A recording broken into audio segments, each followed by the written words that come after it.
All right. Well, hello, everyone. We are so excited to have you with us today. Welcome to Redefining Reality, a conference put on by Stanford XR, which aims to reconnect communities during these remote times, showcase a diverse group of groundbreaking innovators in XR, and celebrate our resilience from this past year. So we've all made many life adjustments, spent many hours on Zoom, and felt our whole world being turned upside down by the pandemic. As a student, I've been pondering on the value of my education and how to best spend my hours when the world seemed to shut down. Through all these questions and changes, there have been many positives coming from these times. At Stanford XR, I'm proud to say that we've found innovative ways to continue our mission to support a diverse community of student developers.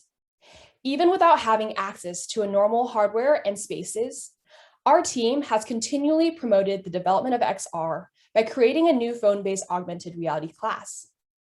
This class has taught over 100 students and was recently open to the public this past quarter. In addition, we've continued to hold general outreach events to different communities, such as high schoolers and more. So with our conference, we did not want to recreate our in-person experience, but we aimed to break the boundaries of what our event could look like. So without any event costs, we did not need to rely on any sponsorships and had complete autonomy to run our event. We wanted to share this conference with truly diverse audiences from around the world with no charge. So today, we have over 700 signups from places like Greece, the UK, Japan, and more. Finally, we wanted to experiment with virtual socials in Zoom, VRChat, utilizing modeled environments of Stanford's campus done by Huy Nguyen and Gabe McCovey from our own team. So today, we will celebrate new innovations that have arisen through this past year and also enjoy time together to share knowledge and grow ideas. I want to leave you with some questions to think about throughout your day. So what would you like to change about your reality, and how? How can we use XR not to replace our need for human interaction, but to improve our world? Feel free to use these questions and any other that you want to think of throughout the day to challenge your previous assumptions about the world as you soak in the conference. So we hope that you enjoy the conference and take breaks whenever you can, since Zoom fatigue is real. Next, I want to take you through our event schedule and some logistics for today. So as most of you know, our website is redefiningxr.com. So this is going to be our home base for all the events today. So if you have questions on the schedule, general logistics, and want to learn more about the speakers of your event, please visit this website. In addition, we have detailed instructions on how to join our VRChat social later on. So please set up with these instructions on the website before the event starts. Great.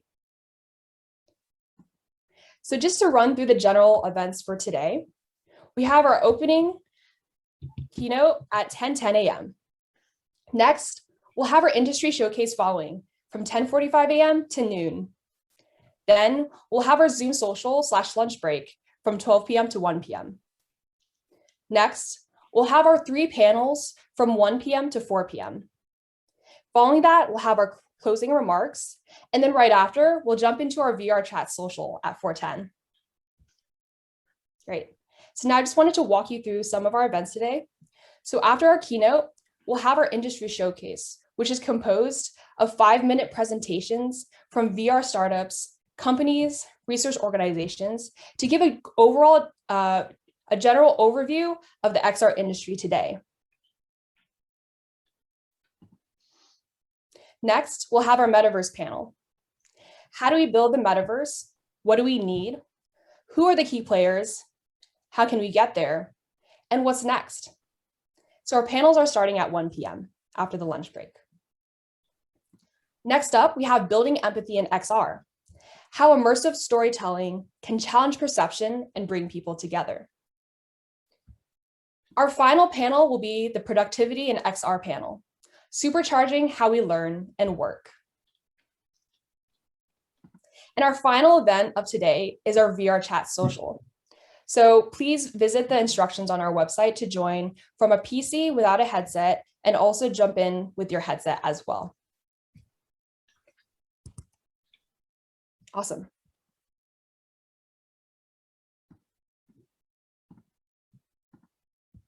Great. On that note, I'm so excited to announce our first speaker, Tom Emrich, who will be kicking off today. Tom is extraordinary, and I know this through working closely with him on various projects and seeing his amazing tech recaps on LinkedIn, like many of you guys in the audience know.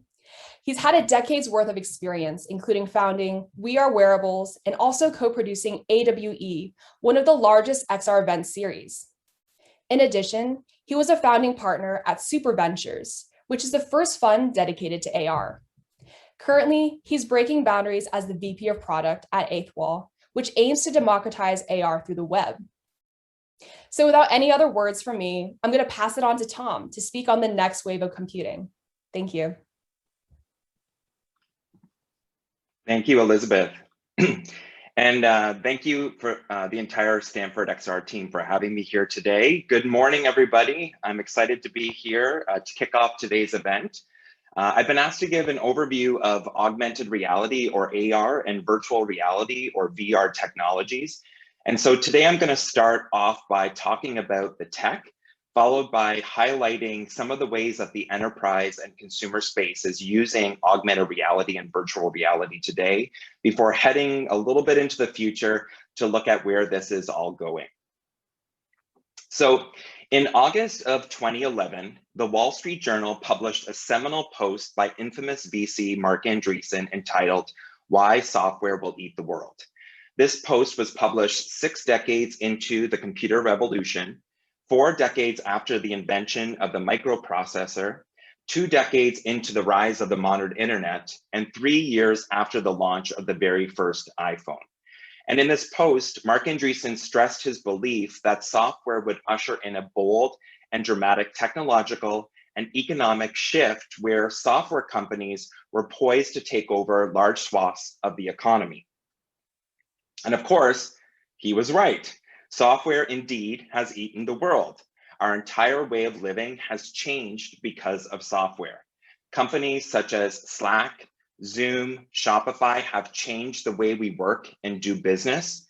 Airbnb and Uber have transformed how we travel and have ushered in a new gig and sharing economy. And social networks have become a part of the fabric of our modern day lives and are so influential that they can change the trajectory of an election. But as mighty as this technology is today, it is just the tip of the iceberg. Our current wave of computing is imprisoned behind screens that sit at our desk or those that we carry around in our hands. Today's computers are like a super brain stuck in a jar, which we carry around with us. It has no ability to understand what is going on in the real world around it and depends on us to feed it information. It also does not coexist with us in the real world, which means that if we want to derive any value from it, we have to put our real life on hold in order to engage in a digital moment. This next wave of computing will free the superbrain from its jar by giving it senses.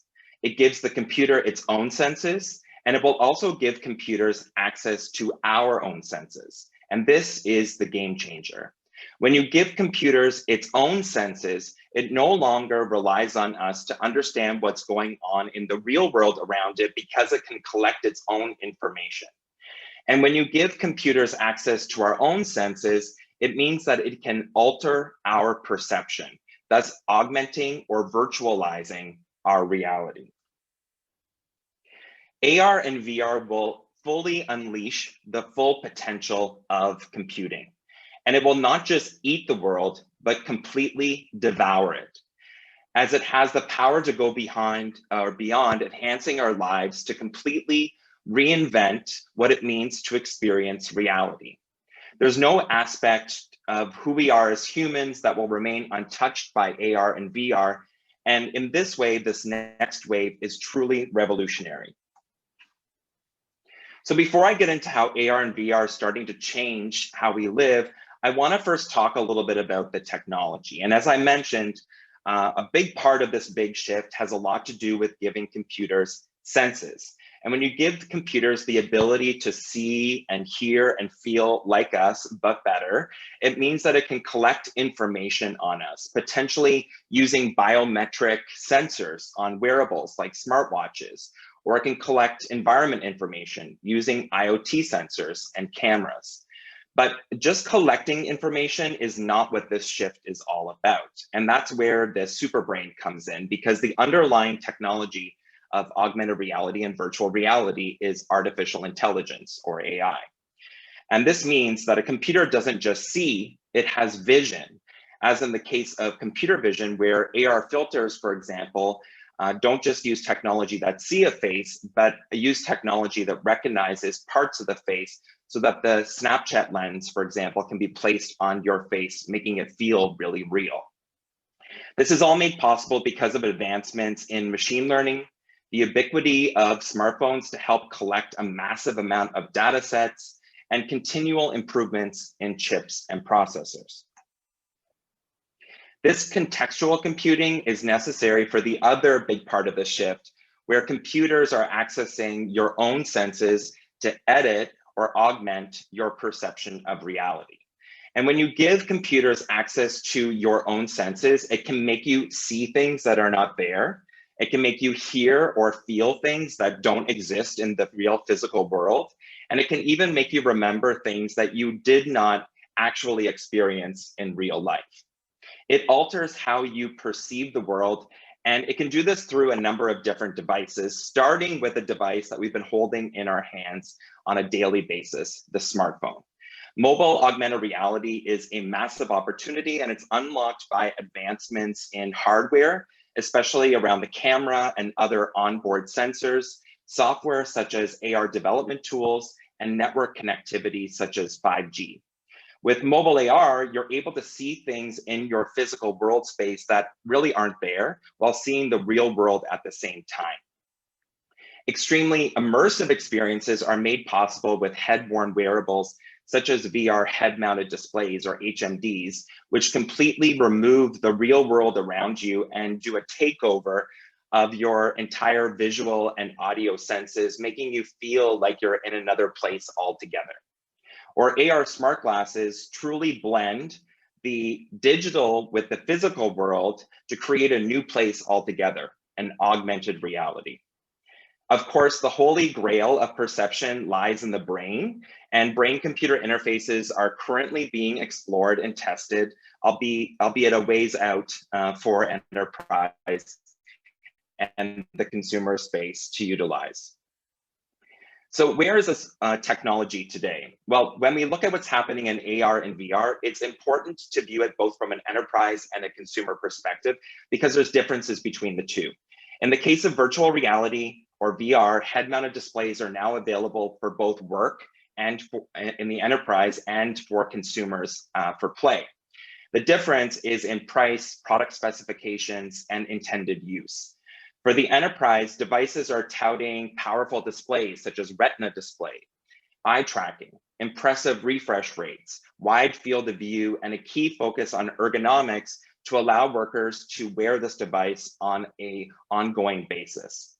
These devices may or may not be wired, and they typically have prices that range from $1,300 and beyond. A good example of enterprise virtual reality HMDs are the new Vive Focus 3 or the new Pico Neo 3 Pro. In the consumer space, price is a factor in order for a consumer to be able to get it on their head.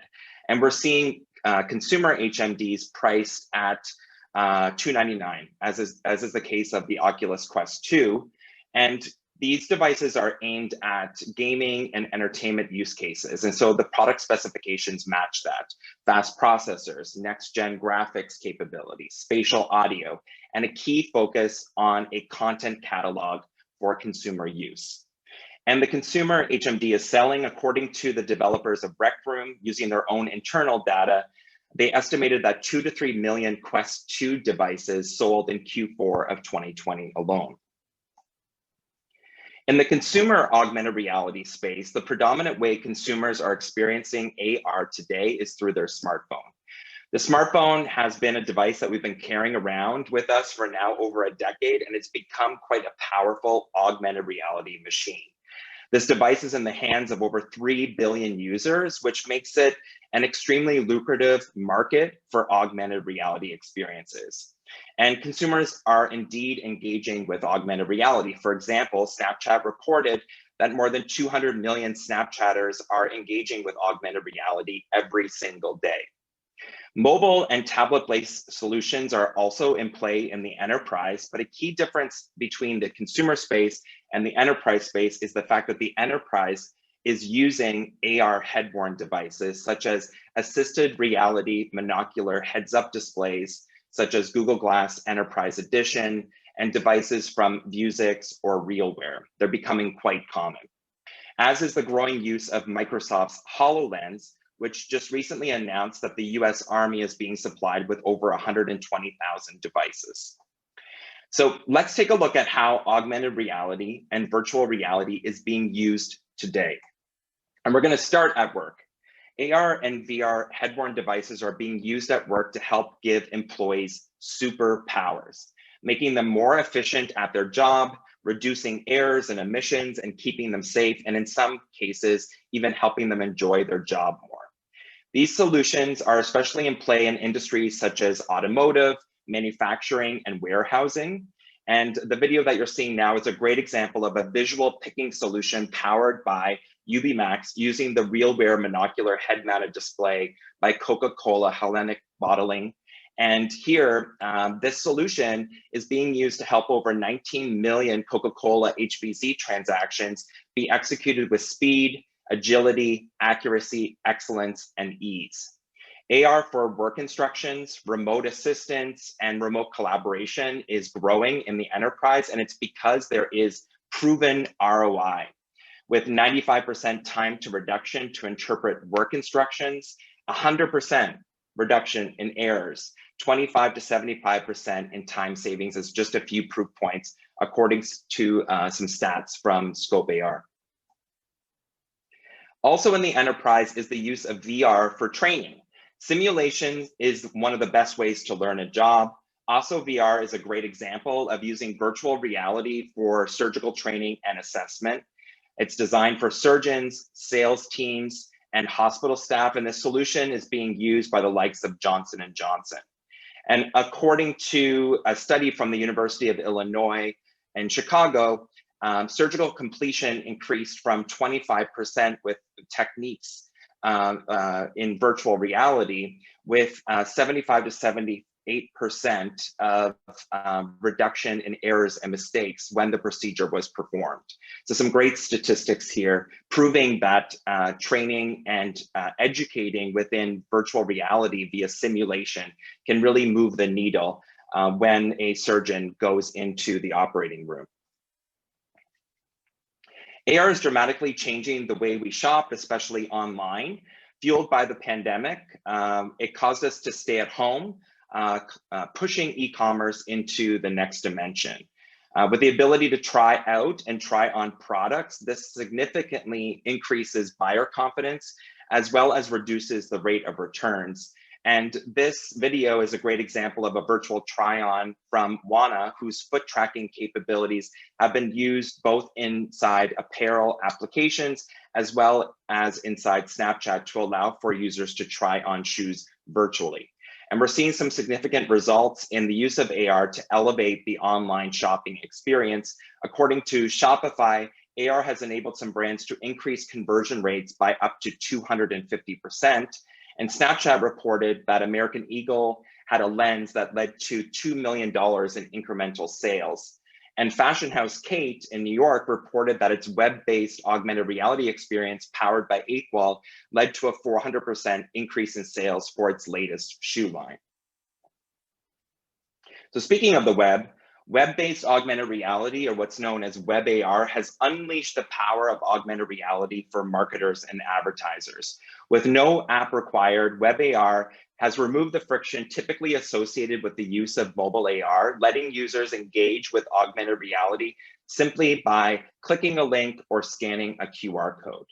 Recently, Tool of North America teamed up with Pizza Hut on an image target augmented reality experience powered by Eighthwall.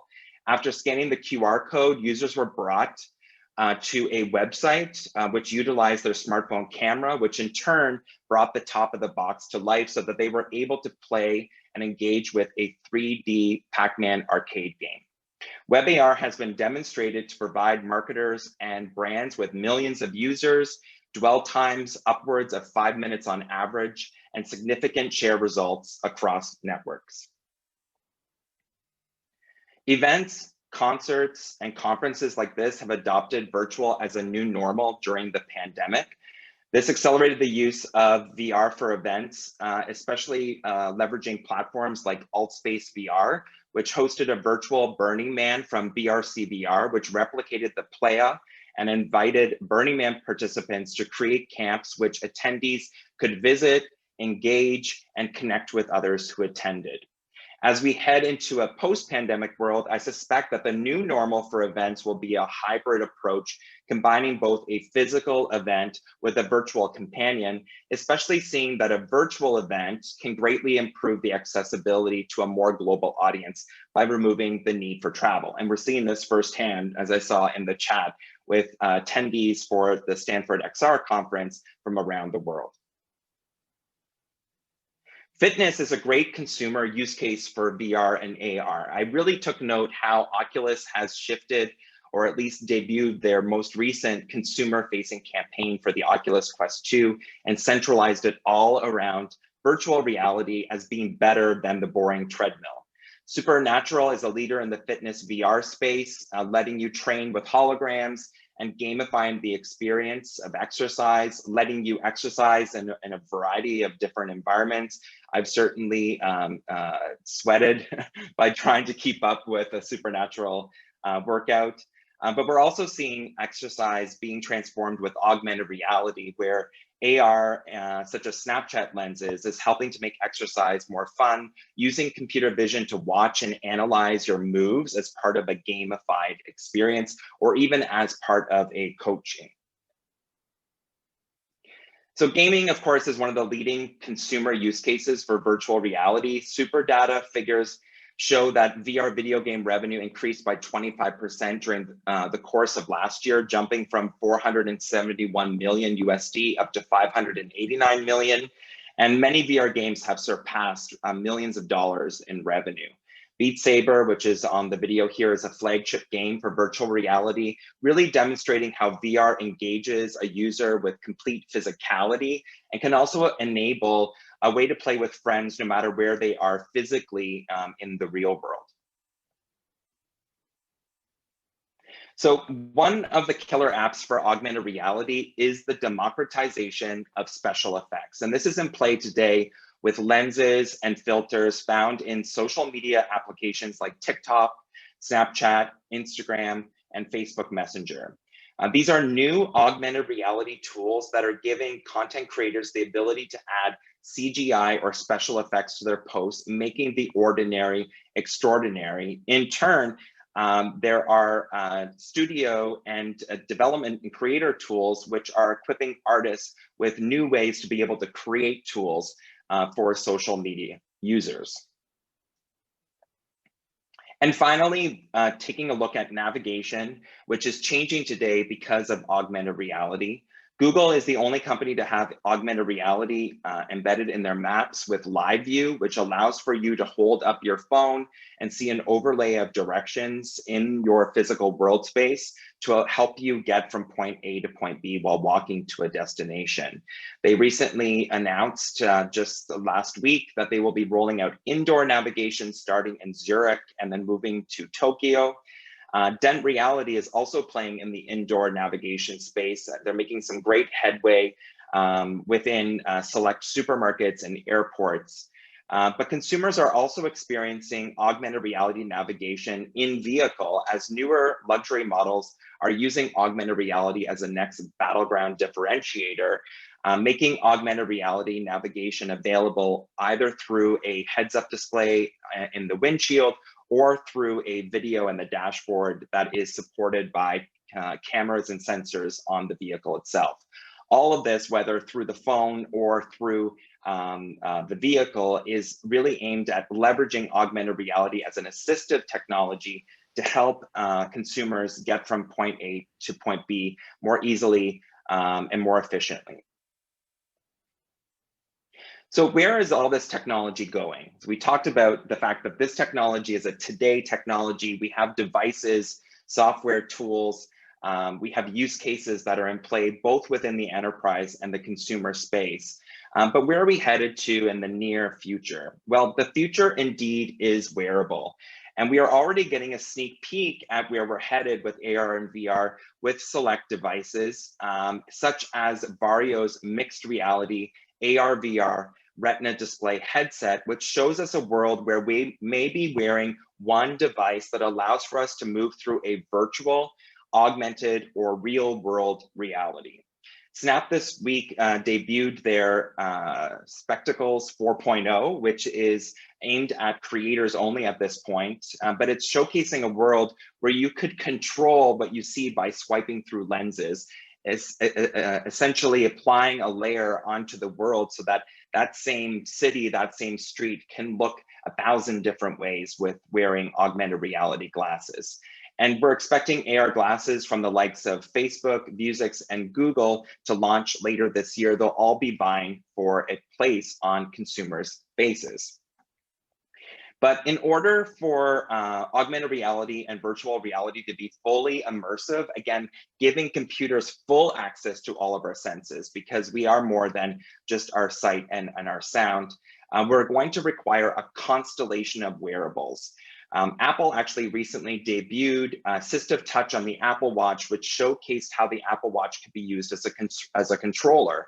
HaptX, which is featured here, they've been working on a haptic suit to help us feel things in virtual reality and gaming. And so from gloves to treadmills and advancements in eye tracking, hand tracking, and spatial audio, we're going to see more and more accessories and software solutions that are aimed at giving computers greater access to our full suite of senses. And when this all comes together, it's going to dramatically impact how we experience reality, or more particularly, realities. And so in 2018 at AWE, I presented a keynote speech called The Death of Reality, which suggested a number of ways in which augmented reality and virtual reality will truly take hold in our lives when all of these technologies are ready, and completely reinvent how we are perceiving reality and essentially editing reality itself. And so I'm going to take the last few minutes of my time here to go through just a couple of the ways, and I mean just a few of the ways of which augmented reality and virtual reality will completely reinvent how we are living life today. Augmented reality and virtual reality may spell the death of physical materialism and the rise of virtual consumption. A new virtual economy is already forming. We're seeing this firsthand with the enormous success of NFTs, which can be showcased, for example, and experienced in AR and VR worlds such as Spatial, as well as the purchasing of virtual goods and gaming such as Fortnite and Roblox. But when we're wearing a device on our head 24/7, will there be a need for us to purchase makeup or clothing or even home decor, because we'll be able to wear a device that allows for us to see things that are created by code. AR and VR may also be the death of identity as we know it, giving rise to a fluid identity, or the ability to embody characters and other people. We are catching fleeting glimpses of changing our appearances by using filters, such as Snapchat lenses and Instagram filters. I'm using a filter today. I'm using the touch-up appearance filter on Zoom. I never go on a video chat without it. And we are also becoming characters in games, or bitmojis and avatars and stickers, or embodying different avatars in virtual reality, such as VRChat, which I'll be doing later today. But when we wear glasses, we will be able to be other people. We will be able to embody characters and change our entire appearances, even easier than it is for us to do our hair, put on our makeup, or change our clothes. And these will become much more persistent in nature. AR and VR may be the end of physical travel and the rise of being anywhere, anytime. And we're already starting to see this with events. I mean, technically speaking, from a 2D perspective, we're doing this here with Zoom coming together today. But the difference here is that we're going to be able to feel like we're sharing physical space together. And if you're going to the VRChat networking event later, and you're in VR, you'll feel that firsthand. I know that personally, jumping into alt space this past year in particular has really allowed for me to connect to the AR VR community, or be at a concert, or just play games with friends. And it truly is a game changer. And we're just at the beginning stages of this. Microsoft debuted Microsoft Mesh, which you're seeing here on screen, which is just one of many collaborative solutions which depicts a future of which we can wear a headset, whether this is a VR headset where we all go to another world, or an AR headset where it looks as though and feels as though we're sharing the same chosen physical space. AR and VR may also be the end of living in just one world and living just one life, but instead have a life filled with traveling around the metaverse. So the metaverse word has been thrown around a lot recently. The rise of virtual worlds is becoming quite apparent, especially in the gaming space, but drawing a dotted line to what would happen if we are wearing a headset on a regular basis. These worlds are in their infancy with examples such as Roblox, Fortnite, Second Life, which is a true pioneer. But as devices get more powerful and more of these worlds get created, we'll have the ability to travel to places we could have only dreamed of and watched in movies. And in this way, be able to live, infinite amount of lives within our own physical lifespan. Finally, AR and VR could be the death of death by allowing us to bottle up our memories and experiences and place them in virtual humans, such as those created by Unreal's new MetaHuman creator. Here, generations in the future could have conversations with their ancestors, or as we're already seeing today, may be able to watch legends such as Whitney Houston and Roy Orbison play and perform as holograms. These are just a few ways that I just went through that I see AR and VR truly changing our lives. And while a lot of what I've just talked about, we're simply just at the beginning of the baby steps on that path, I want to emphasize again that these technologies are here today, and we're certainly on that trajectory for AR and VR to devour the world completely. The question is, are you ready for it? So I want to thank you for your time today. You can reach out to me anytime on social. @TomEmrich is typically how you can find me, or email me at tom@tomemrich.com. Thank you, Elizabeth, and the entire Stanford XR team. I think I have a couple of minutes for questions if we're taking questions. Otherwise, I'm going to free up some time for the next panel. All right. So now it's 10:45. Our next event is the industry showcase, where you'll get the chance to hear about the current state of the XR industry from, you got it? I think so. Okay. From the perspectives of a dozen VR and AR companies, startups, and labs. We have a fantastic, diverse lineup today, and we're so excited to share it. Don't forget to read more about all of the presenters on our website, redefiningxr.com. So let's get started right away. First up, we have Greg Chiemingo, the Technology and Platform Communications Lead at Niantic. Greg, take it away. Thank you very much, Eric. And thanks, everyone. It's exciting to be with you. It's exciting to be with a bunch of people who are building the future.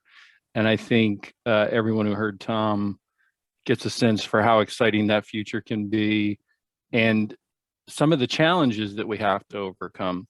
So I'm representing Niantic, and when people ask me, hey, what is Niantic? And if they don't know Pokemon Go, they don't know who we are.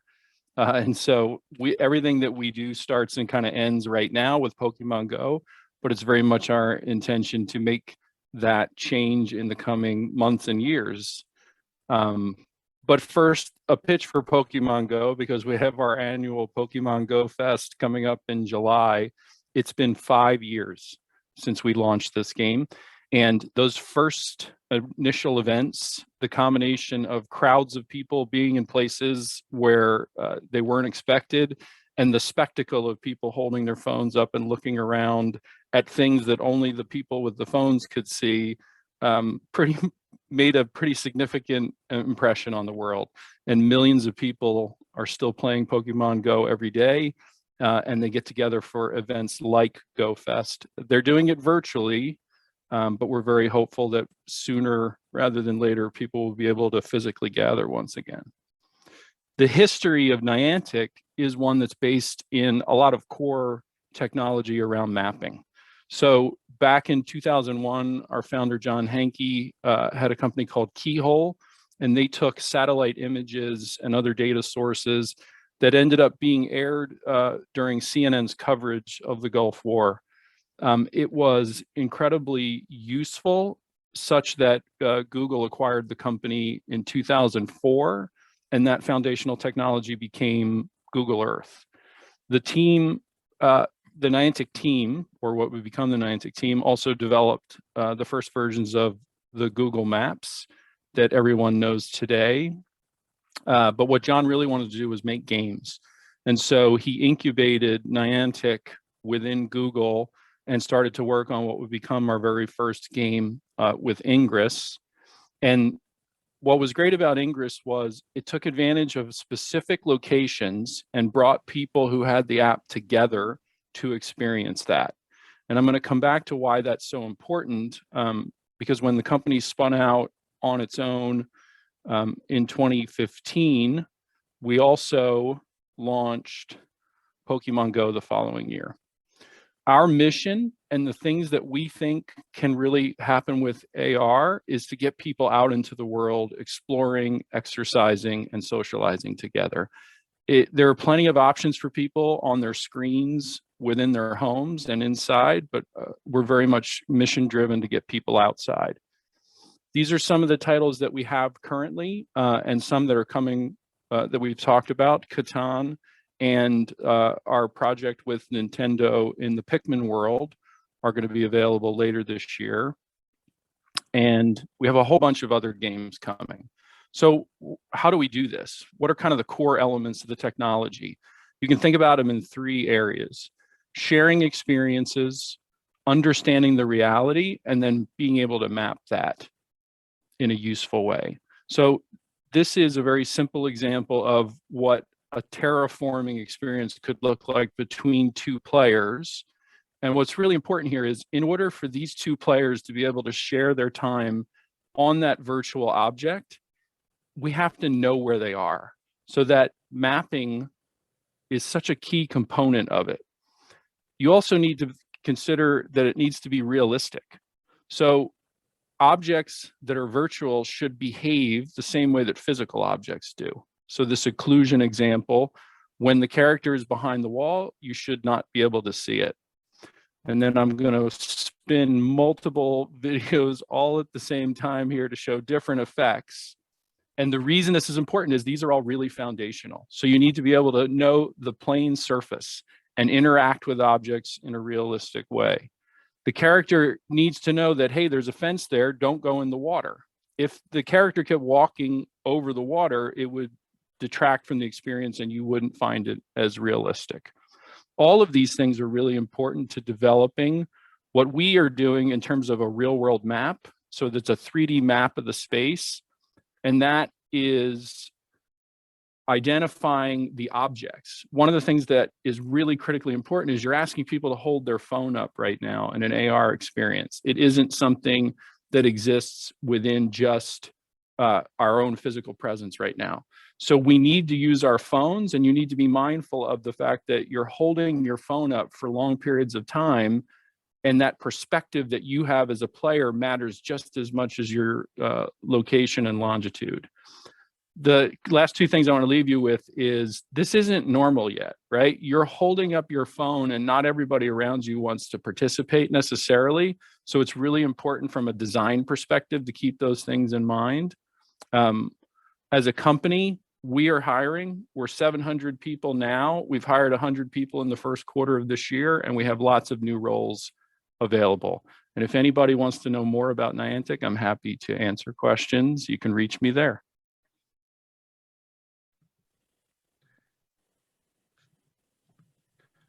All right, thank you so much, Greg.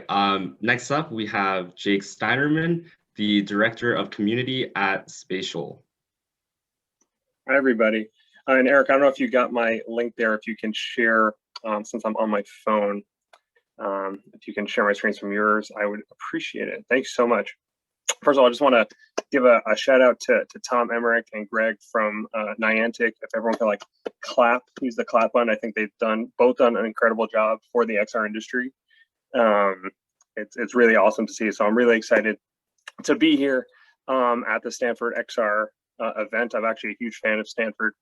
Have family who's been faculty there, so really thrilled to get this opportunity. So my name is Jake Steinerman. I'm here with Spatial. So Spatial is a platform where we allow you to create virtual spaces that bring us all together. I'm going to show you what that looks like. So we can go to the next slide. And Eric, I'm going to go kind of rapid fire, see if I can squeeze all my slides all in the 5 minutes. So let's see if we can do that.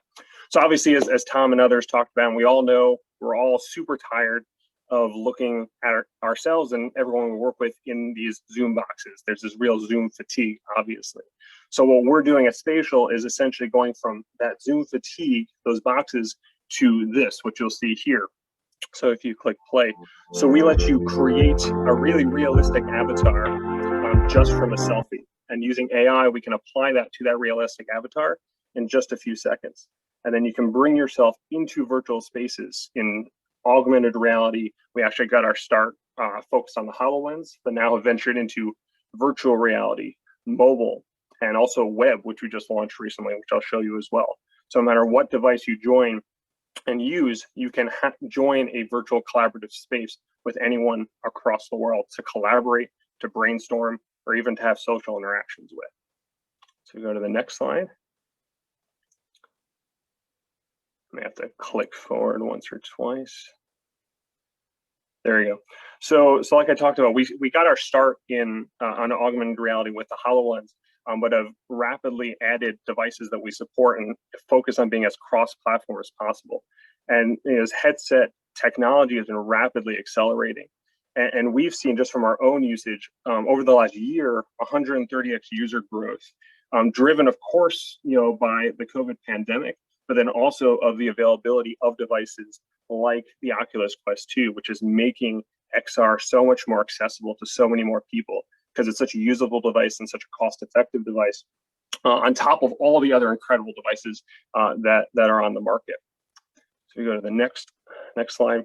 But we're advancing that even further. So we realize that many people still don't have access to an XR device, a VR headset or something like that. Both in the enterprise customers that we work with, but really the world in general. So what we actually just launched in the last 2 weeks was Spatial, the complete version of Spatial right in your web browser. So using WebGL, you can join a 3D space and collaborate and meet with others with your realistic avatar just by clicking a link. So you put that in a meeting invite, you send that link to a friend, post that link on Twitter, and they can join your immersive space and meet up to 30 or more people in that space with you as well. The next slide. So there's all kinds of use cases like I talked about that Spatial is being used for. Everything from companies using for stand-up meetings to brainstorming to having even virtual offsites in a gorgeous outdoor environments. But then even things as presentations, and then really new use cases and new communities that we started to kind of bring onto our platform organically, like NFT galleries, which I'll show you some really cool examples of that in a second. So go to the next slide. In terms of some companies and examples of companies that are using it, one that we really like to highlight is this company Larval. So they're a software company in the biotech industry. They've actually been 100% remote, the entire company since 2004. But in the last year, they've actually gone completely VR first and actually completely spatial first. So they do absolutely all their meetings, all their interviews, all their customer engagements, they do it absolutely completely in Spatial. So you can see some shots here of some people have set up their own offices, their own individual offices in Spatial, decorating it with things that make it personal and interesting. And you go to the next slide. Another company that's been using Spatial as well is this company NICE. They're actually one of the largest call center software companies in the world. So they manage a lot of the call centers that you may have interacted with. And what they've done is they're using our custom environments feature. And though it's something that may seem a little mundane, creating call centers in virtual reality, it's actually really fascinating. It's proved really useful for them, both to acclimate new employees to their software and to their environments, but also to test out new office space designs and call center designs with new technologies. And they're able to pre-visualize that in Spatial in virtual reality. We go to the next slide, and then kind of getting, and Tom alluded to this in his awesome talk earlier, we're getting into these really new, interesting communities and use cases as well, where NFT artists and really artists in general have been using Spatial to create completely immersive galleries to showcase their art and have events focused around their art. Because what big need in the artist community as a whole, and what NFTs have really accelerated, is the need for art and creativity to be truly experienced, which really can't be done on a 2D screen. So artists like the Whale community, which is has one of the largest collections of NFTs, actually just this past week held this amazing event in Spatial where they showcased their vault, some of their most highly sought after NFT pieces and collections in Spatial, where we had over 30 people join and experience that art together. If you go to the next slide. And then another one that was really interesting was the Mars House. So this is actually a 3D NFT that was created by Krista Kim. And a number of months ago, she had sold this, the Mars House, for actually $500,000, and is now, with her and her collector, using it, will be using it to have events, concerts, tours. You can even rent out the Mars House on your own, and doing it all in Spatial. So you're having this absolutely incredibly wild experiences where not only can you see art, but you can actually inhabit art and experience it socially with other people from all over the world.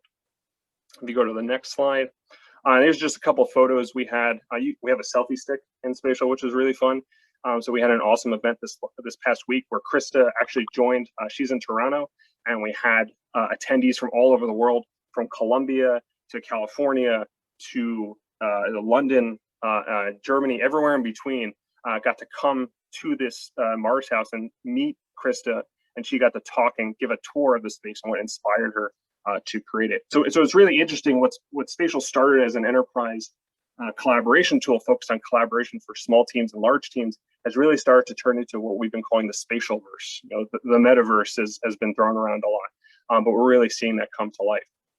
So that's all I have. I would love you all can actually get started using Spatial today. It's completely free to use. If you go to spatial.io/download, basically all the platforms that are out there today across VR, mobile, and like I said, web.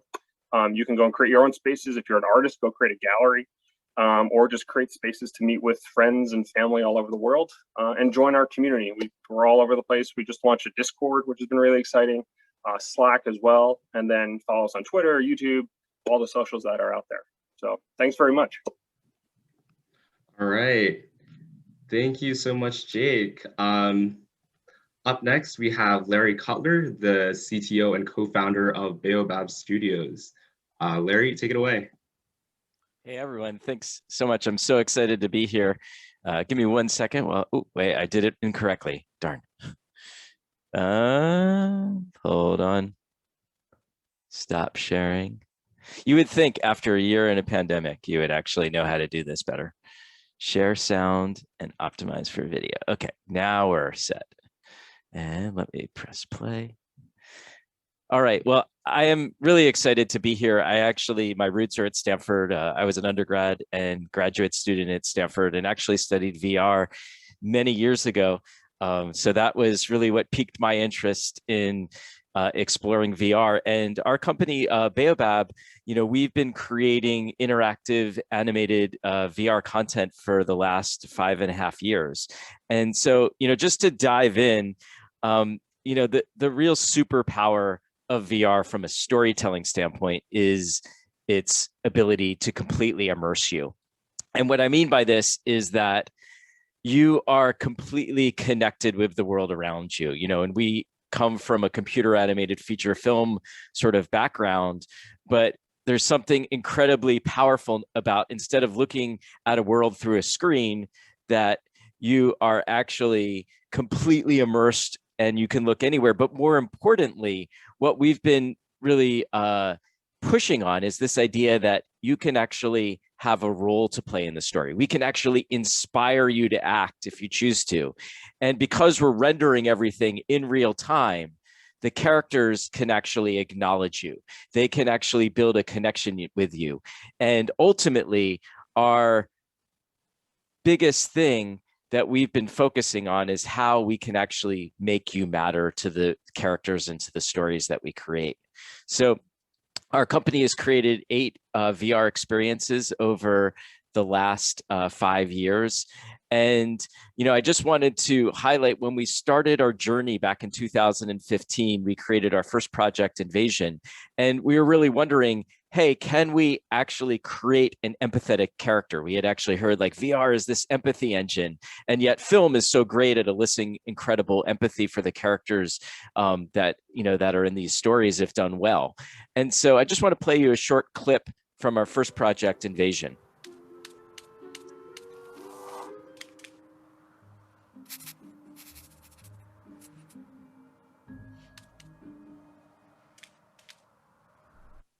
And what you could see here is that this bunny Chloe hops up to you, looks you right in the eye. But what surprised us is what happened in the headset. And specifically, people started reacting to Chloe in ways that we just couldn't imagine. People are waving at Chloe. People are trying to reach out and pet Chloe. A lot of people were hopping around like a bunny or mirroring what Chloe was doing. In short, people were treating Chloe as if she was real. And that was really that aha moment for us, like, wow, there is something incredibly powerful going on here. And so we have really been pushing on this idea of you being a character in the story and of these characters really interacting with you. And therefore you can have a more meaningful relationship with them. So what that leads to is stories that are much more nonlinear, and where instead of having really crafted, handcrafted animation that we're so used to producing, that everything is AI driven because the characters are actually responsive to what you do in the world. And so this is an example from another project of ours, Bonfire, where you're stranded and crash landed on an alien planet, and you're there with your sidekick, Debbie. Hello, Scout A17. Hey, I'm talking here. Oh, if you'd let me finish. Oh. You do realize that I'm programmed to feel pain, right? Oh. So what happens is, this is actually the first line of dialogue, but because everything is alive, what happens if I have a log? What happens if I pick up that log and put it in the fire? Well, I would expect that log to catch on fire. And then what happens if I throw that flaming log at Debbie? Well, she better respond and react. And so ultimately, the characters need, your actions have to have consequences. The characters need to actually respond to you. And Debbie gets so frustrated if you keep doing it, she'll eventually turn away. And so it's those types of interactions that we have to sort of build into our storytelling. And that leads us to 2 projects that we've been working on this past year. The first is Baba Yaga, and I'm just going to play you a short video clip from it to highlight it.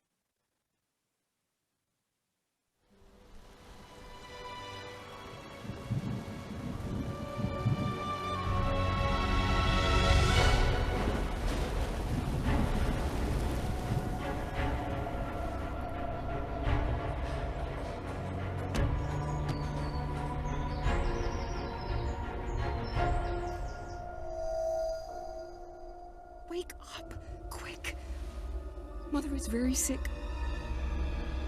There must be something we can do. There is a cure. I'll go into the rainforest and find the magical witch blossom. It'll make you well again. For the last time, the flower is a fairy tale. It's not real. Promise me you won't do anything reckless. Promise me. You promise? What is that? We've got to get out of here. Watch out!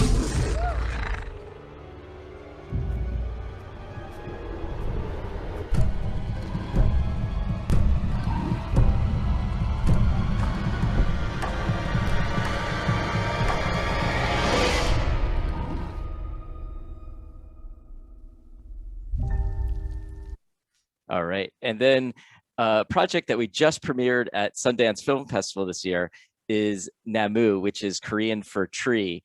And what's interesting about this is that we actually created every single frame of this piece in VR. So not only is the output medium VR, but we actually created everything in VR. And so this is just, an example of an artist actually animating, sort of 2D animation of these 3D objects using Oculus Quill, which is an amazing program, not just for painting, but for actually producing animations.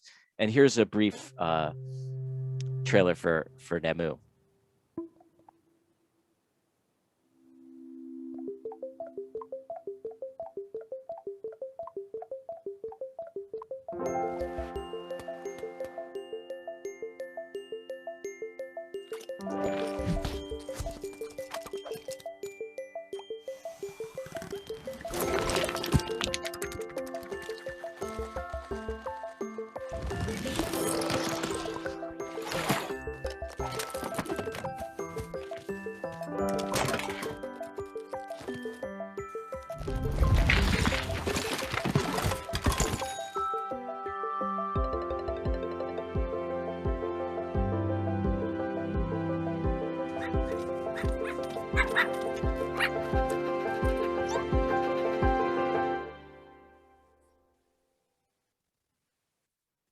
All right, I just want to thank you all for listening. And, again, we're just so excited about the possibilities of using immersive technology for storytelling.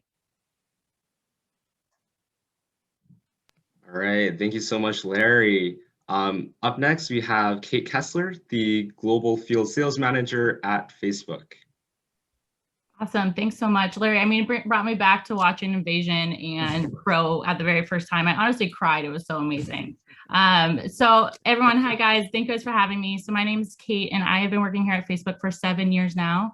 And I'm currently the Global Field Sales Manager here at Facebook for FRL. And so today we want to just walk you guys through a little background on FRL and what drives us as an org, but also some research projects that are coming down the pipe that will change tech in our everyday lives.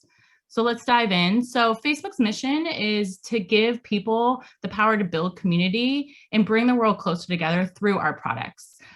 So life is all about being closer to your loved ones, regardless of distance. So here at FRL, our goal is to bring those tools to life to help people feel more connected anytime and anywhere.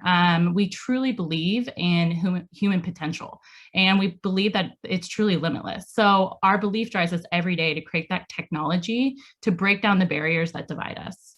And currently, with our current products, those are those tools. So imagine a world where physical distance doesn't limit our ability to connect with one another, but neither do our devices. So currently with Oculus, we are creating new ways for people to defy distance through VR. With Portal, we're giving families the ability to connect every day, regardless of distance. And with Spark AR, imagine a world where AR devices give the users those superpowers. So let them engage across the virtual and the real world, where no longer they're going to want to need or want their phones. But let's talk about the future. So our team is made up of world-class scientists and engineers taking on the most challenging problems in computer science, pushing the limits with a common goal to expand human connection and collaboration. So our consumer technology has been evolving starting 6 years ago with our VR headsets, and coming later this year are very new and brand new AR glasses. And then research is also adding wrist wearables and research glasses into those work streams. So we're building glasses. 2 years ago, our head of FRL, Andrew Bosworth, said publicly that we are building glasses with the intent to deliver that consumer AR glasses. I'm going to say glasses a lot, but our research team plays a really important role here to learn how consumers are going to use and interact with the computers of tomorrow. And so that's why we partner with Luxottica and the Ray-Ban brand to build and launch our very first consumer AR glasses coming later this year. We envision a world where smart glasses enhance and deepen our human connections while still looking iconic. In Project Aria, we are building towards a future where devices disappear into the flow of our everyday lives and enhance the world around us. So rendering our devices more human in design and interactivity. So Project Aria is a research device worn like regular glasses that will help us build the software, including a live map of the 3D space and hardware necessary for the future AR devices. So the sensors will capture the wearer's video and audio, as well as their eye tracking and location. The glasses on-device computing power will then be used to encrypt and store that information that will then be uploaded on a separate and designed backend storage space that will help our research figure out how AR will be used in the real world. And last but definitely not least, our CTRL labs are adding a wrist wearable input tech to our research work stream to explore the world beyond needing our phones and into immersive computing. So the hope is to unlock the ability to manipulate the interface of the AR world with tiny movements of your fingers or none at all. So why the wrist when there are so many other input sources available and all of them useful? For example, voice is intuitive, but it's not private enough and not reliable enough due to the background noise. So we've explored many possibilities, but we really found that placing an input device on your wrist will become the clear answer with less friction. And that's it for me today. Thank you guys so much for listening. We're here on the panelists, so please ask your questions and reach out if you guys have any questions about what we're doing in the future. All right, awesome. Thank you so much, Kate. Next up, we have Joe Michaels, who's the Chief Revenue Officer of HaptX. Take it away. Hey there. Thank you very much. I really appreciate it. It's great to be with you. I am going to share my screen, and I hope you can see it. So HaptX has spent the last 8 years and raised over $20 million developing haptic technologies that are so realistic, they can actually blur the line between what is virtual and what is real. What you can see on the screen now is our first product, the HaptX Gloves DK2. We launched this in January after all those years of R&D, and I'm proud to say that we're shipping it to customers all over the world. And what I want to talk to you about today is really to raise two questions. I want to ask why haptics and why HaptX.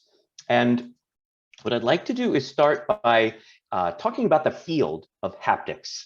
This is the science relating to the simulation of the sense of touch. And lest you think that Apple invented this for the iPhone, the first recorded use of the term haptics was in English, dates back to the late 1800s. That is how long people have been fascinated by this concept of tricking the brain into thinking that you can feel something that is synthetic.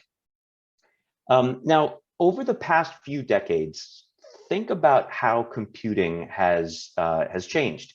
It has become more connected as we've moved from PC to internet to social to mobile, and it's become more immersive.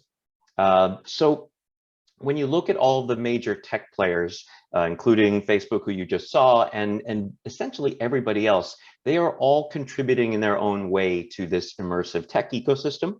But you'll notice that they're focused almost entirely on the ears and mostly the eyes. And those senses are, of course, critical, but we believe that the missing piece to truly immersive computing, the promise of this future, is realistic haptics. It's touch feedback. So we invented HaptX Gloves. Let me get that to play. Sorry about that. So HaptX Gloves, when you wear them, they rely on microfluidic patented technology that lets you feel the virtual world as if it is real. And they can be used by enterprise customers today for applications like training, because you don't just want to learn about the technology or the task, you want to learn how to do the task. And by physically using your body realistically in the virtual environment, you can build true physical muscle memory. And let me move past that. The other thing that HaptX Gloves are great for in VR is design. So when you're designing a large-scale product like an automobile, look how precisely your hands and your fingers can interact with the virtual environment. And this helps a designer understand, as they touch and feel their designs at very early stages, is this feature going to be beautiful, safe, ergonomic? Will it work well? And this is the kind of realistic touch feedback that we think will completely change the way not just automobile designers, but designers of all kinds can understand their designs from early stages and save a great amount of time and money. Now, I would encourage you to think beyond XR. If we're talking about redefining reality today, think about how haptics can usher in a new era of robotics, where your hands wearing HaptX gloves can feel and control what the robot is feeling and doing. Because there's a new generation of humanoid robots with very advanced, dexterous robot hands, and now wearing HaptX gloves enables you to feel in real time what that robot is sensing and feeling, so your hands can effectively be anywhere in the world. And therefore, the future of robotics and human interaction will depend heavily, we believe, on getting realistic touch feedback on your hands and your body. Now, I want to give a tip, because I'm sure a lot of you out there are entrepreneurs. If you ever have the chance for your hardware startup to catch a moment where Jeff Bezos is wearing your product and using it to control robot hands and getting so much joy out of this moment that he looks a little bit like a comic book supervillain, I would encourage you to please take that opportunity. We have learned the benefits of this firsthand as we went crazy viral for several days on multiple social media. So one more thing I want to show you, the future of collaboration. Beyond just what you can do in VR, imagine connecting with other people who are all wearing HaptX gloves, and now they're not just looking at each other in VR, they're working together physically. They can touch and feel the same things at the same time, even toss things back and forth, and when they land, they feel right. The physics work, the haptics work, and you're not just existing together, you're feeling each other.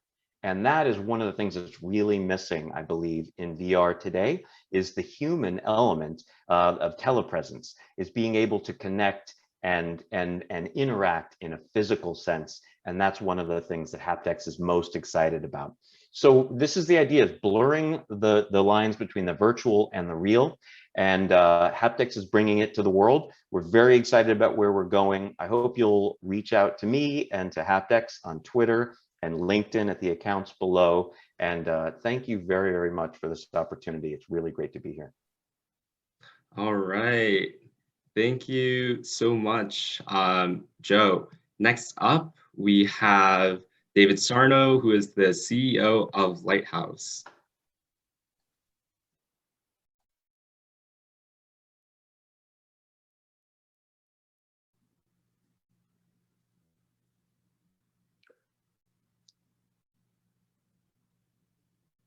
Hey, sorry, folks. I had a little screen share mishap there. Let me try one more time. How's that? Okay, so thank you. I don't see my Zoom, folks, but I'm just going to keep going until anybody lets me know not to. Okay, thank you. So I'm David from Lighthaus, and Lighthaus uses virtual reality for kind of reinventing education. And we hear a lot about VR for entertainment and all these other fantastic uses. But one of the things that it has so much potential for is to completely change the way we learn in so many dimensions. And you can see that a lot in what Joe was sharing for haptics. I'm going to start with this project that we did a few years ago. It's called the Stanford Virtual Heart. And Lighthaus has its roots in Stanford too. I started the company when I was a fellow at Stanford about 7 years ago. And we did this project called the Stanford Virtual Heart a few years ago with the Stanford School of Medicine. And it's a way to just show how, medical learners can learn about anatomy and physiology, in this case, congenital heart defects, or the defects that babies are born with. So this was kind of one of our early projects in medical and educational VR. And just like Joe there had his Bezos moment, we had our Zuckerberg moment with that project. Or think about the education opportunities. this is a real program at Stanford that helps pediatric cardiology students visualize heart issues and how to fix them. There should be a version of this for every education lesson and job training program out there.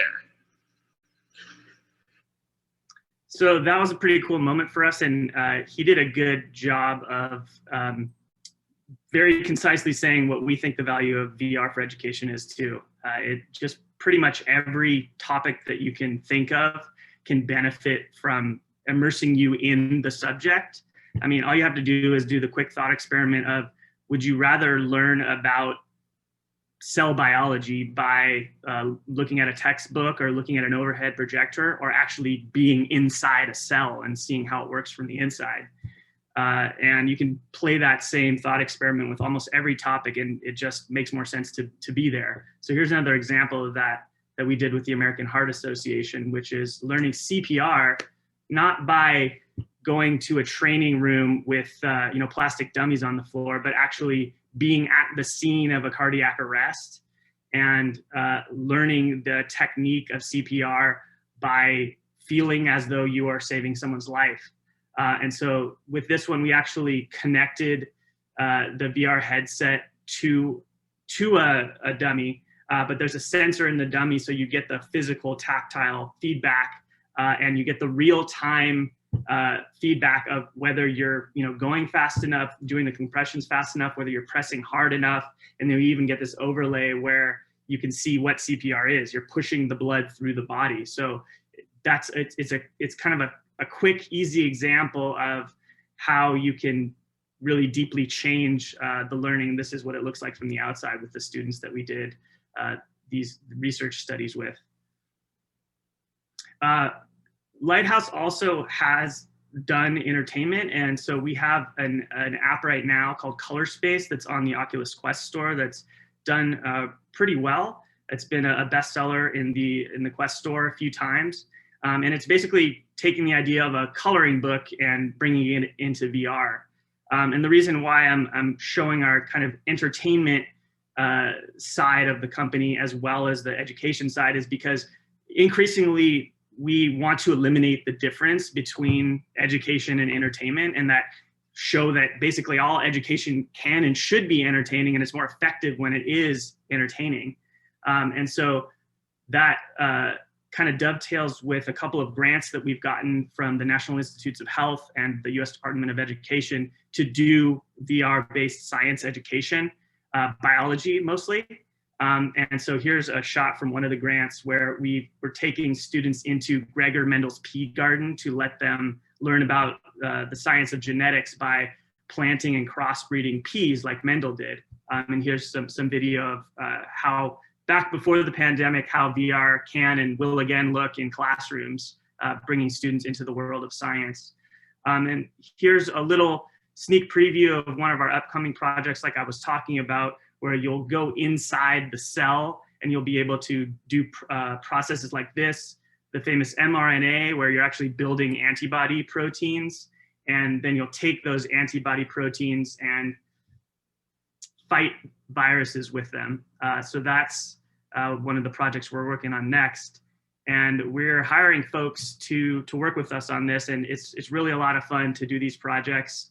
And so definitely drop a line if you're interested. Thank you so much.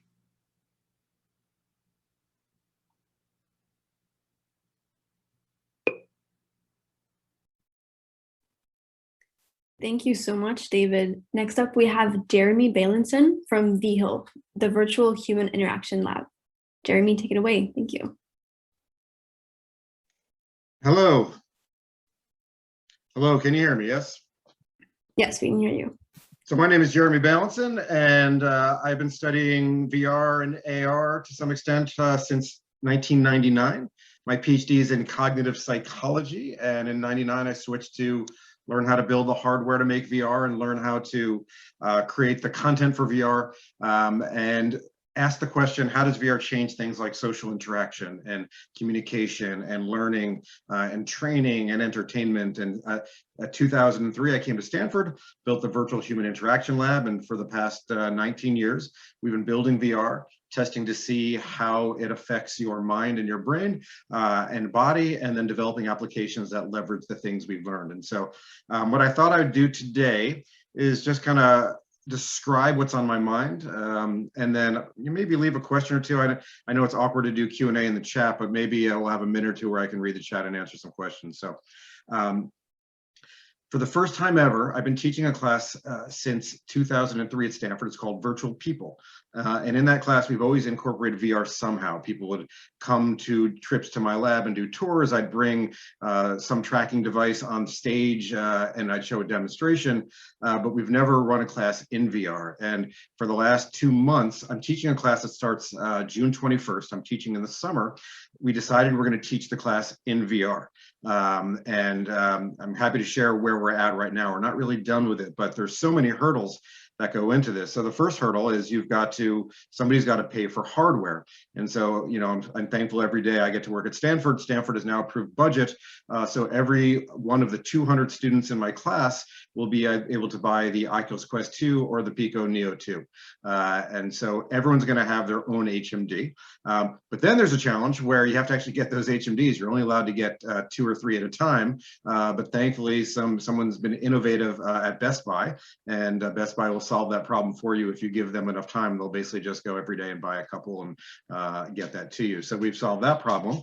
You know, relevant to a lot of the people that came before me with their amazing apps that show what one does in VR, we are going to have, the way the class is up until Sunday night, you have to do all the readings. Monday is going to be pure Q&A, where after doing the readings, you have to submit a question. So it's a flipped classroom where I actually answer questions that you have based on the readings. On Wednesday, we all go on what's called a learning quest together. And a learning quest is, you know, all 180 of us descend upon AltSpace VR and we do a science demo, or we go and sing karaoke, or things like that, or we do a meditation class where we try medical applications. Then what we're doing is, for the next 3 days, is we're all having discussion sections where small groups of 10 to 12 people are going to be using the Engage platform, and they're going to have these group discussions around the table, and we're going to be recording how they move their bodies, how they move their hands, what they say, and we're going to build this nice model. It's going to be the biggest VR set, academic VR data set in history, where we know how groups move together. We can associate that with outcomes. So super excited about that. My ask for everyone in the audience, my email is bailenson@gmail.com. I'm looking for great learning materials. So the class is structured around topic. We've got an education week, we've got a climate change week, we've got an empathy week, we've got a medical week, we've got a week on AR, and I'm trying to make it so that everything works on really easy to download platforms, because we've got to pre-download all this content. So I've spent almost my whole 5 minutes on that. The second thing I want to bring up is, I've been working with Hewlett-Packard on something called the Omnicep algorithm. The Omnicep algorithm uses VR to measure your physiology, for example, your pupil dilation, the way your heart is changing as it beats, and others. And I'm putting in the chat now, all panelists and attendees. This is a link to a data set that we just, no, yeah, is that it?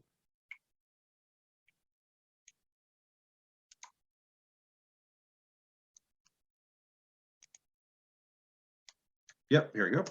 This is a link to a data set that we just gave away. So HP ran this amazing study, 4 continents, over 1,000 people, where they measured physiology through the HMD, and then they measured outcome variables, for example, your cognitive load and task performance. And as part of a gift to the scientific community and to further open science foundations, what we did is we released this data for free, even though we haven't published it yet. So it's kind of a strange situation where, you know, people that study VR and study the body and physiology, there's an incredibly rich data set, 100 people across continents, that associates the way that your body moves physiologically with outcome measures, and anyone can use it. So I just put that in the chat, and I believe my 5 minutes are up. So thank you, and if you have questions, just send me an email. Thanks so much, Jeremy. Next up, we have Joy Horvath, for a senior instructional designer at Unity. Joy. Hi, everybody. Let me just go ahead and share my screen. There we go. Let me move this out of the way. Perfect. Hi. So yes, as mentioned, my name is Joy Horvath. I'm a senior instructional designer at Unity Technologies. I actually work on the real-time learning division of our social impact team. What my team primarily focuses on is building educational content for our Learn platform, which is our kind of educational resource on the Unity Learn website. So you've been hearing a whole bunch about all the amazing things that companies are doing with XR today. And the industry, at least from my perspective, is looking really bright. The thing is, though, as the industry grows, there's going to be a need for more developers going forward as well. And hopefully that's where the content that my team is building is going to be coming in. So what I wanted to do with my time today is talk a little bit about the latest VR course that my team released on Learn earlier this year. So this course is called Create with VR. It's actually the second in our series of Create with content that we've actually built on Learn. And the idea with our Create with series is we are bringing this educational content to people who traditionally only consider themselves consumers of entertainment, whether it be coding, which is our first stop with making games, or with VR as well. We want to make sure that people who just want to learn about what it means to create VR experiences or game experiences have everything that they need to be able to do that. So if you're interested in learning more about this course moving forward, you could access it on learn.unity.com/course/create with VR, or use the QR code that I have up on the screen here. The most important thing to mention is that this course and all content on Learn is 100% free and always will be. So let's take a look at what this course really is all about. Go.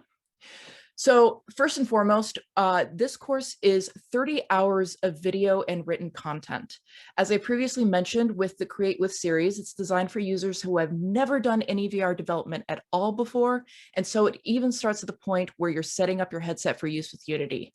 No previous knowledge whatsoever is assumed. So once you are up and running and you have your headset working, we cover the core VR basics like locomotion and grabbable objects, and all those things that users generally experience the first time that they put on their headset. Once they get a feel for that, they move into more in-depth features like events and interactions, figuring out how to work with 3D audio, and then the most important part for actually getting your game out there, optimization and lighting. There are a total of 4 unique projects you could actually see on the screen right now. They span different industry sectors, so we're not just limited to games. We have architecture courses, entertainment, and industrial. And in addition to these, we're also going to be guiding our learners from the very starting concept of creating their own personal VR application from scratch. So on the video, when you saw design documents going through, that's what that was for. So we encourage our learners to actually think about their own development in addition to following along with the things that we've created for them. So this course, if I move on over here for a little bit of data, we've verified it specifically for a number of headsets specifically to Oculus. So this works for both Quest 1 and 2, and then the Rift and Rift S. The course also should work fine with any open XR supporting headset like the Vive and Index, but these are specifically the headsets that we went through with each individual one and tested on. The Unity version that this uses is our latest long-term support release, which is 2020.3. It is going to be maintained annually, and it'll always be available on the latest long-term support version.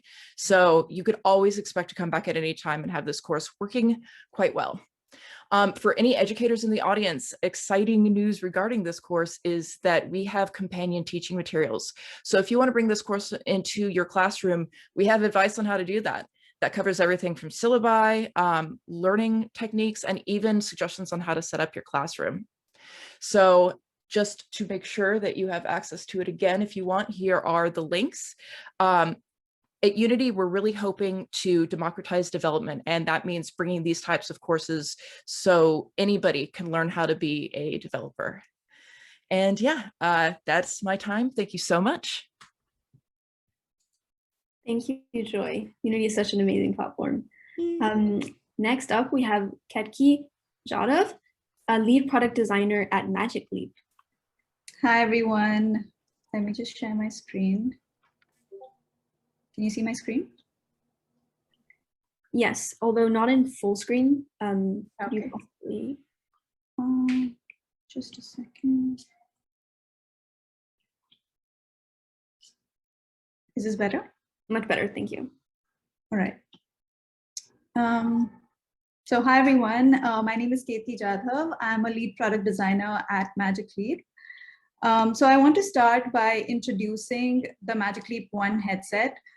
This is the Magic Leap 1 headset. It was launched in 2018. It was made for creators and developers. This is a device with very robust camera sensors for mapping and sensing the real world, and for elaborate eye tracking and hand tracking.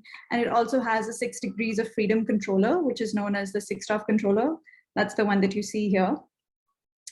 So Magic Leap was launched with the dream of making XR or mixed reality a very common term in general public. With this device, creators and developers made some very amazing experiences, such as Tonandi, which is what you see here. It's an interactive audio-visual exploration of sounds. This was done in collaboration with the Icelandic band Sigur Rós. So if you try this experience, you're sitting in your space, you have these sea creatures that will spawn around you, and you'll be able to interact with them. It's a very meditative musical experience. Then we had Dr. G, which was in collaboration with the Weta Workshop. It's a first-person shooter game with flying robots and aliens. A second version of this game was also exploring multiplayer experience in AR, where there was very mature head tracking and masks from Dr. G characters that were being mapped to the players in real time. So this is what that looked like. You had all these masks on the players in the same room. And then we had a collaboration with Angry Birds. This is known as the first-person slingshot shooter. And then certain experiences from our in-house studios, known as Magic Leap Studios. This is known as The Last Light, and then Project Create. So with all of these experiences, Magic Leap was really trying to push the boundaries of what is capable in the field of mixed reality, and how you can creatively use space meshes, eye tracking, head pose tracking, multiplayer experiences, all of that. But like a lot of other companies, Magic Leap came to the realization that this is a mixed reality device with a very high price point. It currently sells at $2,300. It has such a big high price point because it's almost like a personal computer on your head. It has very high compute power. It is using very complicated, mature sensors. So the price point was not going to be very widely adopted by consumers, which is why in April 2020, Magic Leap decided to take a sharp turn and focus all of its resources on becoming an enterprise-focused company. So right now we're taking all the knowledge that we learned from our amazing developer base and leveraging that to to solve business use cases, which have a much higher rate of adoption and revenue generation. So since then, we have some extremely bright minds joining the C-suite. This is Peggy Johnson. She's our new CEO. She was previously the Executive Vice President of Business Development at Microsoft. Just a second. And then we have Tracy Truvin, who has years and years of experience of incubating small businesses and making them large scale. She's most famously known for shipping Xbox. Then we have our Chief Cloud Officer, Anuj Gosalia, who used to be the Senior Engineering Director at AR Core. And then our Product Advisor, Julie Larson-Green. So with all of these bright minds and everything that we learned, we're ready to ship some enterprise-ready solutions for increasing productivity. An example of this is doctors in UC Davis Health using the Magic Leap headset for pre-surgical planning for conducting a very complicated procedure for separating these conjoined twins. So that's a little bit about Magic Leap. About me, I was Magic Leap's first enterprise hire. I'm currently leading the product design team here, and I'm responsible for the core operating system experiences like fitting, eye calibration, device onboarding, identity, etc. So if I can answer any questions at the end of it, I'm really happy to. thank you so much. You can add me on LinkedIn, and thank you, Stanford XR group. You've arranged this all so well.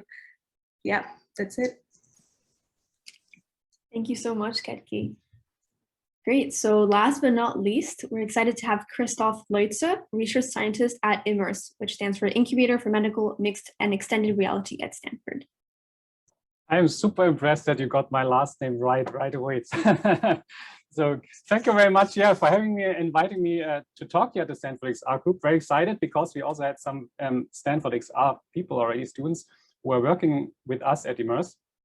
So the Incubator for Medical, Mixed, and Extended Reality at Stanford, or in short, IMMERS, is a lab at the Stanford Medical School where clinicians and engineers meet to together work, devise, and develop mixed reality solutions for medical problems.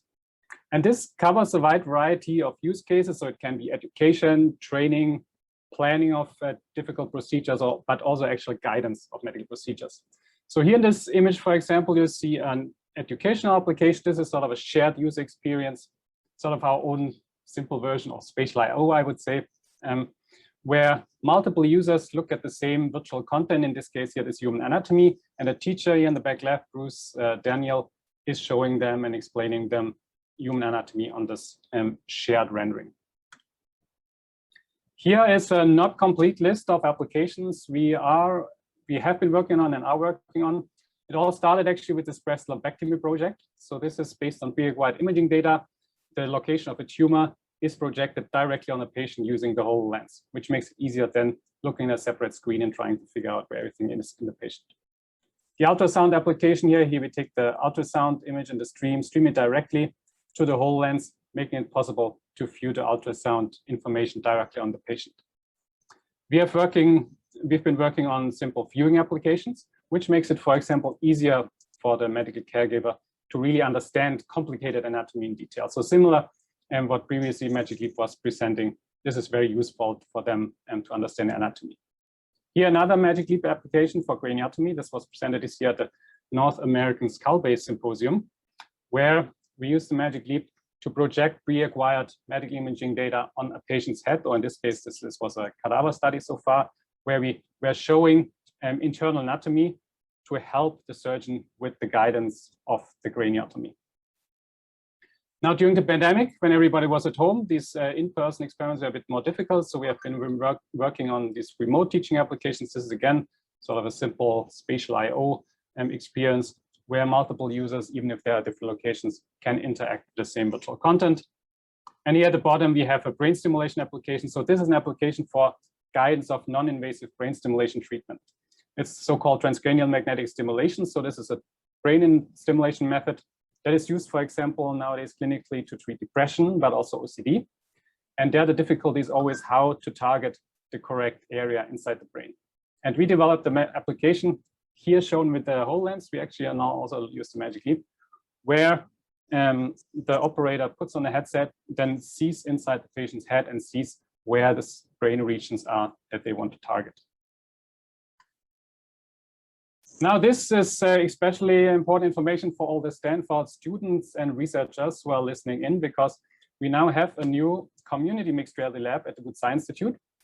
Some students of the Stanford XR Club know about that already. So it's a space where we have mixed reality equipment, and that allows student researchers from Stanford to really come up with and develop and work on their own projects. So I would hope that in fall, when you're finally back on campus, if you please come over, work on some of your projects over there. It has some extra space to allow you these kind of projects.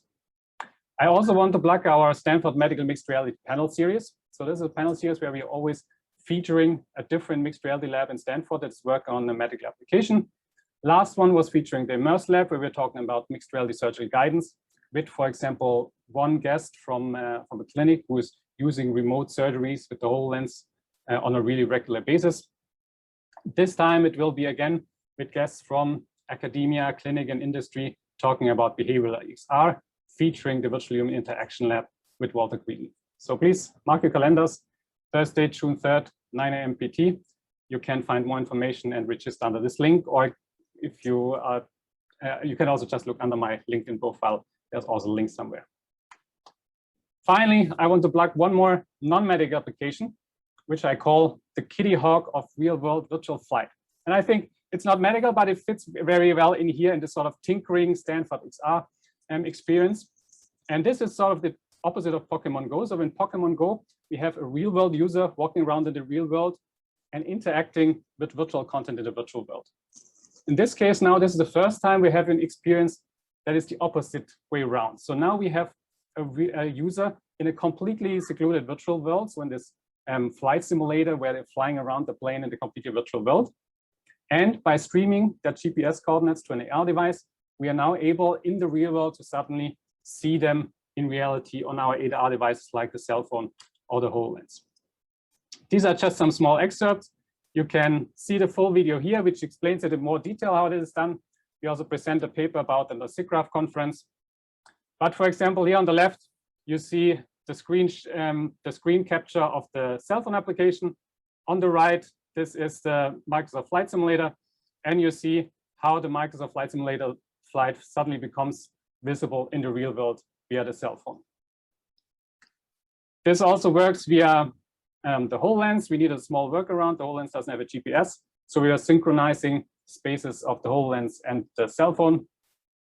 But now it also allows you to actually see the real size plane in front of you.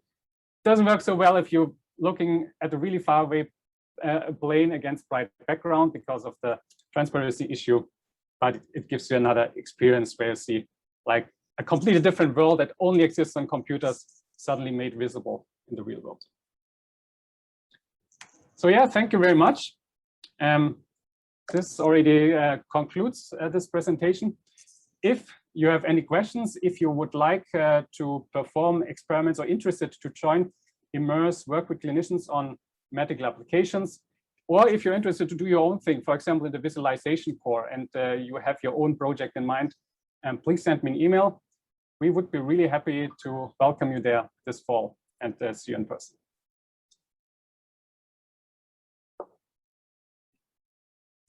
Thank you so much, Christoph. This concludes the industry showcase event. Thank you all very much for your wonderful presentations and overview of your company. You gave us an incredible overview of the exciting innovation in the XR field. It's now 12 p.m. So for the attendees, you can join either the lunch networking event via the link, which is sent in the chat, or you can come back to this Zoom meeting at 1 p.m. for the exciting panels that we have lined up this afternoon. As a reminder, our complete schedule for the conference is up on our website. Thanks again so much for joining the industry showcase, and I hope you enjoy the rest of the conference. Thank you. Perfect. Well, welcome back, everyone. If you've gone through the social and we're here for the first half, hope you've enjoyed it so far. And if you're just joining us, welcome. We're about halfway through, not quite. So we've got a lot left in store for you. The next portion of our event is going to be our panels. And so here we've picked 3 areas that we're super excited about and think have a ton of potential for growth in the future. And so we've brought in people from industry and academia, and our goal is to try and put them in conversation with each other and see what really cool things and cool insights we can learn from them. The way this is going to work is we're going to have 45 minutes for the panelists and the moderator to kind of talk amongst themselves. And that whole discussion will be guided by the moderator. And then afterwards, we're going to have 15 minutes for Q&A, where you can use the Q&A function in Zoom and just ask your questions away. And then the moderator is going to pick some of the coolest or top ones and answer those. This is also a really good chance, I've noticed, for any questions you've had, like on the metaverse or productivity or empathy that you might have from the industry showcase or from the opening talk, and just ask them to experts in the field. So definitely encourage you all to take the chance to do that. So let's go ahead and get started. Our first panel, as you've probably seen, is on building the metaverse. Now, if you are who I was just not too long ago, the first question that probably pops into your mind is, what is the metaverse? And so the goal of our panel is first going to be to answer that question or see how it could be defined, and then talk through how we're going to get there and what it looks like and what our future in the metaverse looks like. The moderator for this discussion is going to be Dr. Alex Howland. Alex Howland is the president and co-founder of Virbela, a virtual world platform for remote work, learning, and events. Howland created Virbela in 2012, and Virbela's mission is to help organizations and people thrive in a remote first or a metaverse future. Before co-founding Virbela, Dr. Howland was an instructor in the psychology department at UCSD, University of California, San Diego, where he taught industrial and organizational psychology to undergrads. His expertise is in organizational psychology, and that gives him a unique perspective on creating virtual work and education spaces. And so without further ado, I'd like to welcome Alex and let him take it away. Awesome. Appreciate it, Arjun. Thanks for having me. Really excited by the panel we have here. And I think this is going to be a pretty raw, fun discussion. In full disclosure, I've only met Kathy, and I think that was just last week. So meeting everyone here for the first time, and really excited in my opportunity to kind of peruse LinkedIn and all your respective websites here. I know I'm going to learn probably even more than the audience. We got a serious powerhouse team here. Let's do some really quick, 30-second intros around the horn. Kathy, maybe starting with you before we dive into some questions. Great. Thanks, Alex. I appreciate it. My name is Kathy Hackle. I am a tech futurist with deep expertise in virtual reality, augmented reality, spatial computing, and the metaverse. I am the founder of the Futures Intelligence Group, where I serve as Chief Metaverse Officer. And I'm also a Vice President at Avatar Dimension, which is the newest studio in the family of Microsoft certified mixed reality studios, which in essence makes, we work in volumetric video, we make holograms.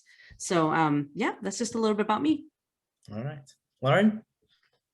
Sure. Hey, everyone. My name is Lauren Frazier, and I'm the co-founder and CTO of Ramen VR.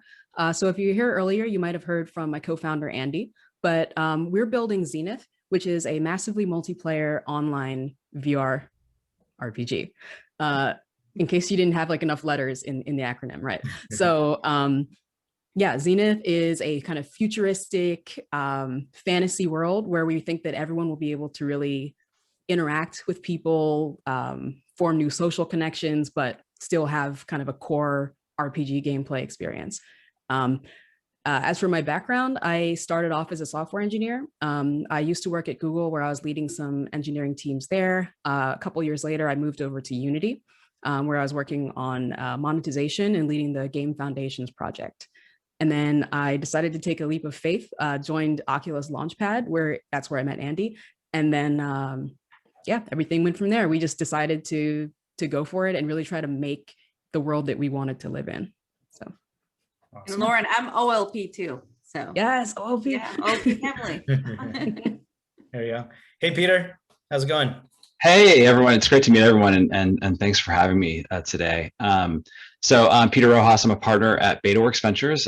We are a seed stage fund which invests in the future of how we live, work, and play online. And so it definitely ties into the metaverse in terms of the future of us being extremely online. And I've invested in companies like Rec Room as part of the mission of what we do at BetaWorks. I also have a newsletter about social gaming called MetaPlay, which if you Google MetaPlay newsletter, hopefully you can find. And then also before that, I was a founder and created Gizmodo, Gawker Media, Engadget, Weblogs Inc., and Joystick, which was the very first video game blog. Amazing. Thanks, Peter. Yoji? Did I pronounce that correctly? You got it. You got it. Yeah, my name is Yuji Higaki. I am the head of engineering at Niantic. Niantic, we're an AR platform company and the creators of Pokemon Go, Ingress, and Harry Potter Wizards Unite. I've been working in tech as a software engineer and manager for 25 years, spent time at Facebook and Google before joining Niantic. It's actually almost exactly 25 years ago that I graduated from Stanford. So I wanted to shout out to Stanford XR for hosting this and inviting me. I'm actually so impressed that you're pulling off a conference like this as undergrads. It's very, very impressive. But thank you for having me here. Yeah, agreed of how impressive it is too. And when I got invited, I figured, be me and maybe some other students. And then again, when I looked at the panel, I was just kind of mind blown of the talent that they've pulled together here. So very exciting. Let's start off with maybe the confrontational question. What is the metaverse? Kathy, do you want to start us off? I always people ask me this one first. They always go for me first. Well, what I would say is the following. I personally think that not one single person or one single company should define the metaverse. I think that, you know, we need to look at the metaverse in different ways. I actually got a chance to work at Magic Leap, where Neil Stephenson was our chief futurist. Neil Stephenson, for those of you guys that don't know him for some reason, wrote Snow Crashed, and I believe is one of the first people to use the term metaverse. Granted, that was written 30 years ago, so that's, you know, it's used as a sci-fi term in one of his books. But I would say, you know, a lot of things have progressed. Metaverse, the easiest way I find to define it is a convergence of the physical and the digital. I personally like what Kevin Kelly says, where he says it's when the world becomes machine readable, likable, searchable, clickable. People tend to think metaverse, and they, for some reason, immediately tend to think Ready Player One and immediately go dystopian, VR, you know, in here, like, you know, where the world is so horrible, we have to put a headset on. And I would say, why don't they, and this is, you guys are gonna like this. I always ask, and I say, why do you always think Ready Player One and don't think Pokemon Go? Like, why is it? Why is that? And I really think it's this kind of, you know, it's going to be both. It's going to be both accessing the real world through wearables and seeing, you know, data in front of us and digital content. It'll sometimes be a fully digital world, virtual shared space we go into. But I think that it's going to kind of a really, you know, it's not just one thing, right? For me, it's the idea. And I guess we could talk about, is it the metaverse? Is it metaverses? Right? I tend to view it, this is a really funny explanation, but I tend to view it as the greater metaverse of sorts. The greater, you know how you have the greater, you know, tri-state area or whatever, and then you have certain parts. I view it as almost the greater metaverse, and then, you know, multiple metaverses. That's my perspective. I know there are certain people that think it's only one metaverse. So, you know, obviously just, you know, just my 2 cents. Yeah. Yeah. Well, maybe let me ask the other panelists. Anybody see it as one metaverse? In a sense, I wouldn't say that it's one metaverse, like you log into like metaverse.com. Like, I don't think that it's necessarily going to be that condensed, but I think of it almost like closer to the shift that we had from things like ARPANET and intranet that were very specific people exchanging specific information to the internet. And like the internet is not for one specific thing, but you can think of it as one entity in a lot of senses. So that's kind of how I would view the shift to the metaverse. It's the metaverse, kind of like what Kathy was saying. It's like there's an overarching metaverse, but the experiences might not be part of like one company or one thing. Yeah, yeah. I think what's interesting is we're already seeing the formation of a lot of different kinds of metaverses, and I totally agree with Kathy. And you know, I'm a little bit biased, but I do think like Pokemon Go is it is a metaverse. It's an alternate way of experiencing the real world. And I think that's actually a good thing. I think it's a good thing that there'll be different experiences because you know, gaming is not for everybody. Headsets may not be for everybody, but there will be an experience, I think, that will resonate for everybody, like a unique one that will resonate with you. So I think it's important. There's a lot of people that are investing in this area and building these. Yeah, yeah. Any sense of why it seems like everywhere I look now, I'm reading the word metaverse. Why are we talking about it so much right now? Because it unlocks investor dollars. All right, there we go. I was going to say Roblox IPO, Coinbase IPO, yeah. Well, Peter, you know, as an investor, you know, on the panel, can you tell us a little bit about how your organization got excited in something like Rec Room and maybe other investments that you're excited about, and how do you see Rec Room playing in the world of the metaverse? Sorry, taking myself off mute. You know, I mean, Rec Room was in part born out of, you know, my own just interest in where VR was. I guess it was 5.5 years ago now when I started looking at VR investments, and finding Rec Room as being one of the few, you know, experiences or games that I'd played that got a lot of the social aspects right. That was thinking about the sense of what happens when people inhabit a shared virtual space and the things around, you know, harassment and around the sense of like a personal bubble and a lot of the mechanics of this stuff. And it really impressed me, like the depth of their thinking, and when, you know, and not just like the games were sort of deceptively simple and casual, but the level of product thinking behind the experience was, you know, some of the highest I'd ever seen. And I was, you know, deeply impressed by the caliber of Nick and the team that he'd put together. And so that was, you know, what got me most interested in doing that. I think that a lot of the stuff that is, come out in terms of what Rec Room is doing in terms of it being, user creatable experiences and things like that. That was all, planned, but it was not necessarily the direction that they were going to take, or the fact that they expanded beyond VR into mobile and desktop and console. And so I think, one of the things that's been really fascinating about this as an investor is that where we start is very rarely where we end up. And so, if I had to guess, I'd say, the term metaverse will either fall out of use or will be defined in a completely different way by people 10 years from now than we do now. And I think that'll be a good thing. And I think, what I think is really encouraging about where we're at right now is that people are very open to, this experience of mediating their lives through, virtual worlds. And I think one thing the past year has taught us is that whether it's gaming or online virtual spaces, that these things are incredibly valuable to us as a way of, maintaining and fostering our relationships and our friendships. And the friendships and the relationships that we have, that we create through these places, they're not diminished in any way because they're, mediated through a screen or a headset, and they're not less meaningful to us. And I think that's something that a lot of people have come around on in the past year. Not that, we learned, obviously, I would have preferred that we learned that, a lot less painful way. But I think for those of us who believe directionally that was where we were going, it just accelerated that process. Yeah, we certainly saw a complete explosion on the enterprise side. This idea that you actually go to work or events or go to school in virtual worlds. I feel like people who pre-pandemic said this is the dumbest idea I've ever seen.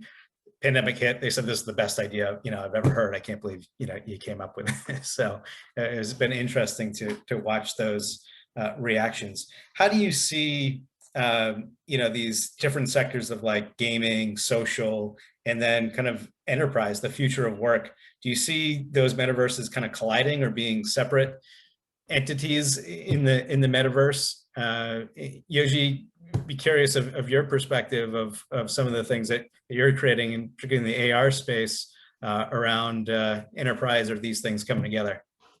Well, I definitely think social and gaming are going to be together. I mean, I think that they go perfectly hand in hand, as Peter mentioned. I mean, I think that it exists today already. I have spent the last couple months playing with my son now, who's old enough to play games, and we play Monster Hunter Rise together, and we're different people in that universe, and we have a lot of fun doing that. But I think there will always be a difference between social gaming and enterprise, though. The technology will probably be shared, but the use cases are so different, and that's why I think, in all industries, it's always pretty much stayed separate. I mean, you have different products, different use cases, you have enterprise sales cycles. So my guess is it will bifurcate there, but the technology platform will be shared. Yeah, cool. Lauren, curious of your journey from working at companies like Google and Unity, certainly playing a big role here in the metaverse, to an entrepreneurial path. There are probably a number of people in the audience here that are thinking about their direction. Curious what that journey has been like for you, and what made you, take that leap. Sure. So I think for me, so the timeline was that I was at Google in New York. I was on a slightly larger team, moved out to the San Francisco office, and that was kind of my first taste of doing something a little bit entrepreneurial. They have a program called Area 120 that's a little bit more like mini startups inside of Google. So I got to try that program, and it was a good balance, because it's like you get to be a startup founder, but you still get a Google paycheck. And so it was like both nice. Things kind of happened, right? Best of both worlds. It was really the best of both worlds, for sure. But working in a huge company like that, my number one goal was to make sure that my personal team mattered, and it mattered inside of a larger entity, inside of a larger entity, inside of a larger entity. So when I moved to Unity, it was a little bit more aligned. Unity is they have a very focused goal, which is to democratize game development in a certain way. So I got to kind of move to this smaller team, kind of narrow my focus a little bit more. When I started Ramen VR, my focus narrowed even more, because now all of a sudden there's two of us, right? So I was feeling this sort of I don't know how else to describe it, but hyper focus on what we wanted to build. And I think at the same time, I didn't really know what went into running a company. So I was very well versed in the engineering side, but all of a sudden now I had to think about the product side. I had to think about the fundraising side. I had to think about all these other things where normally I would have been like, oh, just tell the marketing person. And like, you look around and like, there's no marketing person. So it taught me about how to wear a lot of hats and how to move extremely fast toward a goal. Yeah, yeah. Any key learnings or key message maybe to students who are thinking about going the entrepreneur route within the metaverse space? Yeah, within the metaverse. So I think one thing is I think you need to be really, really good at something. I think you need to have something that you can hold on to and you can build your business around that. So whether that means that you're a great engineer, whether that means that you're a very strong product-minded person, whatever it is, I think you need to have a base that you can build a business around. I think having great ideas is one thing, but I think you need to be able to execute. And I think a lot of people run into trouble there. So I think, yeah, I would just say go into it again with a strong focus on how you can use your skills. It's awkward to hear as a psychologist, right? Because I just ask questions. That was my only, key skill. I was fortunate to start my company with, some grant funds. So I guess I had that going for me. But yeah, I've never written a line of code or anything for our product. Didn't have any technology experience going into it or business experience. But what a fun journey, and I certainly have a lot more, gray hairs from doing it. But each step of the way is you learn a ton, and it's a lot of fun. I certainly didn't even know, have never even heard of, I think, the metaverse when I started Verbella.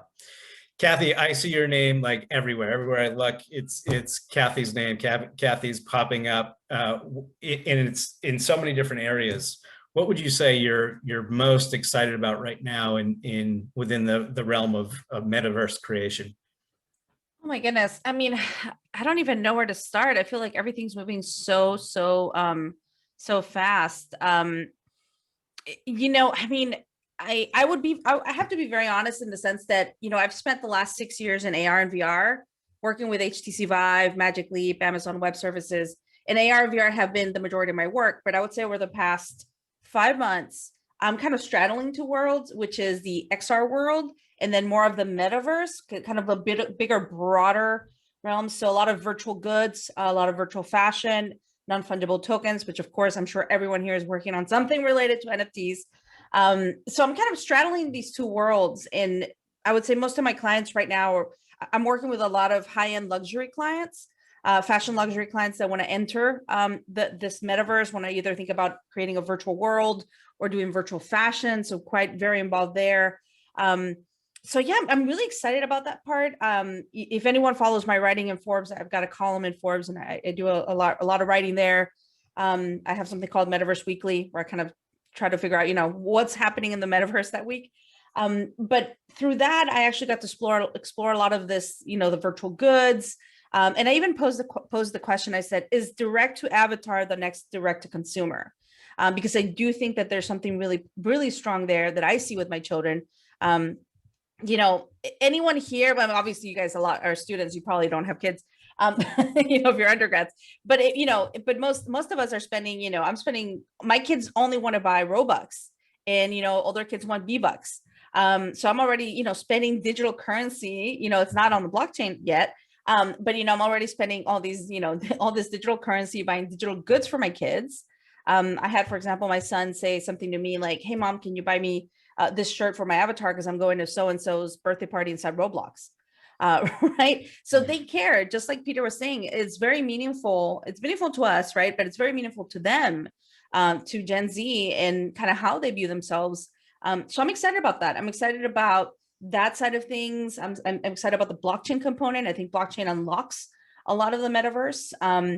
And yeah, just, excited about everything that's happening in the metaverse space, XR as well. But I feel a lot of my work is now in kind of this broader metaverse kind of, I don't know, industry, let's call it. Yeah. Yeah.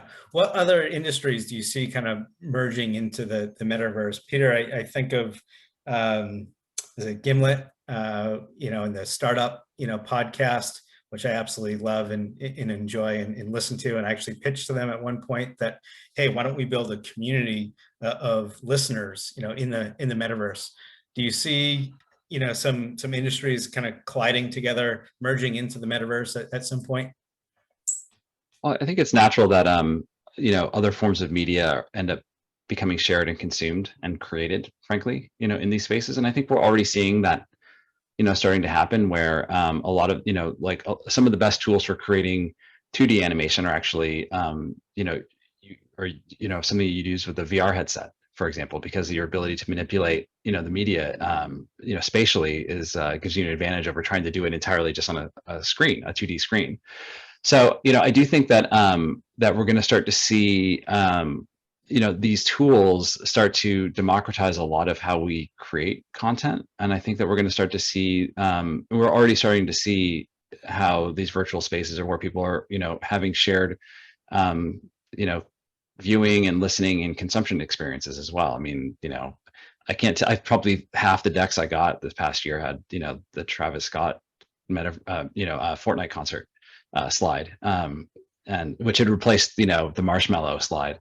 Fortnite concert slide from the year before, and it was actually a little bit of a flag for me, because it told me that a lot of times those startups were not especially acquainted by how any of that was done or how it worked or the relationship between the artists and Epic, and so it's been really interesting to see how the thing that I think is going to be differentiated long term are people that are founders who are builders who are looking sort of past the really superficial type of experiences, which is, having a concert in a virtual world is not a novelty anymore. And the tools for doing so are largely commodified at this point. I think it's about what are the differentiated experiences? What are the things that people really care about doing? What are the connections that people have in terms of those experiences that really matter? It's not enough, for example, for, your virtual blockchain-based metaverse game, to have a token attached to it. The game itself has to be fun, and very rarely are those games actually fun. And I think that that's something that is a skill, which is really, really underappreciated when it comes to this stuff. Which is, it's not just enough to put something into a virtual space. You have to think very deeply about how it exists in that space, how it's presented, how the users interact with it, how they interact with each other in those spaces. If it's a game, is the game actually fun to play? And so I think that we're, once we get what I've seen over and over again, both as a founder and a builder and as an investor, is that once we get past the novelty phase of something, you start to see people actually crafting really great experiences for it. And we saw the same thing happen with mobile. We saw the same thing happen with the web, and the same thing happen with mobile. If you go back to the first, year of apps for, iPhone and for Android, they were pretty low quality, and people were starting to get the hang of how do you craft really good experiences that don't feel like you're, it's skeuomorphism or trying to port over the user experience paradigms of desktop. And once you start to build natively, that's where we start to see things that are really powerful and kind of game changing, so to speak. Yeah. And a lot of people try to use new media the way the old media worked, right? And new users sometimes expect, to have that familiarity of what to do it. So sometimes, people come into our enterprise virtual worlds and they just want to present slides, and if you're just going to present slides all day, in the platform, you're not getting the extra value. You're going to end up going back to a Zoom platform or whatnot. Speaking of spending time in virtual worlds, I spend far too much time at my desk, physically sitting, not exercising, out in the real world. Yuji, I need you. Tell us some more about how you see AR and actually people getting up and interacting in the physical space. How important is that going to be? What is the blend between sitting behind a desk or a TV or console and getting out into the wild? Well, thank you for highlighting that. That's a core part of our mission, actually, is to get people to explore the world, to exercise, to do it with friends. And that's been a design tenet from the very beginning. I think with games like Pokemon Go, the whole experience is actually rooted in being in the real world and actually seeing real world locations differently. You know, it's not your library. It's actually a gym where you're going to go and battle Mewtwo. You know, it's not a water fountain, but it's a Pokestop with a lure on it. And so it's a key part of our vision. Like, I think I mentioned earlier that I think there's going to be different takes on the metaverse, and that's a good thing. I think someone needs to build the one that gets people outside and that focuses on exercise and health and exploration. And so that is and will continue to be a focus for what we're doing and for the platform that we're releasing that will allow others to build similar experiences. Awesome. How about in terms of kind of the state of where technology is today? Where do we need to get to for more metaverses or the metaverse to continue to expand? Lauren, I know you're building in VR, but also across platform. Can you share a little bit about your thinking in what you're publishing to? Sure. So yeah, we are cross-platform. We're starting with VR as our main platform for development right now. So we're across all of the high-end VR headsets. And we're going to expand Zenith to be on desktop as well. It was really important for us that you could access the game from different platforms and different medium.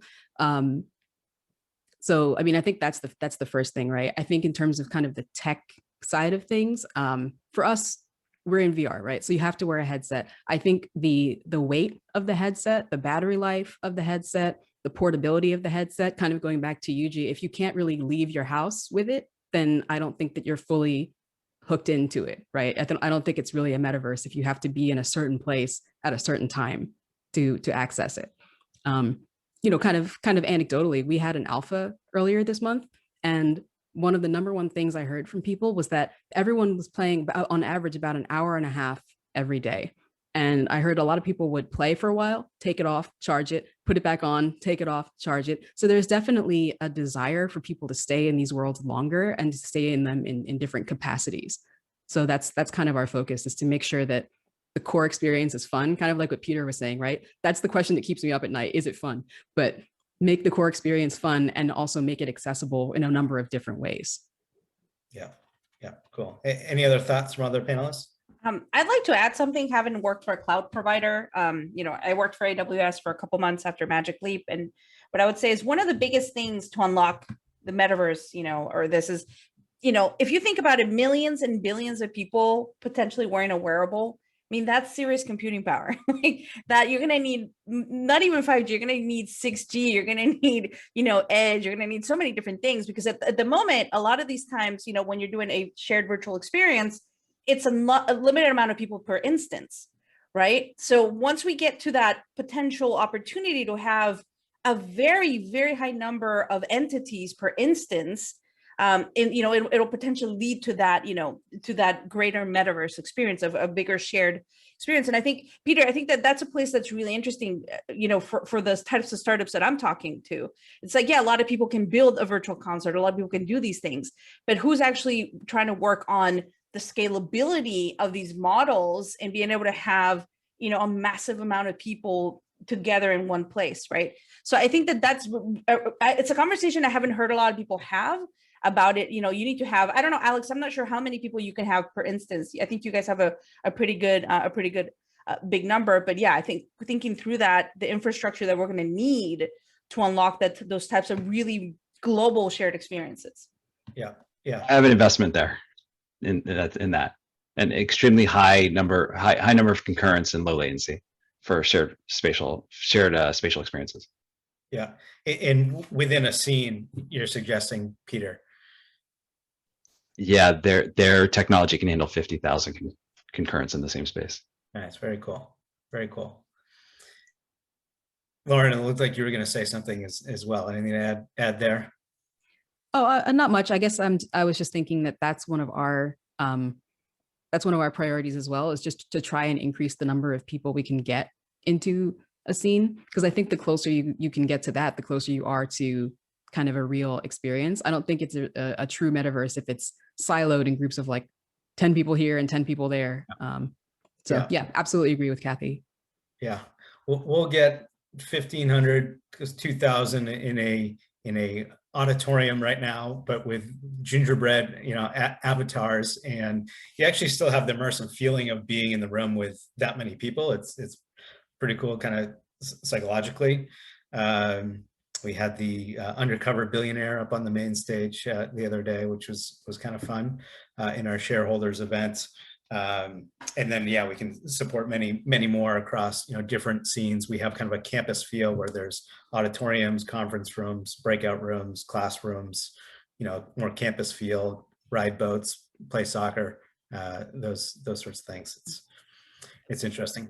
What I will say, Alex, because I live in DC, so I do a lot of work with defense as well. It's like some of the requirements that they have for some of these large scale simulations is 1 million entities per instance. Yeah. I mean, that's kind of where they want to get, right? And that obviously, 50,000 is great, but getting to 1 million, that's a big difference. So, that's going to need a lot of compute power, a lot of infrastructure, a lot of different things. Big time. Yeah, it's actually a good question. Does anyone see what role do we see defense taking in the metaverse? I know we do some high-end training VR simulations for the Navy. Curious of others' thoughts of the role of our nation's military.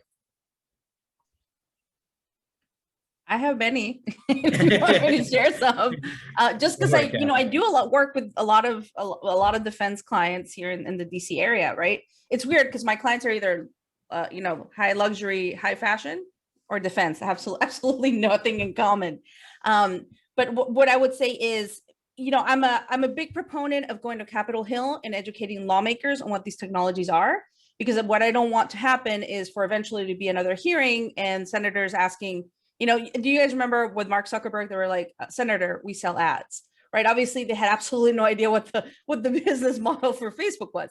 So, going to Capitol Hill, educating people, there's a reality caucus on the Hill. It's the virtual reality, augmented reality, mixed reality caucus in Capitol Hill. They just added a new member, a new senator, and kind of educating them on what these technologies are. And then the other thing for me, to be honest, is I think it was a big signal when the government approved the $21 billion investment, deal with Microsoft for IVAS, for the future of the future of the armed forces and the future of soldiers. $21 billion is obviously a big number that signals a lot to people in the industry. We're not playing around anymore. And then the other big thing, Alex, here that I really believe in is, artificial intelligence usually gets all the glory, right? That seems to be always what people are talking about and where all the investments from a federal standpoint tend to go. And I am a big proponent of saying, that's great. Yes, AI will impact and change a lot of different things, but XR particularly is going to change how we see the world and how we engage with our physical reality. And that's going to have a bigger impact in our daily lives in some way. And the US, in my point of view, already leads in AR and VR, right? The godmother of VR, the godfather of VR, these are all Americans. And, a lot of this stuff is happening here in the US. We already lead. Why are we trying to catch up on electric vehicles with China? Why are we trying to catch up on with other countries when we already lead? Why aren't we really focusing on AR and VR and investing in it more heavily? So anyway, off my soapbox, but I'm very, very passionate about this and thinking through, we already lead in XR. Why aren't we pursuing that further? Yeah, awesome. Any thoughts or opinions there? I mean, I do think like the military and defense will play a big role in developing the technology, but I don't think it's necessarily required. I think there's a lot of other companies that are going to be investing in it. I think there's many different use cases, and I think the use case that we're envisioning is one of social gaming and fun. And I think that will take it down one route. Certainly, shared technology that's going to be developed through military funding will probably make its way out into the private sector. But I think these things will happen in parallel. Yeah.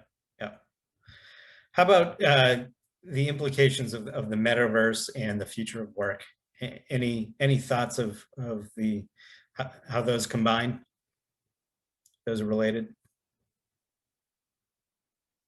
I think that there are already a number of great tools for doing collaboration, in VR, and obviously you can see how the addition of AR can really transform the way in which you're able to do all sorts of, augmented reality for any kind of construction or maintenance or manufacturing can be tremendously, is already being implemented and used in all sorts of ways that like we don't even hear about because they've been around, they've already been used for many years now, actually. I think with respect to, the stuff that we think of as more traditionally sort of metaversey, like the virtual worlds, I do think, I actually wrote something about this a few months ago about how I do think, gaming can be a way that remote teams are able to, build up some of the, deeper relationships and trusts that are very hard to do when you don't spend time in person with people, because there are just a lot of non-work related interactions that you have throughout the day with other people that you work with, even if it's just, a quick chat in the hallway or, going out for, lunch or dinner, those sorts of things. And, I think remote first workplaces are going to need ways for people to spend time with each other that isn't just working. And you can see games being a way for people to not just be sort of face to face on a screen, but sort of side by side doing something fun together. And that fun is actually a way, for people to get to know each other and to talk and to share, intense emotional experiences in a safe context. Because in a game, it doesn't really matter very much, but when you play Fortnite with somebody and you win, there's an emotional intensity to that, that you share with that other person, and it helps you get to know them a little better and understand them better and maybe even trust them a little bit more. And so I think that there will either be games specifically made for this. And I actually am, one reason I wrote the blog post about it was I want founders that are building this stuff or thinking about this stuff to find me.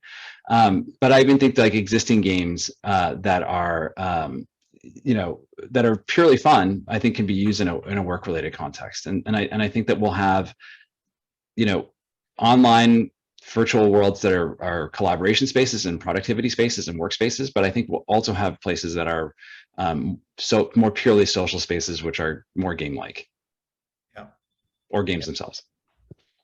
Yeah, when you asked that question, I immediately thought of how the last year I kind of felt like I was thrown into a metaverse at work. Like I basically would kind of put on my on my headset, which is like my Zoom window, and see all the people I'm working with. To Peter's point, we learned how to do offsites and play games with each other, like in this environment too. So I have a feeling like it's fundamentally changed the way we think about work and how we approach it. Yeah. Our biggest success story, ironically, is with a real estate company, a residential real estate company that sells real homes in the real world. They have no physical office. Their offices are in Verbella virtual worlds. They started in 2016. There were about 900 agents. 4.5 years later, there are 54,000 agents, multi-billion-dollar company, expanding internationally, no brick and mortar offices, just operate entirely in the virtual world. And one thing it does is it puts your headquarters everywhere, right? So no one's at disadvantage by not being at the headquarters. And then the 3D nature of sound and presence, right? It brings back the water cooler. You can manage by walking around. You can have collisions, connect across silos and those sorts of things. It's been quite fascinating to watch them grow over the years. We just did their actually shareholders conference last week with I think over 10,000 people doing their full shareholders event that they typically do in person. It's been interesting.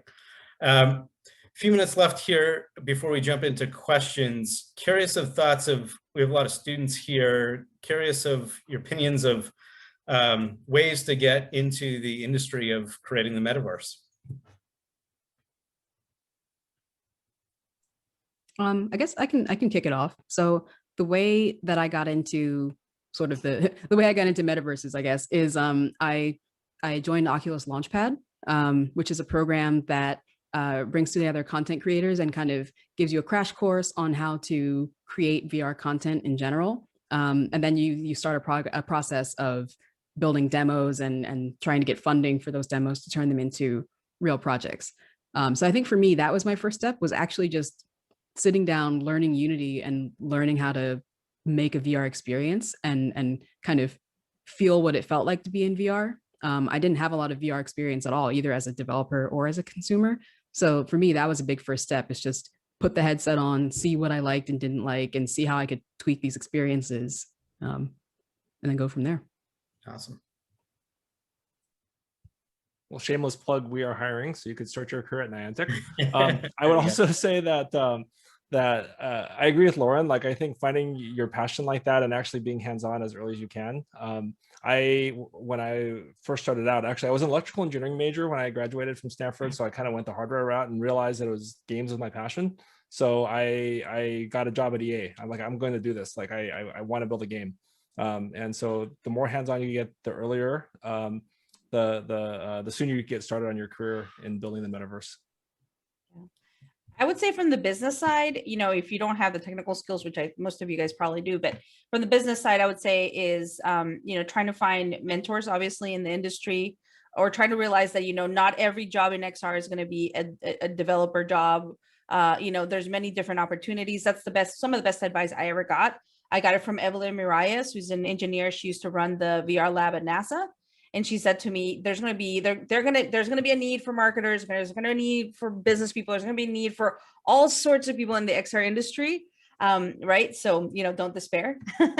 And then the other thing is, if you do have those technical skills and you want to add something to your portfolio, but you're still studying and, you know, you can't go and do an internship, or you can't, you know, take on a side hustle, try to look for a nonprofit, and try to offer them an opportunity to do something with them that, first of all, means something, right? It makes a difference, but also adds to your portfolio.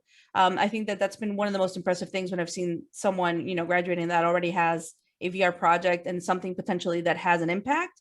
That people will notice that for sure. Cool. Peter, any thoughts? How about any advice for folks who want to take the entrepreneurial route? You know, areas that they should get to before thinking about, you know, pitching to investors? I mean, I think you need to be able to build. And I think you know, I think as others have mentioned, I think identifying the things that you're most excited about.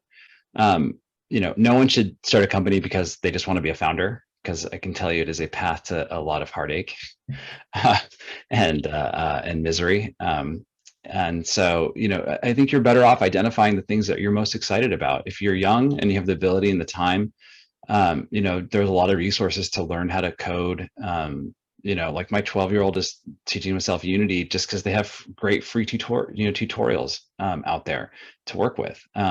If you know, are a little intimidated by learning how to code, you know, go start making games in Roblox or in Rec Room and start to learn some of the, you know, what it's like to make a game and how hard it can be, but also how much easier it can be with some of these, you know, sort of no code-ish platforms that are out there. And I think, you know, part of what you are trying to do is just find things that you're excited to do and to contribute to the community. And that can be, you know, building games that other people love and you know, or hosting a Discord server or community, or frankly, just writing. I think that, you know, writing and putting your ideas out there and doing this stuff in public is a really great way to connect with other people that are, you know, interested in this stuff. And one of the advantages you have when you're, you know, new and starting out is that you actually don't have any readers and you don't have very many people paying attention to what you're saying. And so you can say a lot of dumb things and make a lot of mistakes and get better at it without the stakes being very high. And I can tell you that I really appreciate, you know, when I started blogging in 2001, that very, very, very few people read, you know, what I was writing. And I had a chance to, you know, make those mistakes in obscurity and get better and to find my voice and to find things I was passionate about. So, you know, it's a luxury that you have when you're this age. You know, I'm generalizing everybody's young, I'm gonna call it, you know, which I know everyone is not. But my point is, you have a luxury of obscurity and take advantage of it. Great advice. Awesome. Hey, Arjun, do you want me to take questions here? Do you want to take the questions from the audience? Yeah, so that was an awesome conversation, by the way. Big round of applause. I think what we'll try to do, fingers crossed, is we've got some questions in the Q&A, and it looks like Zoom's bubbled them up to the top based on the likes. So we'll ask the person to like answer it live or ask the question, and then we'll see if that works. Otherwise, I'll just pick the top ones and then ask the panel. Let's see.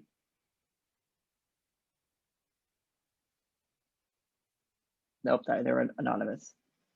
Okay, just to be safe, let's just ask them ourselves. So the first question, and I think this is a really important one. So what are some of the neglected risks of the metaverse that you think XR ethicists and really anyone working in XR should consider? Was that the risks? Did I hear that correctly? Yeah, neglected risks.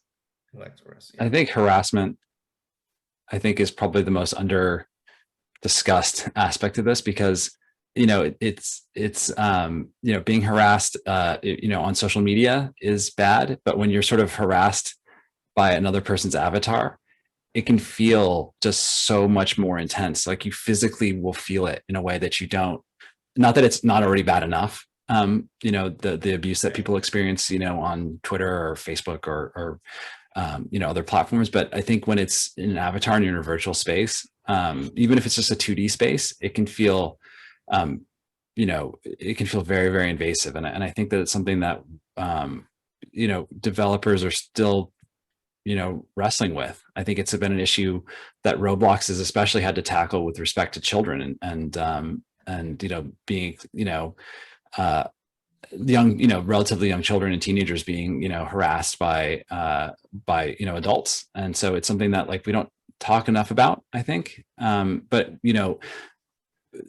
these virtual worlds or metaverses or whatever comes next, they have to be as open and inclusive and welcoming as they, because they have to be open to everybody. It's a space that everyone is going to, if this is where economic value is going to be, created, if this is where we're going to be learning and sharing and shopping and creating, then it has to be a space that everybody can participate in. And, we have to, and as developers, people building this stuff, we have to be very mindful of that, almost from day zero. Yeah. I'd like to add, I think another perspective is equity and access. I think one of the things that the pandemic showed is that people who didn't have regular internet access or particularly good internet access were at a disadvantage. You see all these kids, sitting outside of McDonald's to use the free Wi-Fi so they can do their homework and things like that. So I think if access to the metaverse is gated on things like expensive hardware or good internet connections, I think that the more important the metaverse becomes, the bigger that disparity is going to get. Imagine that you can't work or you can't go to school at all because you can't physically access it. So I think equity in terms of ability to access the metaverse itself is going to be huge. Yeah.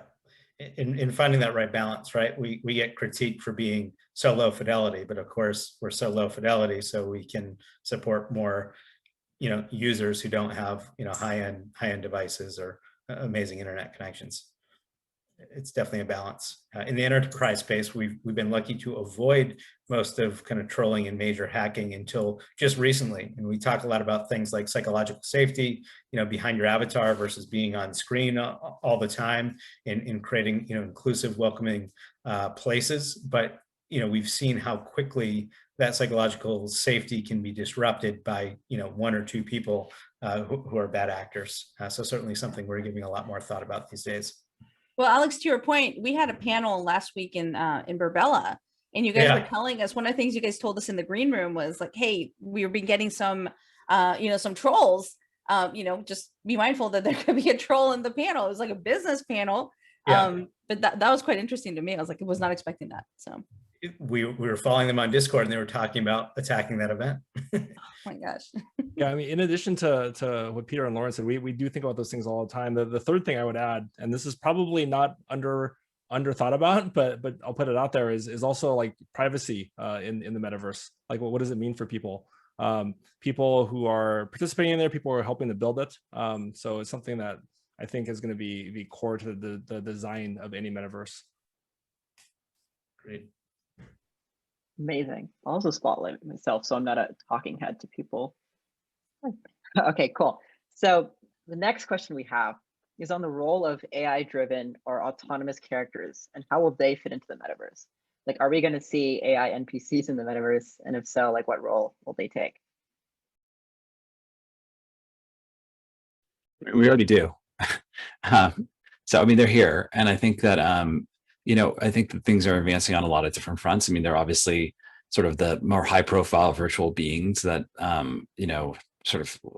you see a lot of, like, the little Michaela being sort of maybe the most well-known, version of that, but there's also, Fable's Lucy and which is definitely like much more interactive than Lil Michaela.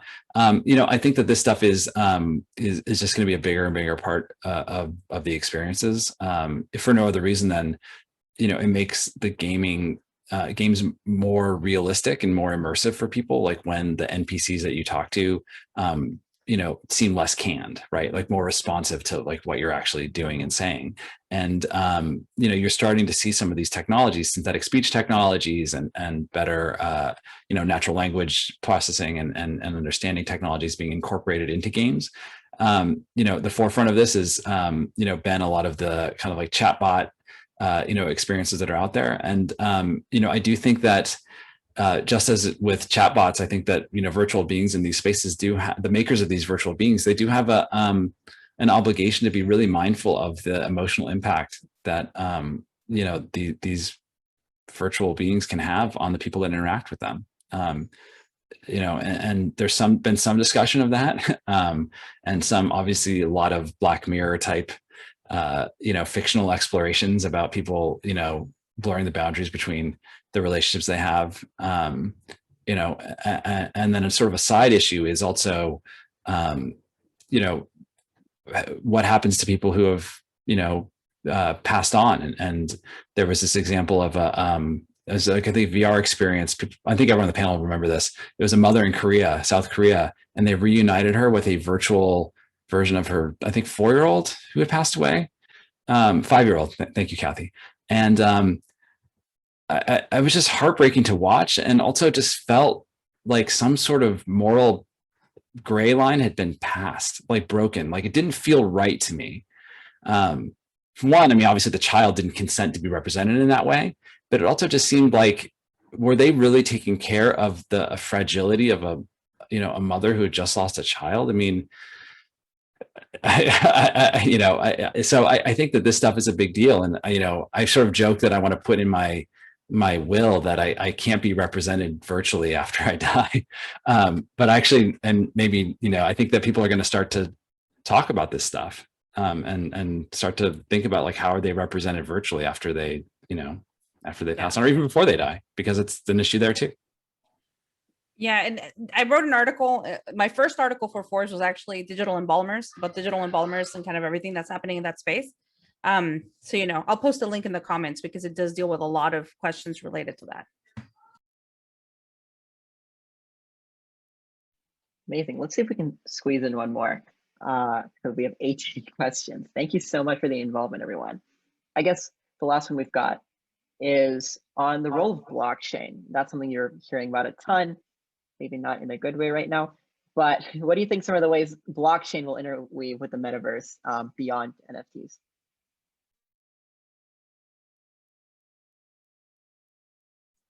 I think one thing could be verifying identities of people. I think that the more time people spend online and in the metaverse, the more people will try to find ways to impersonate other people. So I think that kind of leaning on crypto is a way to just kind of make sure people are who they say they are without like collecting a bunch of identifying information and driver's licenses and all that kind of stuff. I think that's going to be important for one. Yeah, I would say ownership. Ownership, I think, is a critical component, right? The ownership of digital assets, right? How do you prove ownership of digital assets? And so many different things, obviously, provenance, you name it, all that. But what I would say, right now, if you go to someone's wallet, you can see what they own, right? If you know how to find it, you can see exactly what I own, right? So there's that kind of level of transparency in some ways. So for example, I'm thinking of doing some work with a virtual real estate company that sells virtual properties in a virtual metaverse, and I have to actually sell the properties I had in that metaverse because I can't be seen as having insider information or having some type of having more information than other people. So anyone could find my public wallet and see that I own property there. So if I keep owning property there, that could be an issue. So yeah, that's interesting conversation I had last week, let me tell you. I'll just say one, okay, I've got. We're out of time. I'd say one tricky thing about, the NFTs and not that the question was specifically about, the question was about stuff that wasn't NFTs, but one of the tricky things about NFTs and, the metaverse is whatever platform you want to, bring that object into has to support it in some way. Some of that is a technical thing, the textures and file formats and, things like that. But also there are just issues around, the level of comfort that the platform is going to have in terms of allowing you to display that object or use that object, that virtual object, in their world. I was speaking at a thing a couple of weeks ago, to a maker of a virtual worlds product, and he and I said, hey, if I buy a virtual Gucci shirt and can I wear it here in this world? And he's like, yeah, absolutely. And I was like, cool, okay, now I buy a shirt that has a swastika on it. Are you okay with that? And he's like, no, you can't do that. And I was like, well, at some level you have to have some system in which you're deciding like what things are allowed and what things aren't allowed. And so you're going to be like whitelisting the shops that the goods come from. There's going to be some re-centralization of this stuff. So I think that there's, to talk about to kind of refer back to what I was saying earlier, is like, I think there's sort of like a lot of naivete about like, oh, it's on the blockchain and like, people can bring their stuff wherever. And it's like, there's just a lot more nuance and complexity to how it actually works. That is where I think the real opportunities are. Conversely, but it does mean that like, we're not going to be in this sort of, techno utopia where, you just have like everything on chain and you go, flit from virtual world to virtual world. This is not a realistic vision of how this stuff actually works. Awesome. Yeah, that's a really good point. And I think it's left a lot of questions for us to ponder. And speaking of a lot of questions, we do have a lot of questions left over. We won't get to answer them now, but I'll drop the link to the website here. We have all our panelists on here. So definitely, if they're open to it, reach out. I'm sure they love talking about this stuff. So thank you all so much for doing this. I found it a super, super insightful experience, and I'm sure everyone else did too. So thank you all so much. Thank you. Thank you so much. And thank you, Alex, for moderating. Thank you. Thank you so much, Alex. Yeah, lots of fun. Thanks, everybody. Alrighty, take care. Bye. Bye. So next up, we'll have the empathy panel, and I'll pass it off to Elizabeth to introduce that.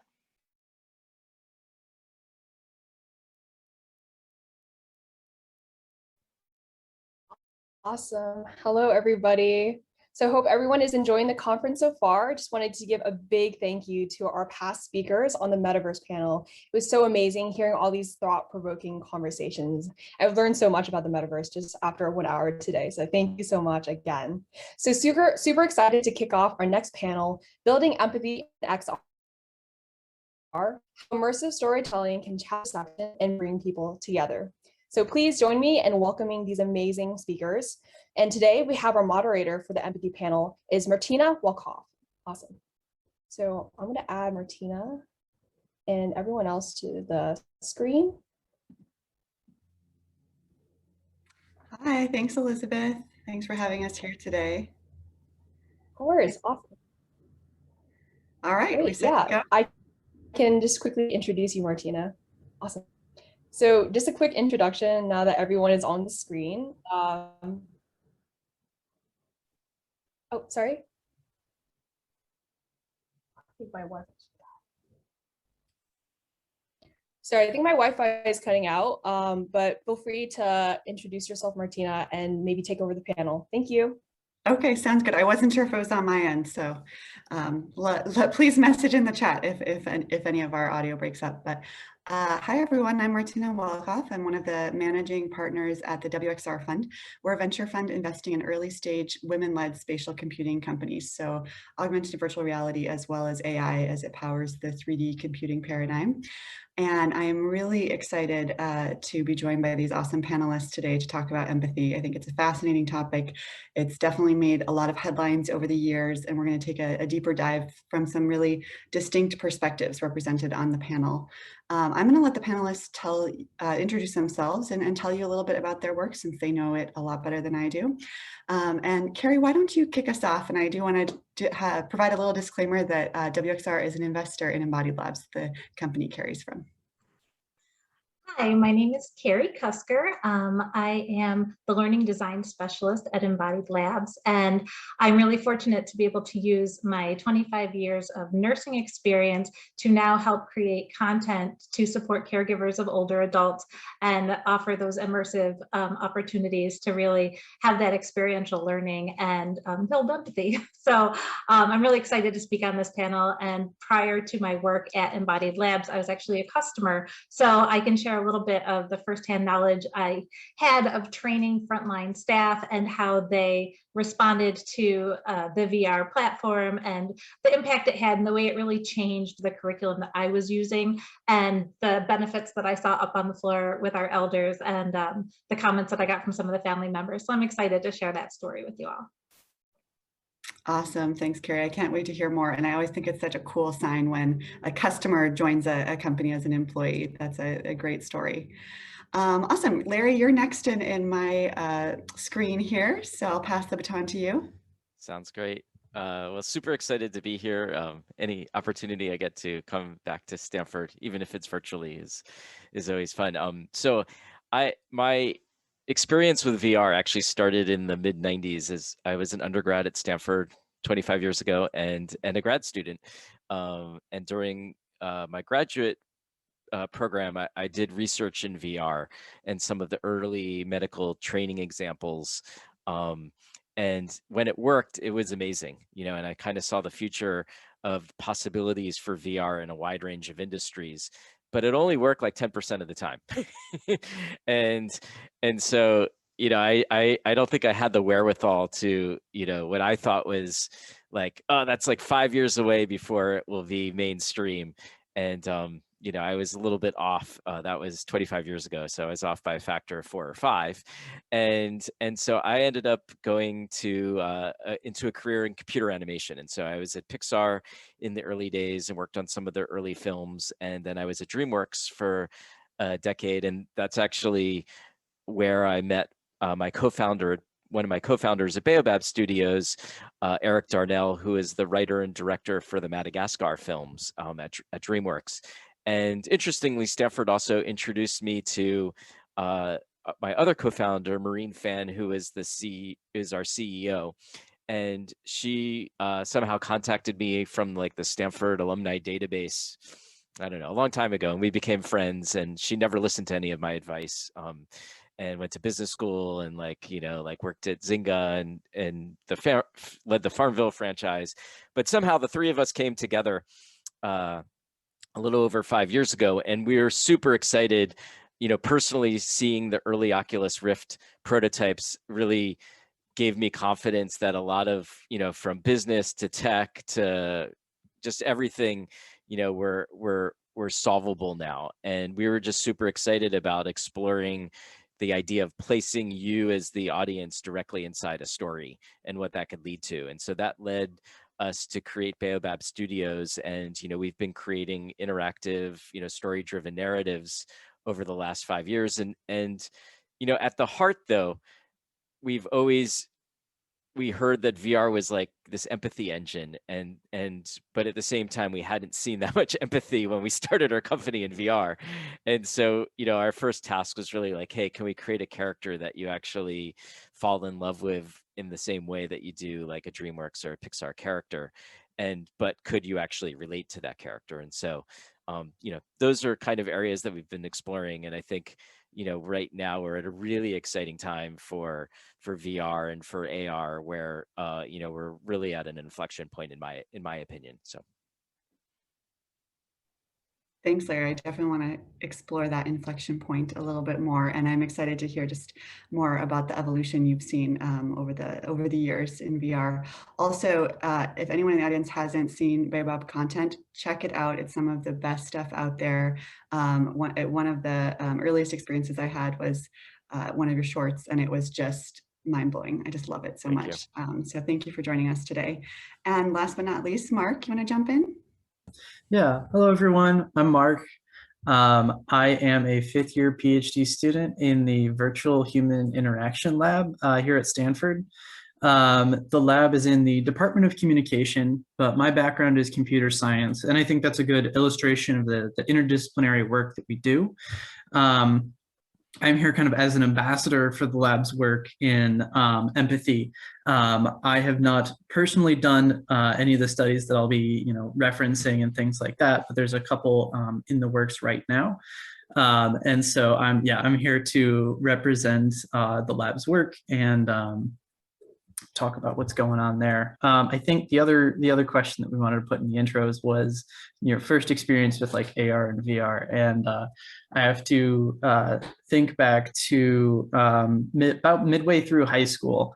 I saw like a web page or a tech demo or something like that. It was a little augmented reality application. I could print out this piece of paper that had essentially a QR code on it, and the camera would recognize that and put a little virtual character on top of it. And it was absolutely amazing for all of 5 seconds. And then I was like, what now?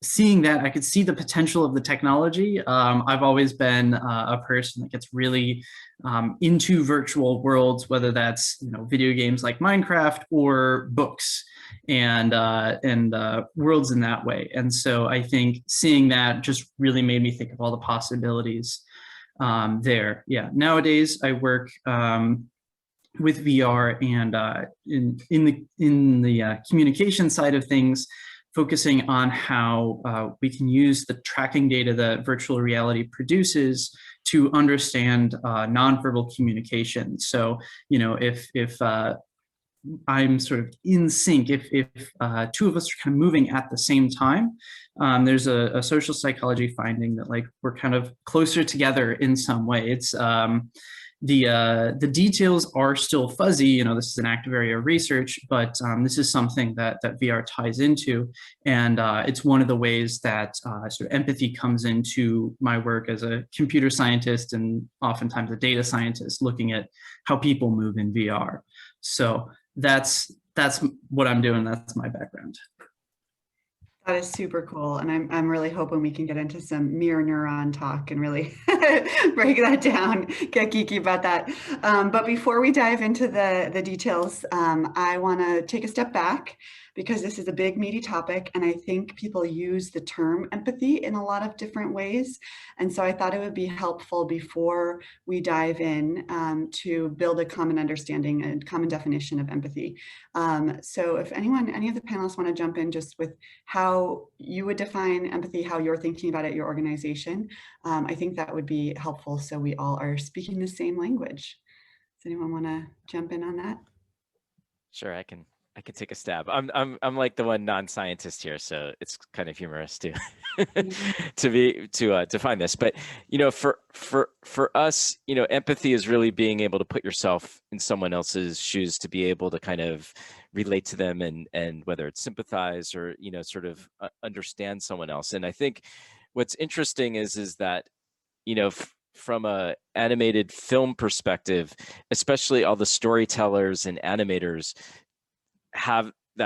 build that connection in everything they do in like just an intrinsic way. So I don't think there's necessarily a studying of it or anything, but the end result is that when you watch a film that is really good, you care about those characters that are up on screen. Like you viscerally you feel something for the sort of the difficult choices that they're making under pressure that reveal something in them about themselves. And that's typically what a great film does, that is someone is put under pressure, they have these difficult choices that they have to make, and the ending is somehow surprising and yet inevitable about how they actually learn about themselves and how they change.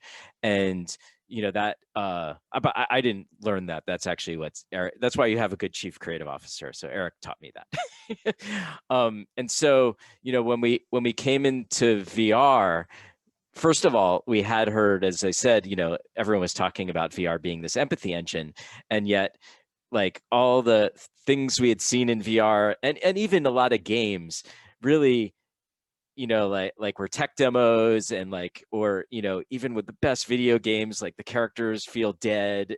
And so, you know, we weren't sure whether we could be able to create an empathetic character. And that's the first thing we tried to do. And so our first project, Invasion, we have this little bunny, Chloe, that everyone fell in love with.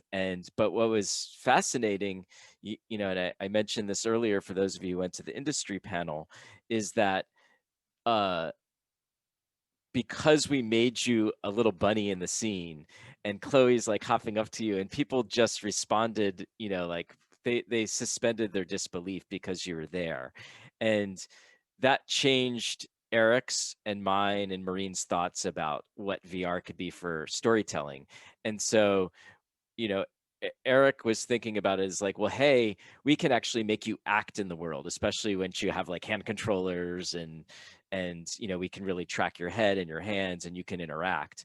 And so we can actually not just make empathetic experiences, but compassionate ones. And compassion is putting empathy into action. And if you think about a great film, you care about the characters, but then the film's over and you're done. And maybe if it's really, really good, you're like, yeah, I really care about that environmental cause. I'm going to go do something about it. But here you could be in the experience and you could be allowing someone to act. And I think, you know, there's been a lot of great research, for example, that, you know, Mark's lab has done on how the power of VR and all these sort of nonverbal and all these behavioral cues that we do can actually put people in the mindset of acting either during the experience itself, but then also afterwards. And so that's, you know, kind of our vision for VR, is that we can actually create compassionate experiences where we can turn that empathy into action. I really love that, you know, definition of compassion as empathy in action. I think that's really powerful, and as particularly when we're talking about VR and the physical nature of the experience. Mark or Carrie, would you like to build on that at all and talk about maybe some of how it relates to your work? Yeah, sorry. What I have always found as a nurse is that empathy is not something that can be taught. Empathy relies on having a previous personal experience of some sort, whether that be a lived experience, you know, out in the world or in a VR headset. But without that piece, you can be sympathetic towards someone, but empathy, you know, is really an understanding of what someone is going through emotionally based on your prior lived experience. I always think about, you know, when you see somebody who's very pregnant and all the moms are telling their labor stories and, oh my gosh, and my feet swelled this large and this and that. If you've never had a baby, you can offer your seat on the bus, you can offer to, you know, help that person out, but you haven't had that experience. You don't feel the same way, and there's not that same connection that you have once you've had the experience. So what we've found is that the Embodied Labs workshops and labs have really given our staff an opportunity to walk in someone else's shoes, literally, and feel those things and experience them in that first person, so that there's an opportunity for empathy to grow and organically mature. So. It's amazing. That's great. And as someone who was recently pregnant, I can very much appreciate that anecdote. I felt the empathy. So, Mark, I'd love to hear from the academic perspective. Maybe you could tell us a bit more about some of your research and what you're seeing that's unique about VR as it relates to empathy. That's a good question. So I wouldn't be representing academia if I didn't have a nice dry definition of what empathy is. So this is coming from one of the papers that Fernanda Herrera, a lot of the work that I'll be talking about has been done by I guess now a graduate named Fernanda Herrera. She's now working at Facebook. But the definition of empathy that we'd like to use in the lab is the ability to share and understand the feelings of another. This is in contrast oftentimes to perspective taking. Oftentimes they're related, but they're different. Perspective taking is more taking on someone's point of view. It's more intellectual activity. Empathetic is more emotional, more affect. And they're definitely related. Oftentimes, taking the perspective will lead you to adopt, the emotions of that sort of situation and point of view, and vice versa. Taking on the emotions will make you invested in the, the facts, the point of view, all that sort of stuff. So they definitely go back and forth here. And I really like what Larry said about compassion being empathy in action. One of the things that I learned about when it came to empathy was oftentimes empathy doesn't stay. It'll bump up over a period of time, but it's often very exhausting to constantly be taking on the feelings of others. I've heard of empathy burnout in a lot of the helping professions. That is a thing, and we've seen in the research that you will have this VR experience, and your empathy will go up for a time, and then it will come back down. However, and here's the important part, your attitude will stay changed after your empathy sort of comes back down after this VR experience. So even though your empathy is sort of back at baseline, your attitude has changed and your activities have changed. And originally, a lot of this research was, on the scale of 2 or 3 days, or maybe at best 2 weeks. But some of the work that Fernanda has done as part of the lab has extended this out to 8 weeks later. There's an actual behavioral change. We ask people to, one of the experiences that we have in the lab is becoming homeless. It's a series of 3 vignettes. And at the end of it, you're asked, hey, here's a petition that's going around in California right now. Do you want to sign it to, add a sales tax for such and such activity? And people that went through the experience 8 weeks ago were more likely to sign that petition than people who didn't. And it shows that, these VR experiences, they can move the needle. And I think that's really crazy and exciting. And I mean, that's the reason we're here today. So hopefully it should. Yeah, go ahead. Oh, I was just gonna say that the work that's being done at your lab, is so inspirational to us, because it's like, ooh, there's scientific background to what we're experimenting with. So I love going through I mean, I didn't love going through them, but the homeless experiences were really amazing, because you really did, it really put you in the shoes of someone who's actually going from, living a normal life to being homeless. Mm-hmm.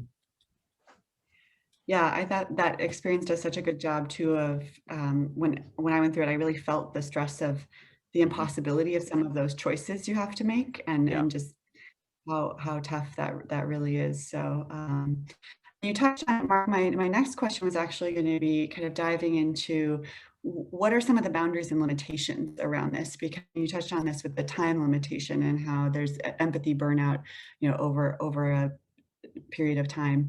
And I think, especially a few years ago with the empathy machine making all the headlines, I think there's a little bit of pushback against that more recently, and exploring, how far can we, how much can we really walk in someone's shoes?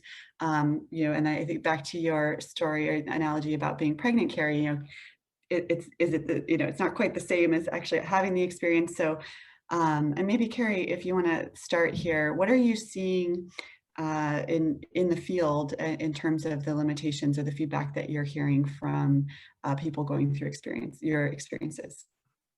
Yeah, so as a nurse educator, a lot of the use for embodied labs was training new staff, putting them through the Beatrice module, which is 3 vignettes of somebody living with dementia, Alzheimer's dementia specifically. And a lot of what we got as far as feedback was, well, what happens next? I want to see more, because we can only cram so much into, a 7-minute headset experience, and then we have 15 minutes to chat about it, and then we're on to the next thing. And people were hungry for, well, what about this and what about that, and how did she do this? And so there's there's this craving for knowledge that came afterwards, which, you know, in some ways it was a limitation because we only had so much content to share.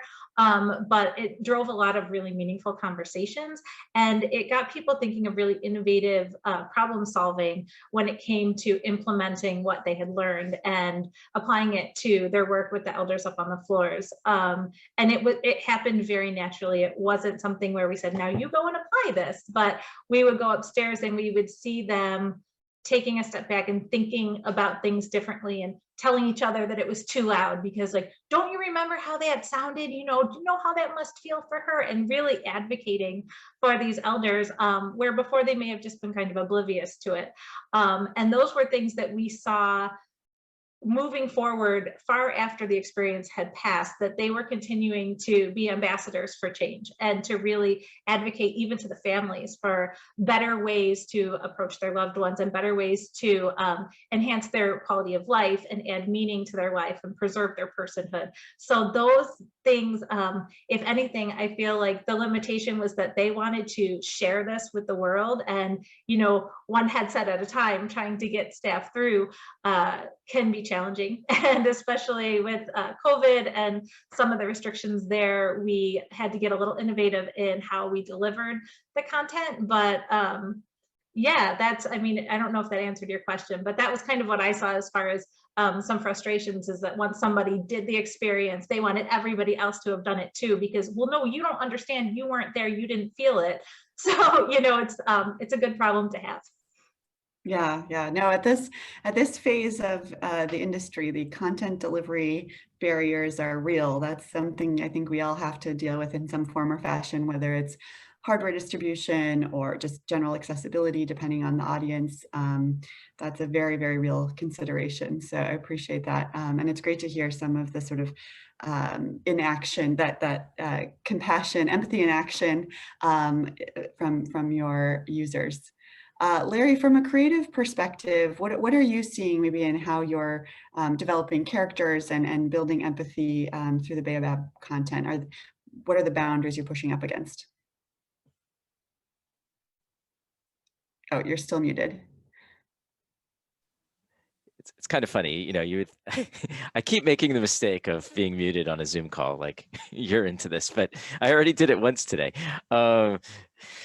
So, you know, on one hand, you know, there's so many limitations, and then on another hand, you know, that's what excites us every day. You know, like from the beginning, we've been hearing, you know, like all the limitations of what you can't do in VR, and you know, you can't do cuts, you can't do, you know, this or that from a creative standpoint, and it's made us want to push those boundaries. So, you know, I think obviously there are limitations that we've run into, but we've tended to embrace them. You know, so a great example was, you know, from the very beginning, we knew that what would really make for a, you know, more mainstream devices, when you're not tethered to a high-end computer and you don't have like sensors everywhere. And, you know, I have given a lot of demos over the last 5 years, so I can say, even as a technologist, that it is a royal pain in the ass, totally not ready for prime time.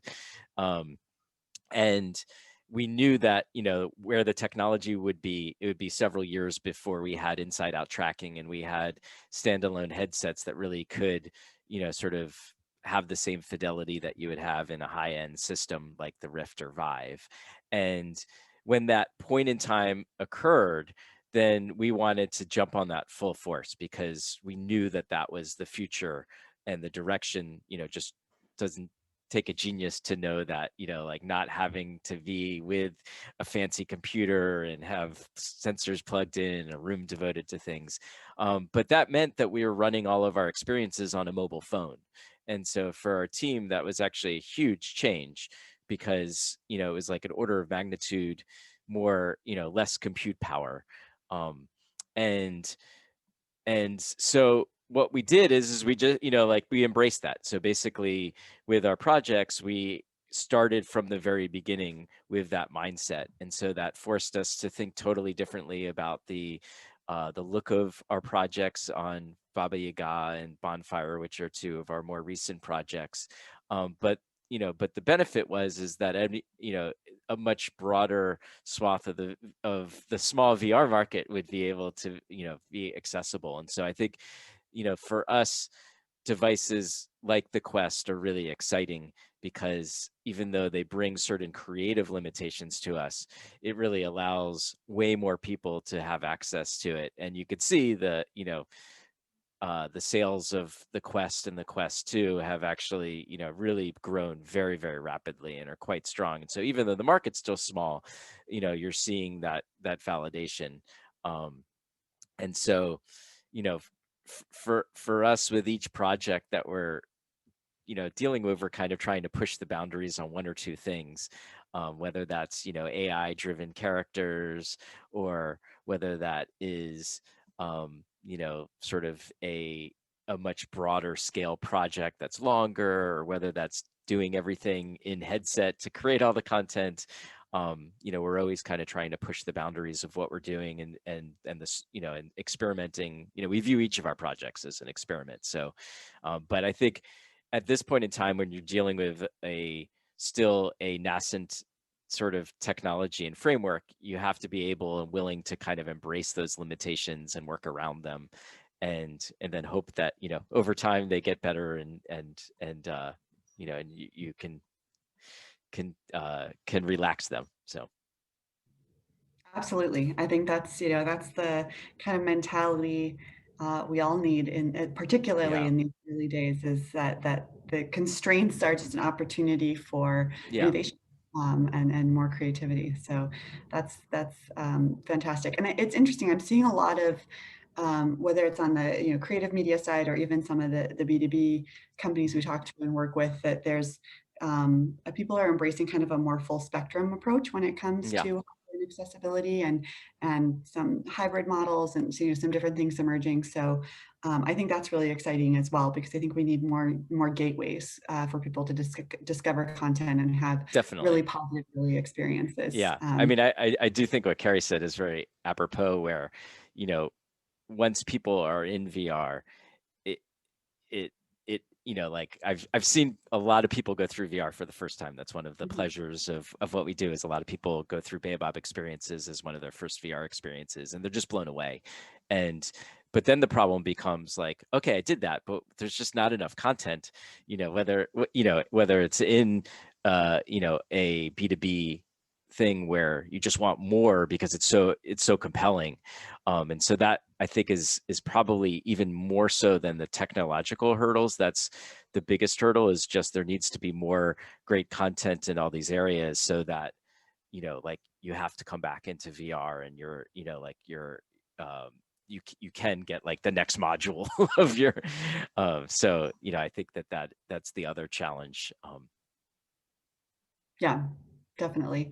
And it's exciting to see more tools emerging. I think there's this trend I've noticed to democratizing content creation to some extent, and kind of opening that up, which I think will help with that. But absolutely, we need more compelling content out there. And Mark, I'd love to get your perspective on this. And I'm going to layer in another question that came in the audience Q&A as part of this. Which is how are you measuring empathy? You mentioned the petition, and I think that's a really interesting data point to look at with the homeless experience in particular. But could you tell us a little bit about how you're measuring empathy, and maybe as part of that, some of the boundaries you're noticing in the lab? Yeah. So I think I wrote up a reply in the question, but still nowadays, kind of the go-to thing is some empathy questionnaires. Minor tangent, these aren't just sort of pulled out of nowhere. There's a whole validation process. Psychology relies a lot on questionnaires, and therefore takes questionnaire design very seriously. And yeah, there are a fair portion of studies that just sort of use an ad hoc questionnaire. We made it up for the moment. But especially when it comes to bigger topics like empathy, somebody goes out, writes a questionnaire, gives it to 500 or 1,000 people, and then says, these questions tend to track together, these questions don't. Maybe we've got two things going on here. There's a whole field called psychometrics that kind of works with that. So that was something that surprised me coming as a computer scientist. I thought fuzzy stuff was always fuzzy, but there's a lot of process involved there. So there are some questionnaires. I don't know them off the top of my head. My email, I think I put it, I'll put it in the chat, but I will take emails basically on anything, AR, VR, but especially if you've got questions on like what the questionnaires are, if you want to use them, anything like that, happy to sort of direct you through the research. So that was the technical answer. And then, yeah, there's also these behavioral measures. In the research that we do, there's always a trade-off between questionnaires, which are straightforward. You're getting somewhere close to what you're asking about. But, they can be fudged. People can say, oh, I think I know what you're getting at, and I think I know the answer that you want, and sort of unconsciously lean towards that. So we always try to have a behavioral measure, something that somebody actually does. And so in this example, it was either signing a petition was one of the studies, volunteering to help, connecting, seeing how many people wanted to get an email with like opportunities in the area. And that is often very, very specific to the study. It's not something that we could, take across studies. And it's helpful to get both, because sometimes they're different and sometimes they're together, and sometimes that's chance, and sometimes there's something interesting to learn there. So that's what we've got as far as measurement goes. Taking that into the broader question of like what are the limits and the boundaries, shifting gears a little bit from measurement to kind of a broader question of developing these VR experiences. There's a lot to talk about in terms of who's creating them, what's getting covered.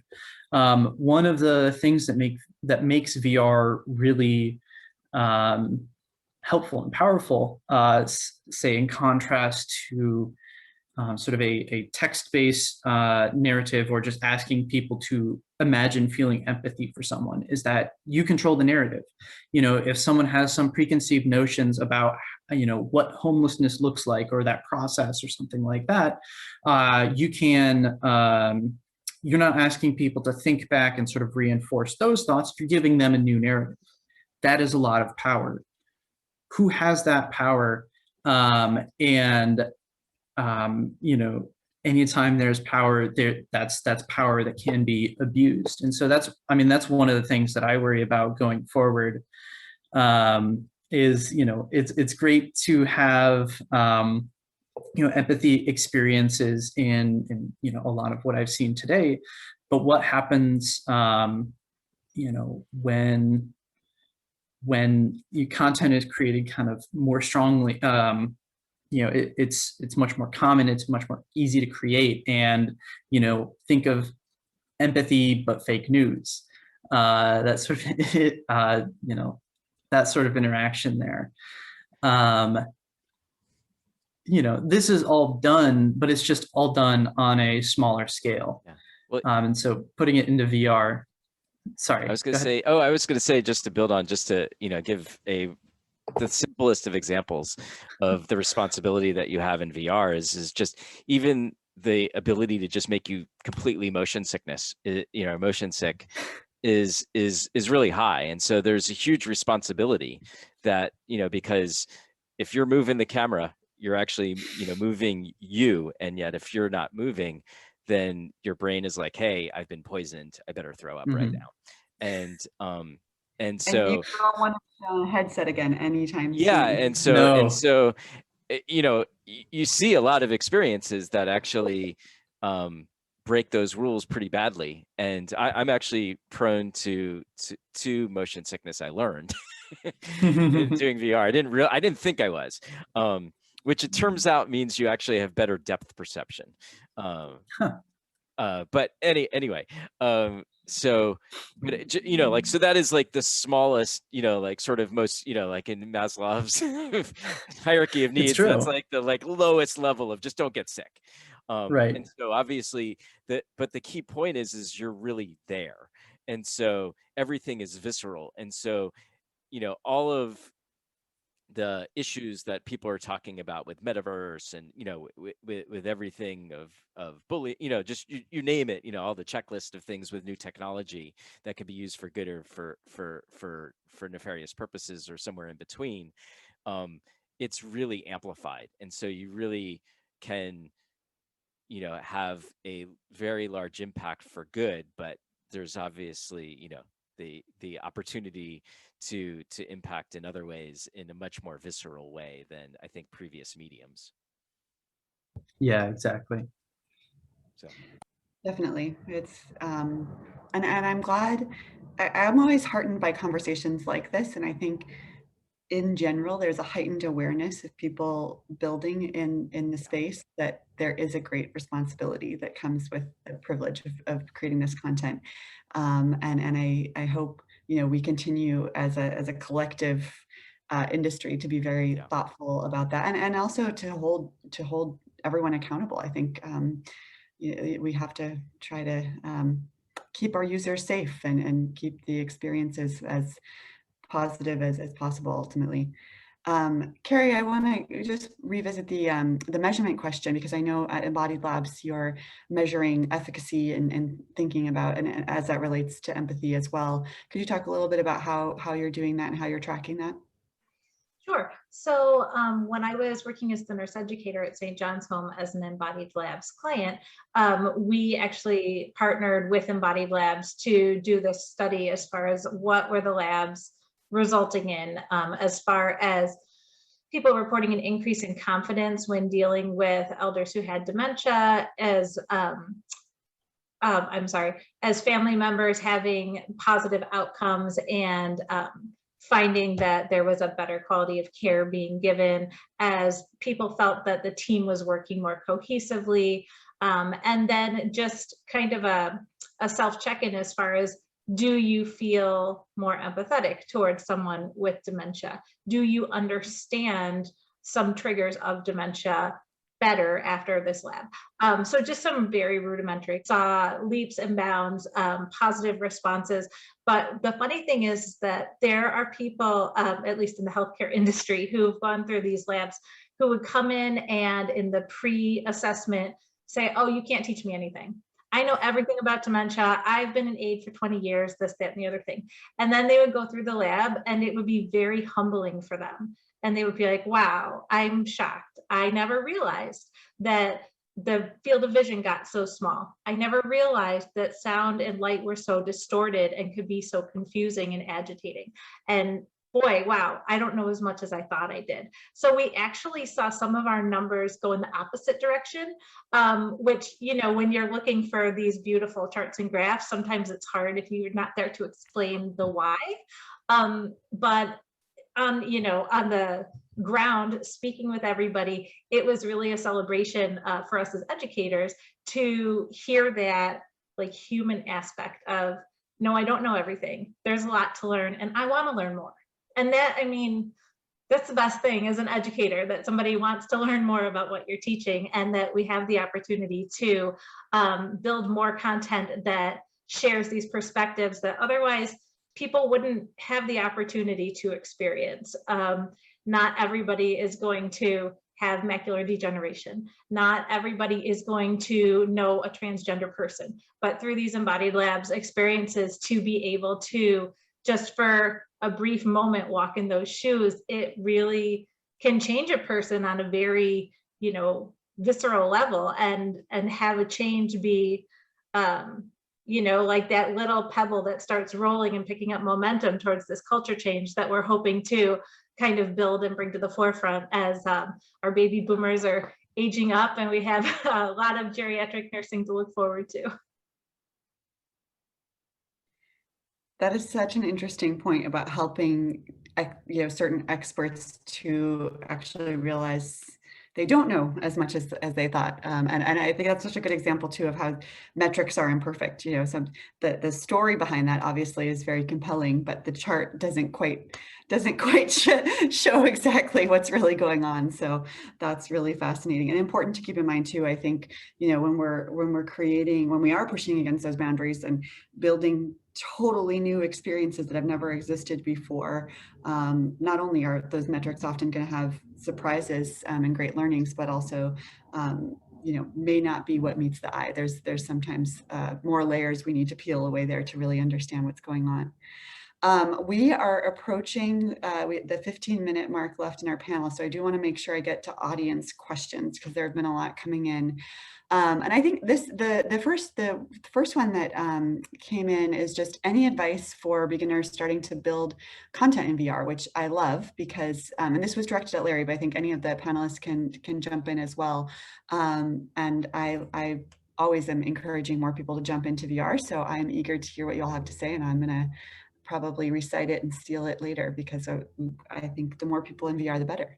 So Larry, you want to kick off? Yeah, I mean, what's really exciting is that you know, like you don't have to build everything from scratch in the way I think other technology booms over, you know, or platforms over time you kind of did. And so, you know, as someone who wants to create a VR experience, the first thing I would say is to actually go and do it. I think a lot of times, you know, especially with like storytellers, you hear a lot of people talking about like, oh, I want to like direct this and I have these great, you know, but it's really about like having that passion and just doing it and getting in there and experimenting with it. I think, you know, between Unity and Unreal, you have two amazing game engines that you can, you know, like if there was kind of one thing that I would recommend is to use one of those game engines, and you could really get in there very easily and be able to sort of mock up content without a lot of programming skills, and so I think it is a really exciting time, just because there are a lot of tools, and now it is much easier to actually distribute and get your project from Unity or Unreal onto a headset. You know, I think when we started out 5 or 6 years ago, you know, we had a lot of custom code to make that happen, and now that's a lot more turnkey, just because libraries have been built up and, you know, and abstracted a lot of that away from you. So, you know, the two big things are, one, just go and get started, and, you know, don't feel you need to ask for permission to do anything. Just go out and take that leap. And then the other is that you know, these real-time game engines are absolutely amazing, and, you know, it really puts the hands in the creators, and, you know, both of them have really democratized content creation for, you know, high-end games and for VR. So Love that. I think that's the best possible advice is just start building and figure it out. Yeah, and get mentors too. Like you know, one thing I learned from Maureen, my co-founder, is that she has all these amazing advisors who she's asked over the years to help her out, and she's just, you know, had the, you know, in some sense the audacity, but the, you know, like basically if you have someone that you feel is someone you look up to, and you know, just going and asking them to be a mentor of yours, most people don't turn that down, because they're flattered that you would take the time to, and that is something that I've learned, you know, at Baobab, is we have also a great set of advisors for our company that, you know, have done this before in previous generations and are able to give us amazing advice. And so I think that that's another thing that if I had to start my career over, I probably would have done more when I was younger, you know, is to really, you know, build up my team of support network. Absolutely. And there's a bunch of great potential mentors here today. Yeah, I was going to say Stanford's a great bevy has a great set of mentors to tap into. Definitely. The next question up, I think, well, I think probably anyone on the panel can definitely chime in. Mark, it might be a good one for you to kick off. What efforts are happening in the space of VR and empathy, education and learning experiences, a lot there, for students and or teachers? Socio-emotional learning and skills is a big focus for schools, and wondering how schools may be using new technologies to develop these skills. Anyone can jump in, but here's some projects there. Go ahead, Mark. Okay, sorry, I don't know. Went for a bit. No, I'm still okay. on Zoom. I'm like, no one knows where I'm pointing. You gotta be in VR. So yeah, they. It's not spatial awareness. Great. Yeah. So one of the nice things about being on a Zoom panel is I can pull up Google Scholar and nobody knows. So I just pulled up Google Scholar and searched socio-emotional learning and virtual reality and scanned the top 20 results. Didn't see anything that satisfying. Some of the examples, and I'm just giving titles here, was having a social story for students with autism created in virtual reality. I don't know, they probably have some reasoning for why VR works especially well and all of that. And I could definitely see that. But I'm certainly familiar with VR for learning, and that area is maturing. One of the things, and I'll keep this really short because there's a lot to talk about, but one of the things super interesting about VR for learning is that usually, not always, but usually people will learn a little bit less sort of factual information, like the numbers. We have an experience where people learn about ocean acidification, the process where carbon dioxide gets captured by the ocean, makes the ocean more acidic. Different questions like the chemical reaction or the some number of the tons of carbon dioxide that are absorbed each year or something like that. That stuff is harder to sort of grab a hold of on virtual reality. However, on the flip side, when it comes to things like motivation, self-efficacy, there are a couple of researchers at the lab who study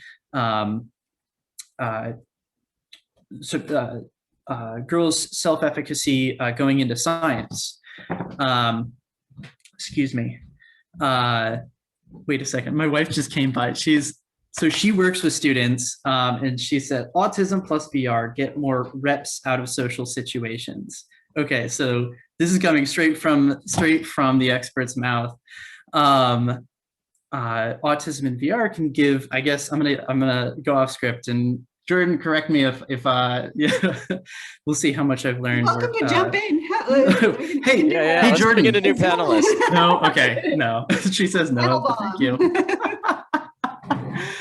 You get more repetitions out of social situations. So I'm gonna, again, off script, and I do want to actually read the paper, but I know from some other work I'm familiar with autism, oftentimes reducing the amount of sort of social stimuli can sort of increase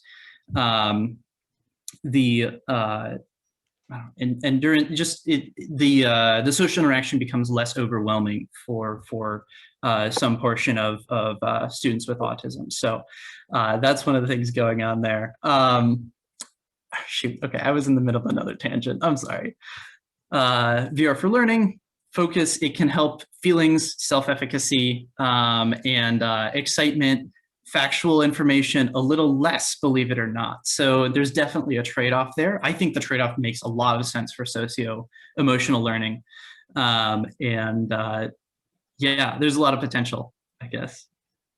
It sounds like a much bigger question. We could probably have a whole nother panel on, but that's a good primer. And in case not everyone's watching the chat, Mark did share his email in the chat. So if you want to learn more, you can contact him there. Carrie, anything to add there? Do you want to? We have more questions I can pull from, but I didn't know if you wanted to add any projects you're aware of.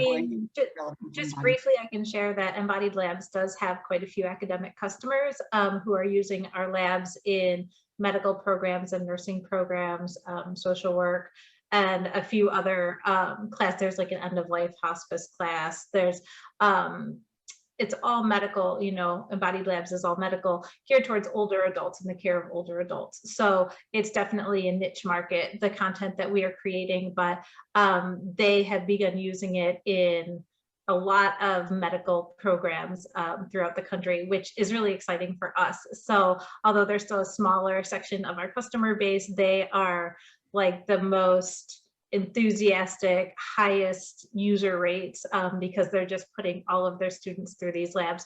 And so far the feedback has been really positive. So we're looking forward to growing that as well and hoping to be able to create content that, you know, aligns with the curriculum of those healthcare fields.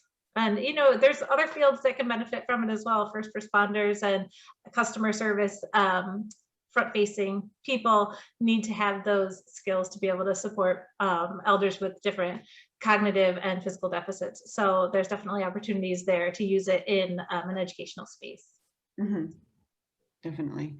And that's what I think is so cool about your technology and others building these learning experiences is it can work in a lot of different contexts. It doesn't necessarily have to be just a classroom or some of the more traditional places where learning has taken place. And I noticed some other projects popping up in the chat, so be sure to check those out if you're interested in crowdsourcing some more stuff that's going on. We have some really smart people in the audience here who are working on cool stuff. All right, I'm gonna skip to what works and doesn't work when building out compelling stories or characters in VR. What's something unexpected you've learned in your work? I think we learn so much from the surprises along the way. So who wants to jump in on that one? Larry, I know you've done a lot with characters. Sure. I mean, we were incredibly humbled when we started. You know, we just thought that we could translate what we were doing on, you know, sort of traditional flat 2D films and just do it in 360. And, you know, we very quickly learned that it's a very distinct medium. And so, you know, one of the most humbling experiences of like what doesn't work. I have lots of examples of what doesn't work. I actually have given a talk on failure and just kind of recounted all the things that didn't work that led to interest, you know, because you learn a lot more from the things that don't work than the things that do. And, you know, early on, when we were doing our second project, Asteroids, it was the first time that we actually had hand controllers and we were having you move around this really big spaceship. And so, you know, we had like a mechanic for teleporting, which was kind of what most people did back then. And we had never really thought too much about it. But really the idea was you're supposed to be paying attention to the story, but you could also like teleport around the set and play with all the spaceship gizmos because we thought who wouldn't want to play around with it. And so each area of the spaceship had cool things to play with and each had a theme. And the idea was you do that at the beginning and then you would watch the story and interact with the characters. And so what happened when we put all this together is that people just teleported around the spaceship and played with the gizmos and didn't even notice that there are characters. And like some people didn't even get to the gizmos. And it was just like the you know, most humbling thing because we actually do use a lot of the same kind of data-driven techniques we observe, but we also ask lots of questions and have people rate the experience. And so you would get people saying, tell us the story, and they couldn't relate anything from the story. And then we'd be like, well, what'd you think of the experience? And they'd be like, oh, it was great. And so, you know, some of the things we learned just from that, which I think have really held true, is interactivity and narrative are really hard. And we've put a lot of effort into making that work well together. And so any interactivity you have has to really underscore the narrative that you're trying to get across. And so anytime you have something that is tangential, even if it's super cool, it defocuses you. And we had to strip out a lot of the what we called environmental interactivity and take it out completely because it was just distracting. And, you know, so that's just one of the many lessons that we've learned. But I can't emphasize enough. I think the biggest thing the Uber thing is to do lots of user testing, you know, in the same way, obviously on the science side from Mark and Carrie, that's absolutely essential, like, you know, part of their, of what they do. But even for creative things, you know, we have to user test everything, because our intuitions in a new medium are really often and very often wrong. And so that's just, you know, just a big part of how we go out and how we, you know, create our projects. Like Invasion, our first project, we probably showed that we over 1,000 times to different people, just, you know, because of, we kept showing it in different phases of delivery, and the end result was something very different than what we thought we were making at the beginning. So you really have to be open to embrace the feedback that you get, and to be able to pivot and change course, and to learn that very quickly. So, you know, I think if you think of everything as an experiment, then I think you're set up more for success. Of course, you want to, you know, like you have to have a strong vision and stick to that. But absolutely, one of the top piece of advice I give entrepreneurs, and this is both true in the product side and the business side, is relentlessly interrogate your assumptions, because you're inevitably wrong about a lot of things. Yeah, so. no, it's totally. I love that phrasing. Yeah. Relentless is a good word. Yeah, and I think, you know, like the startup, you know, mentality is very much how we, you know, we are a startup company, and it's how we approach our business, but it's also how we approach our projects, because we, you know, we have to vet whether the ideas that we're doing are actually compelling. We have to vet our core mechanic. And then, you know, ultimately at a macro level, we have to vet whether the things we're doing actually make sense for, you know, having product market fit. Absolutely. Yeah. Well, we're at 3. This hour has flown by. There's so many more questions that I would love to ask and that are in the chat. So if you do have, I know Mark's already shared his email. Oh, yeah. Is there a way people can follow you? I'll kick off. I'm Welkoff, at Welkoff on Twitter. That's probably the best way to follow me and contact me. Larry or Carrie, how can people follow you or reach out to you after this? I just put my email in the chat, or you can contact me on LinkedIn. I probably wouldn't recommend following me on Twitter or anything like that. And Carrie, you want to put? I just put my email in the chat as well, and you can find me on LinkedIn. So I will, anybody who has questions or wants to learn more, I'd love to connect. Awesome. Well, thank you all so much again. This has been a delightful way to spend a Saturday afternoon. I really appreciated learning from all of you, as I know everyone in the audience did. And make sure also in the audience to check out the links others posted to their projects. It's a lot of wisdom in the audience today. Thanks. Thanks so much, Martina. That was great. Thank you. Thank you. Awesome. Thank you so much. And a big thank you for our amazing panelists for sharing their rich experiences and learnings today. It's been so great to have you all. There's been some amazing conversations here. And also thank you so much to our audience for tuning in today. Next, I want to pass it off to Hui to introduce our next panel on productivity and XR.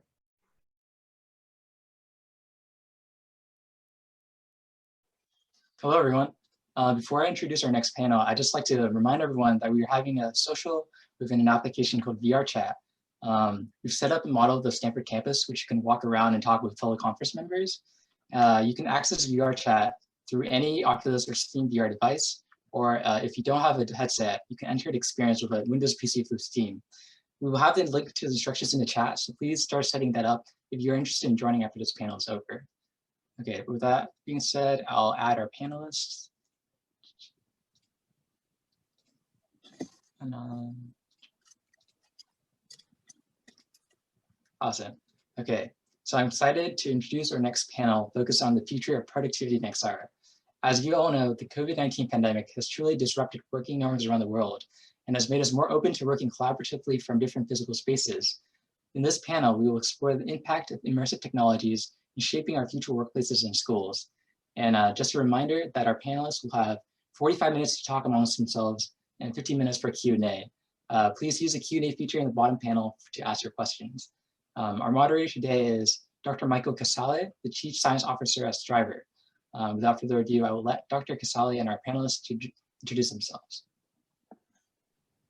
Great, thank you. And welcome everyone to the panel. That was a good introduction. We'll be having hopefully a really good discussion today about how these immersive technologies that we've all been working with have impacted things like the workplace, the way that we work, and education, and sometimes the confluence of the two. So hoping for a good engaging discussion on that today. I'll give a brief intro about myself, and then I'll let the other panelists give also a brief intro and a little bit about how they're using immersive technologies in this general space of productivity. So my background, I'm the Chief Science Officer of a company called Striver. And at Striver, we've been using immersive technologies for about 5 or 6 years to train mostly in the enterprise space. So a lot of workforce training, but that training is pretty broad. So anything from technical skills and kind of upskilling in that arena, and also in the kind of soft skills or interpersonal skills domain. And so we're seeing a lot of interesting pull from the market for these technologies for all the obvious reasons you would think these technologies would be desirable: the efficacy in training, the ability to train kind of on demand, et cetera. I know these technologies have also found their way into the workplace in other forms. So with that, I'll let the other panelists, maybe starting with Jake, let them introduce themselves and talk a little bit about how their technologies are impacting these spaces. Sure. Yeah, thanks, Michael. So hi, everybody. Jake Steinerman. I'm Spatial's Director of Community. So at Spatial, we're, of course, using immersive technologies internally for productivity and work in the workplace. But, of course, we have a lot of customers across the Fortune 1000 and beyond. I talked a little bit about it in the industry showcase earlier, but we have a lot of companies that are using Spatial to really create a virtual headquarters and virtual offices, virtual spaces to meet each other and be together with super realistic avatars just by using a selfie. So really exciting stuff, and really excited to talk to the rest of the panel about that today. Anand?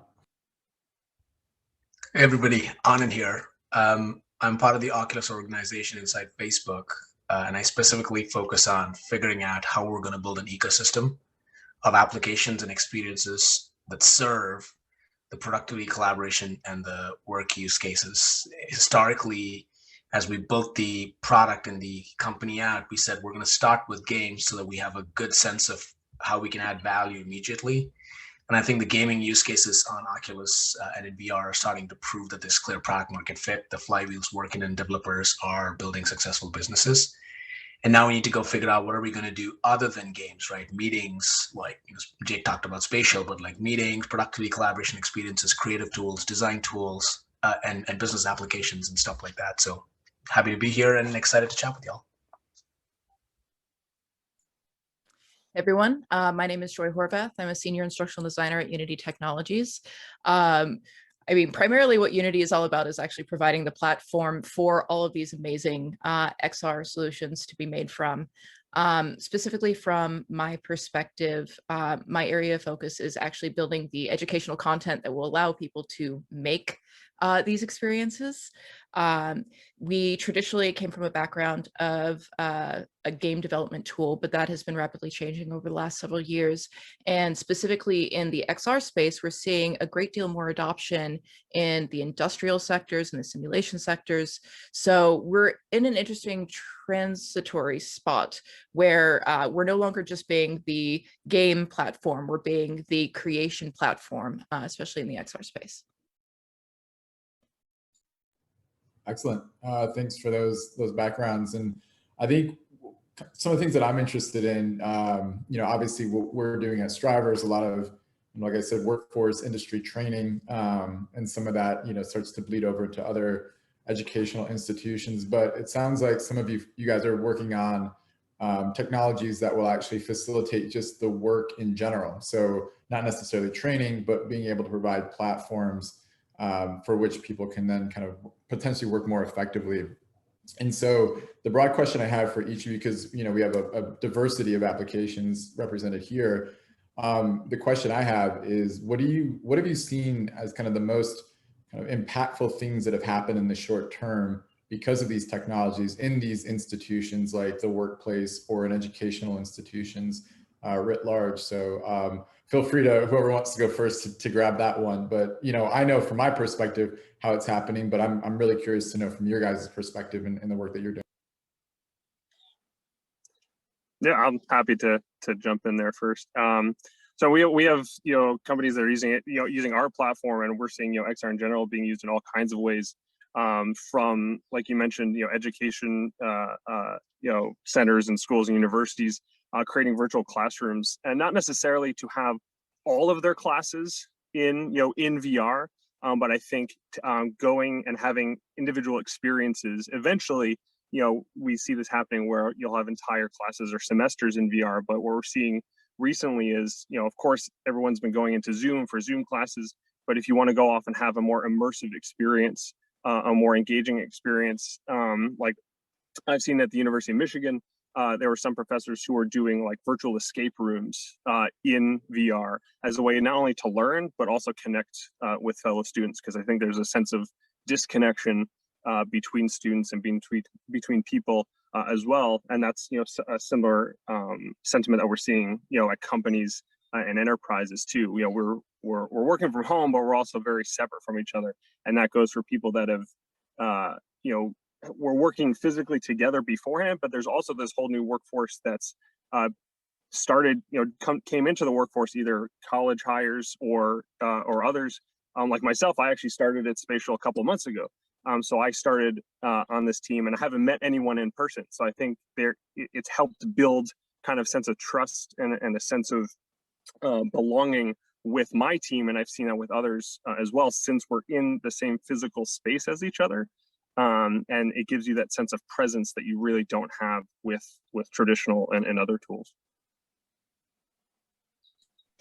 Yeah, to kind of chime in on that, there are a lot of things on this subject that I could really speak to as far as the educational side of things, but the thought of actually using it almost as a bonding experience for your coworkers is something that resonates really well with me.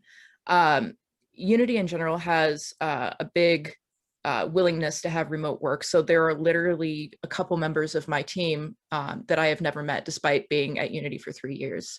When the pandemic hit, all of us ended up kind of feeling like we were team members in a theoretical sense, because, you know, everything through Zoom is very passive, but what we ended up doing was starting having team experiences on, you know, different VR platforms, and we would just play games to bond. And all of a sudden, it felt like we had come together for a real, like, offsite like we used to before, and we had the added opportunity of meeting people that we had never actually met previously, and it really did improve the overall quality of our work later. I think everybody's probably experienced to some degree how much of a loss there has been in that physical presence in offices, especially if you're in a creative field. It's very hard to sometimes like brainstorm over Zoom. I'm sure everybody's had failed experiences with that, but being able to do that in a VR environment has been significant, and it's surreal how close it is to being in a physical environment. Just to zoom out for a second and take a look at from a platform perspective, like you've seen how the gaming market has evolved, right? Like I think super early believers started playing VR games. They brought in the like the early majority, and now it's starting to tip into the mainstream, right? Like fitness is starting to become a thing. Like my wife uses the headset to like work out on FitXR and Supernatural. So like when you think of like non-work, like it's starting to tip over into the mainstream. But I think work is still super early on that adoption journey. Like there's obviously the use cases around like empathy, and it's interesting that we're following the empathy panels, which set the stage for this conversation.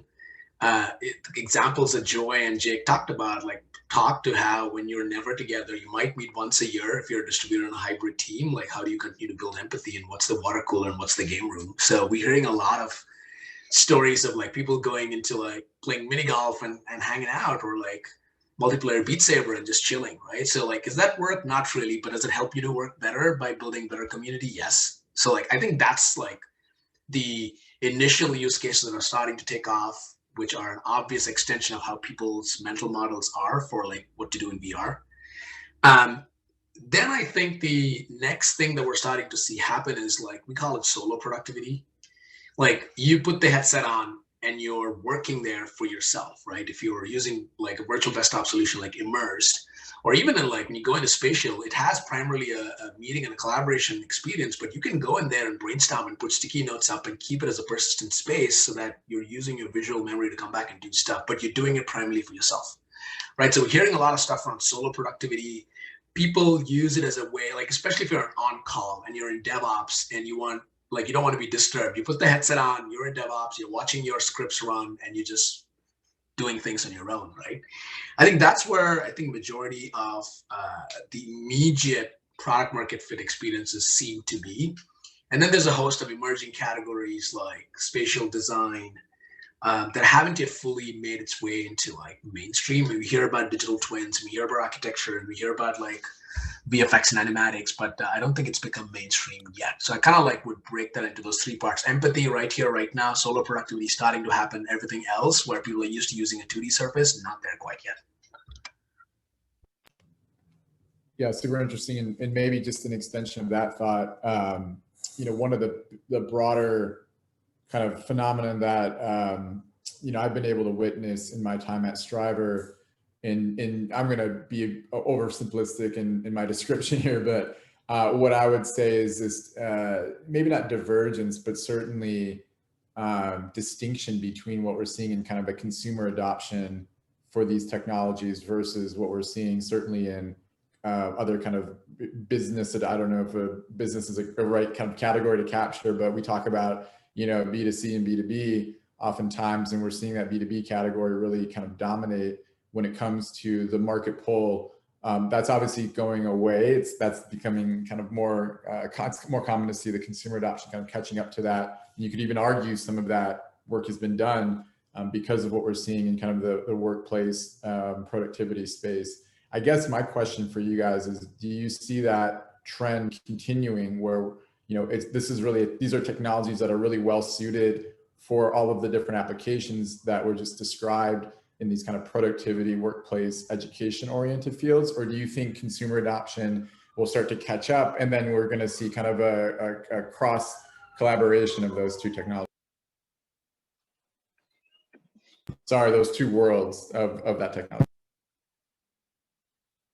Yeah, I mean, I think it's really interesting. So I joined Spatial a couple months ago. Before that, I was at PTC and Vuforia, who is a big AR SDK, and I was doing a lot of stuff in like manufacturing and enterprise industrial use cases there. And I think, you know, the XR has been really well suited for the enterprise industry for a number of reasons. And this is something that I've learned. I was also a Google Glass Explorer like ages ago, like a lifetime ago.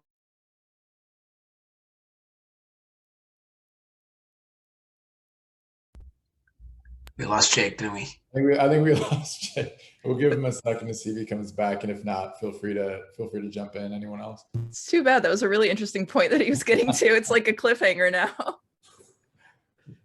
Something to be said for mystery. Yeah. So if either one of you, if you guys want to jump in, feel free. Yeah. You know, actually, to go back to solo productivity, I think that's a very interesting place to consider, both from the working world, but also from the consumer side of things. I think consumers are going to become more aware of this as well. There's something to be said about, and this is coming from a game development background, but the ritual of the space. Humans are naturally very ritualistic, and when you enter a specific space, you get put into a different mindset. So when you have your own individual workspace and you are in there, you're naturally going to be thinking about being more productive.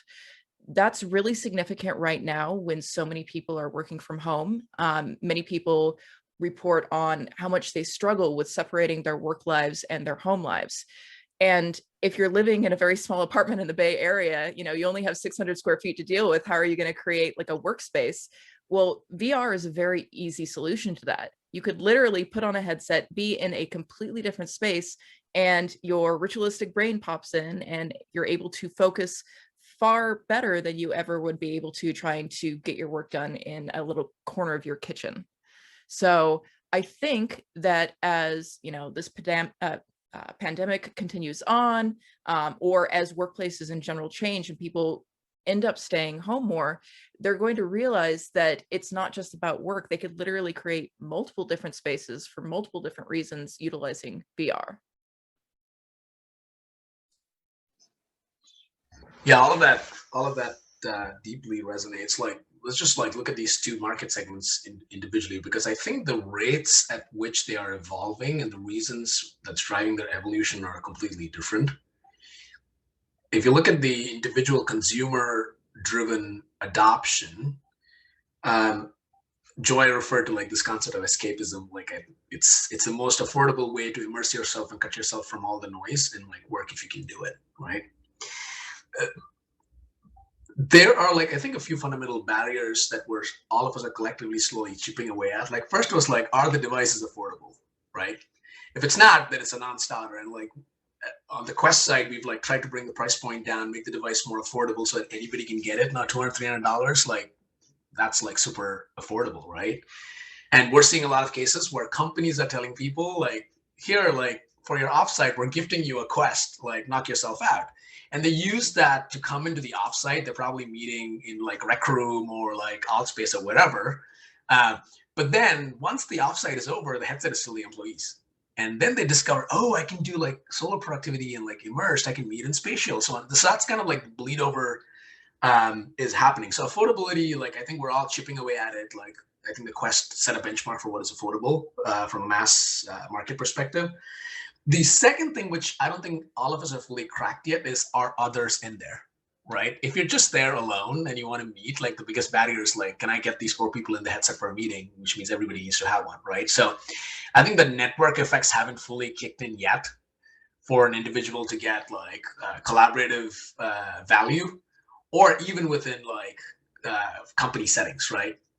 And so there's a little bit of work that we need to do to make sure that the network kicks in. Is others in there. And then the last piece, which is the harder problem to solve, but will be solved, is can we actually do work at the efficiency level we are used to working on a computer with keyboard shortcuts, multitasking, browser? There's all these primitives that just need to work. That haven't yet happened there. So it feels like 1,000 paper cuts, right? And that's where people are they try it out from the novelty, and then they're they probably stay, some don't. So I think we'll have to work through all of those from a user value perspective. I think affordability check, foundational technology and network effects still need to be worked on. On the business side though, businesses, I think a lot of people are innovating, and they said training and empathy, and Striver knows this better than anybody else, right? Training and empathy machine, let's use it for training, clear ROI.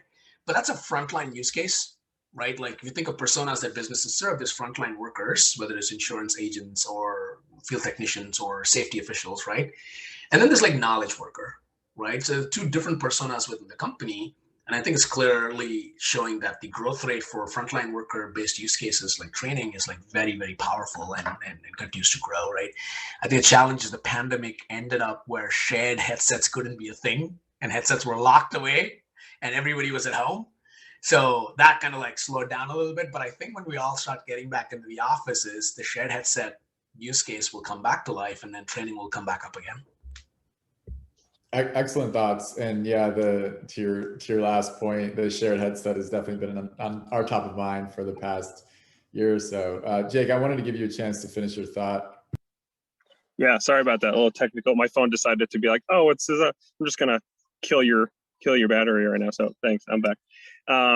This is the trouble when you try and do Zoom on your phone. So yeah, I think what I was getting to, and it sounded like Joy and Anand were hitting similar points, was the XR devices, for a while had been really geared towards enterprises where there was cost or simply design and kind of feature set, but those have really come down in accessibility. I think the technology is becoming more accessible as well. And to Anand's point, in terms of accessibility of these devices, those are things we're striving for, as well as we're seeing a lot of companies invest in devices like the HoloLens, like the Quest 2, and a lot of other devices like it as well, but it's, it can still be a little bit of a barrier to get everyone in those headsets, whether that's for hygiene reasons or whether that's, a variety of other reasons. So allowing people to join however they're most comfortable or whatever makes the most sense is really important as well, because you're going to have some people like those frontline workers who need different types of devices than those who are maybe at home and are more, desk-based workers. So something like, an AR headset doesn't always make sense when you're sitting at home because you don't need to see your physical surroundings, whereas a device like the Quest and VR headsets can make a lot more sense. So how do you have experiences that allow people to cross those divides, or other experiences, that people don't have to use those devices at all, like the web. So you're seeing a lot of platforms, work right in the web or on desktop as well. So being as accessible as possible for the individual user, making an experience that works for them is really important. I think one area that isn't quite where it really could or should be right now is specifically in the education sector. Especially, the subject of shared headsets immediately made me think about the classroom, because one thing that you still see a lot, particularly, at the secondary level, is the lack of funding. We have, an enormous amount of classrooms where they have to have shared headsets. Sometimes we're talking about a classroom of 30 students with 1 or 2 headsets. So shared headsets is very much a problem, and I think will continue to be so until all of this gets solved as far as the health crisis goes. But I mean, even then, the cost of headsets, while it has improved drastically for maybe the average consumer, I don't think we're where we need to be for education, because schools have such limited funding. And I'm even thinking about this from the American perspective. If we move outside of the US, funding is even more limited, and there are even more challenges. There are schools who might not have internet access. So how do we solve for that? How do we get a headset in a reasonable number of students' hands, and how do we make it accessible for the challenges that they face?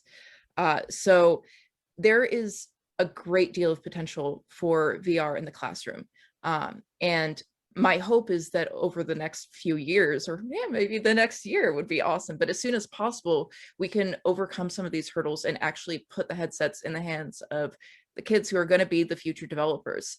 Aside from just pure practicality, giving a student in a lower income area a headset and showing them the possibility of what they can do with it, just that very act is sometimes enough to change a life.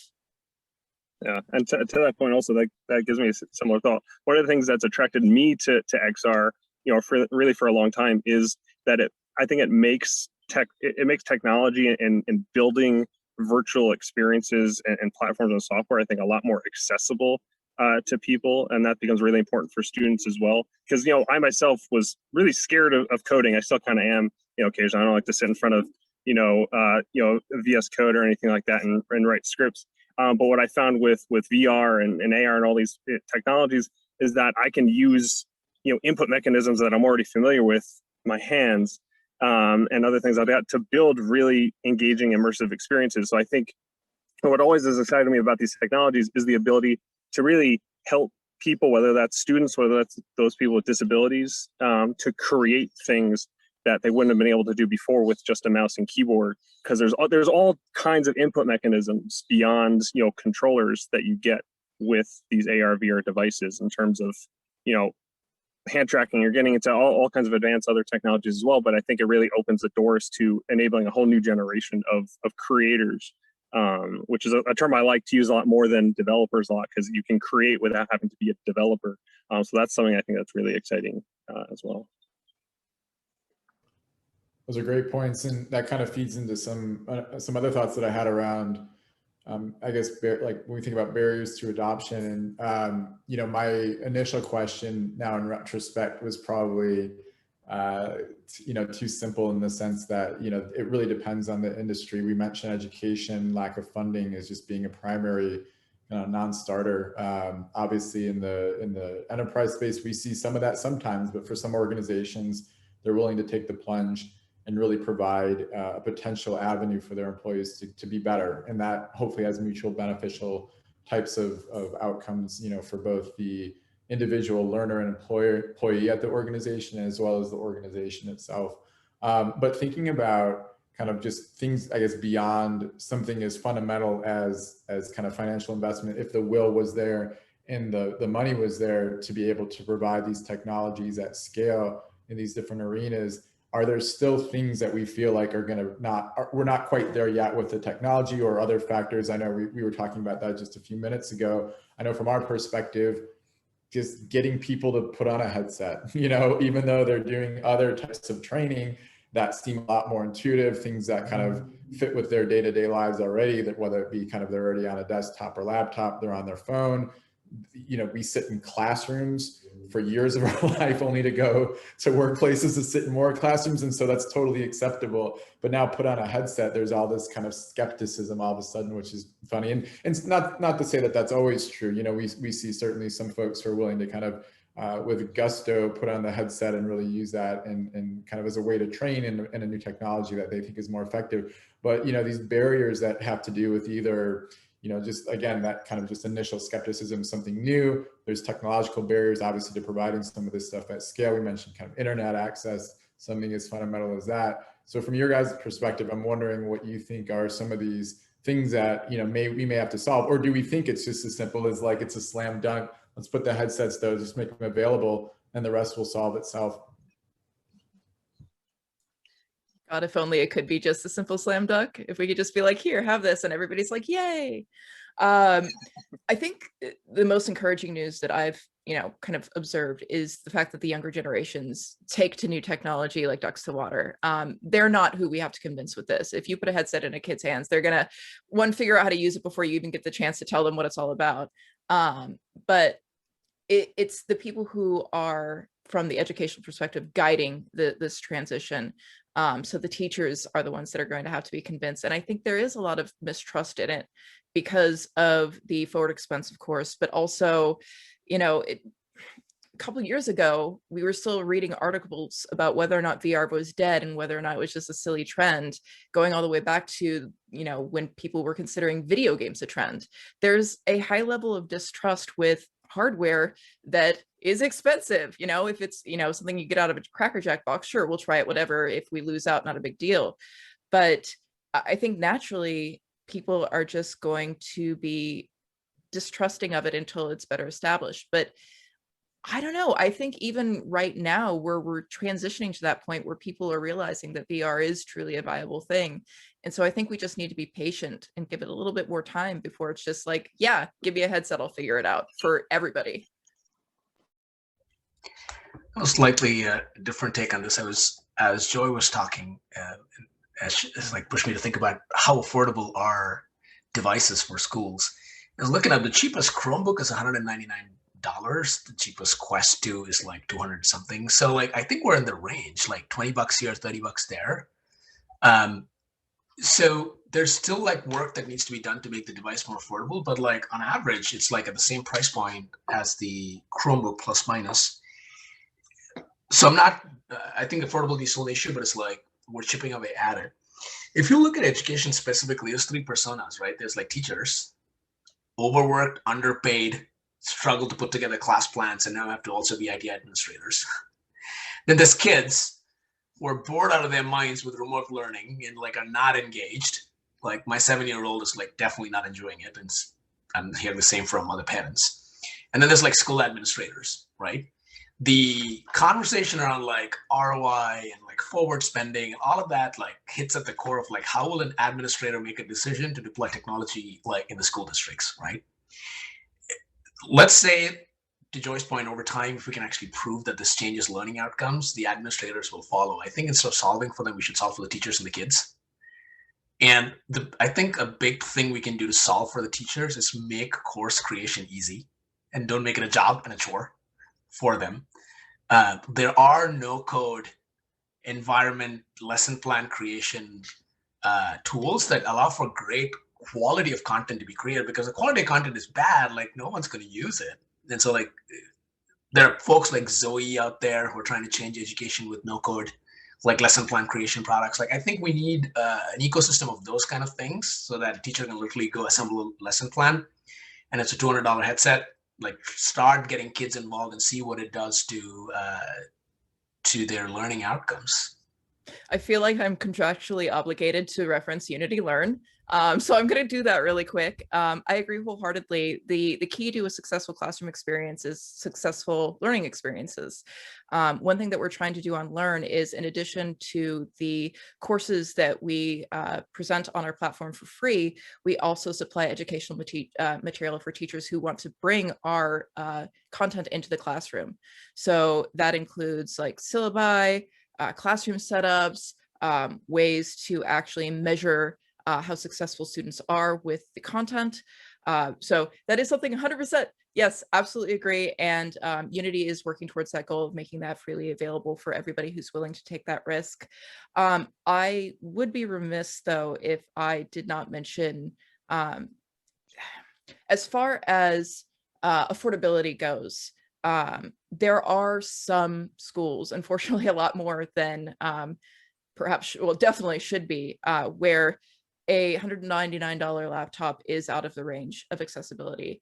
We're talking about schools all across this country where teachers are going out and they're buying basic supplies, papers and pencils for their kids because the district simply has zero money in order to supply these things. So that isn't to say that, you know, these things have inherent value. They cost money to produce. We can't just give away these things for free, as awesome as that would be. So there does have to be a middle ground. And so I think really there needs to just be more awareness of the fact that there are many school districts that are actually working with negative budget.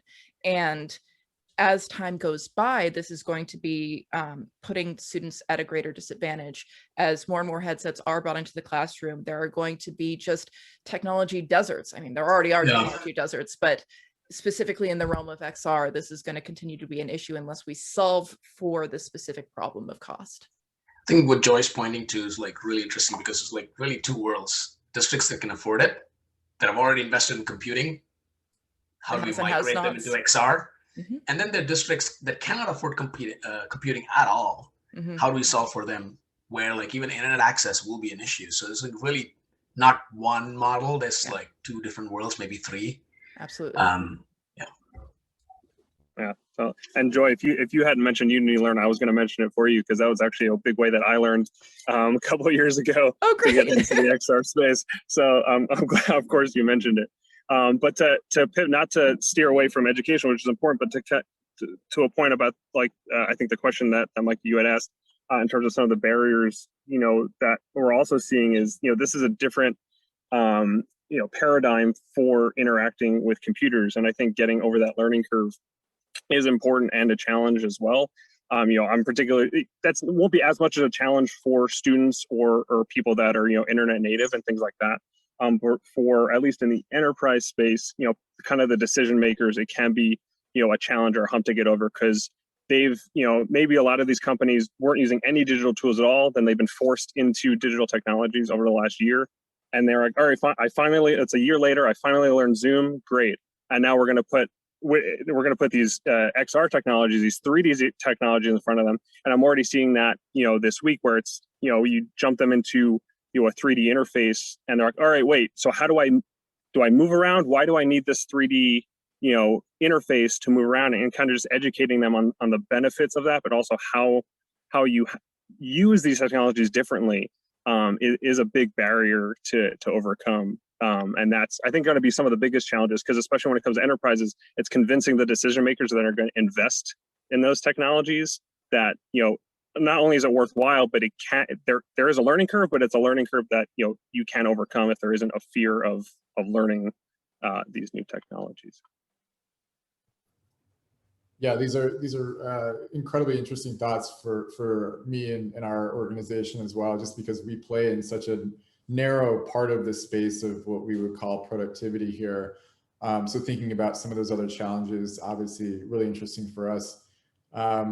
So kind of on maybe the flip side of that, you know, at Stripper, we've had relative success in terms of being able to find our way into many organizations, many large organizations who've readily adopted this technology. But despite that success and us being, you know, a handful of years in with some of these companies, we're only taking up really kind of a small part of all of their enterprise training. I don't know if the same would be true in kind of the field of education. If you think about the classroom learning environment, maybe, you know, these technologies, the very best they could do is really just take up a small, narrow space of that training or that education. Or do you guys actually see over time these technologies able to take on more and more of that space of whether it's training, whether it's education, or do we always think there's going to be inherent limitations?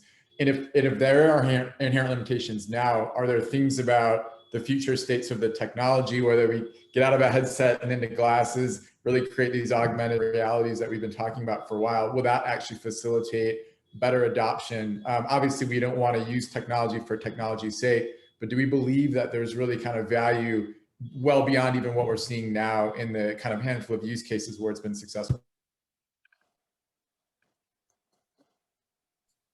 I mean, I think to the degree which this will be adopted largely is going to be dependent on the state of the world. I think, you know, if we go back into the classroom, there'll be plenty of opportunities for kids to put on their headsets for a specific lesson and then, you know, go back and do their practical things. Like, you know, we have plenty of simulations for, you know, scientific experiments, but if you are in a classroom, you're going to want to work with real chemicals. Kids are always going to want to be able to do that sort of thing. But if we keep having these health crises where we're forced to go back home, then yeah, I could see VR becoming really the replacement for these in-person experiences. But if we do start getting back to normal, I think there's always going to be a space for it, but it's not going to completely take things over. Yeah, I mean, I think, you know, there is this yearning to obviously go back in person. I think, you know, whenever that happens, when we're totally back to normal, there's going to be a lot more, you know, people will be in person. But I think we've also discovered, and companies have discovered, and schools have discovered, that you can have, you know, this distributed workforces, distributed learning. So you're going to have, you know, whether that's, you know, allowing employees to work from home or work from anywhere, or allow students to not have snow days anymore, which kind of sucks, and learn from home. Allowing those who choose to or need to be, you know, at a distant learners or distant workers to still feel some part of being in person without losing that human connection, I think is going to be vitally important. And I think has shown really the world that it's possible to do.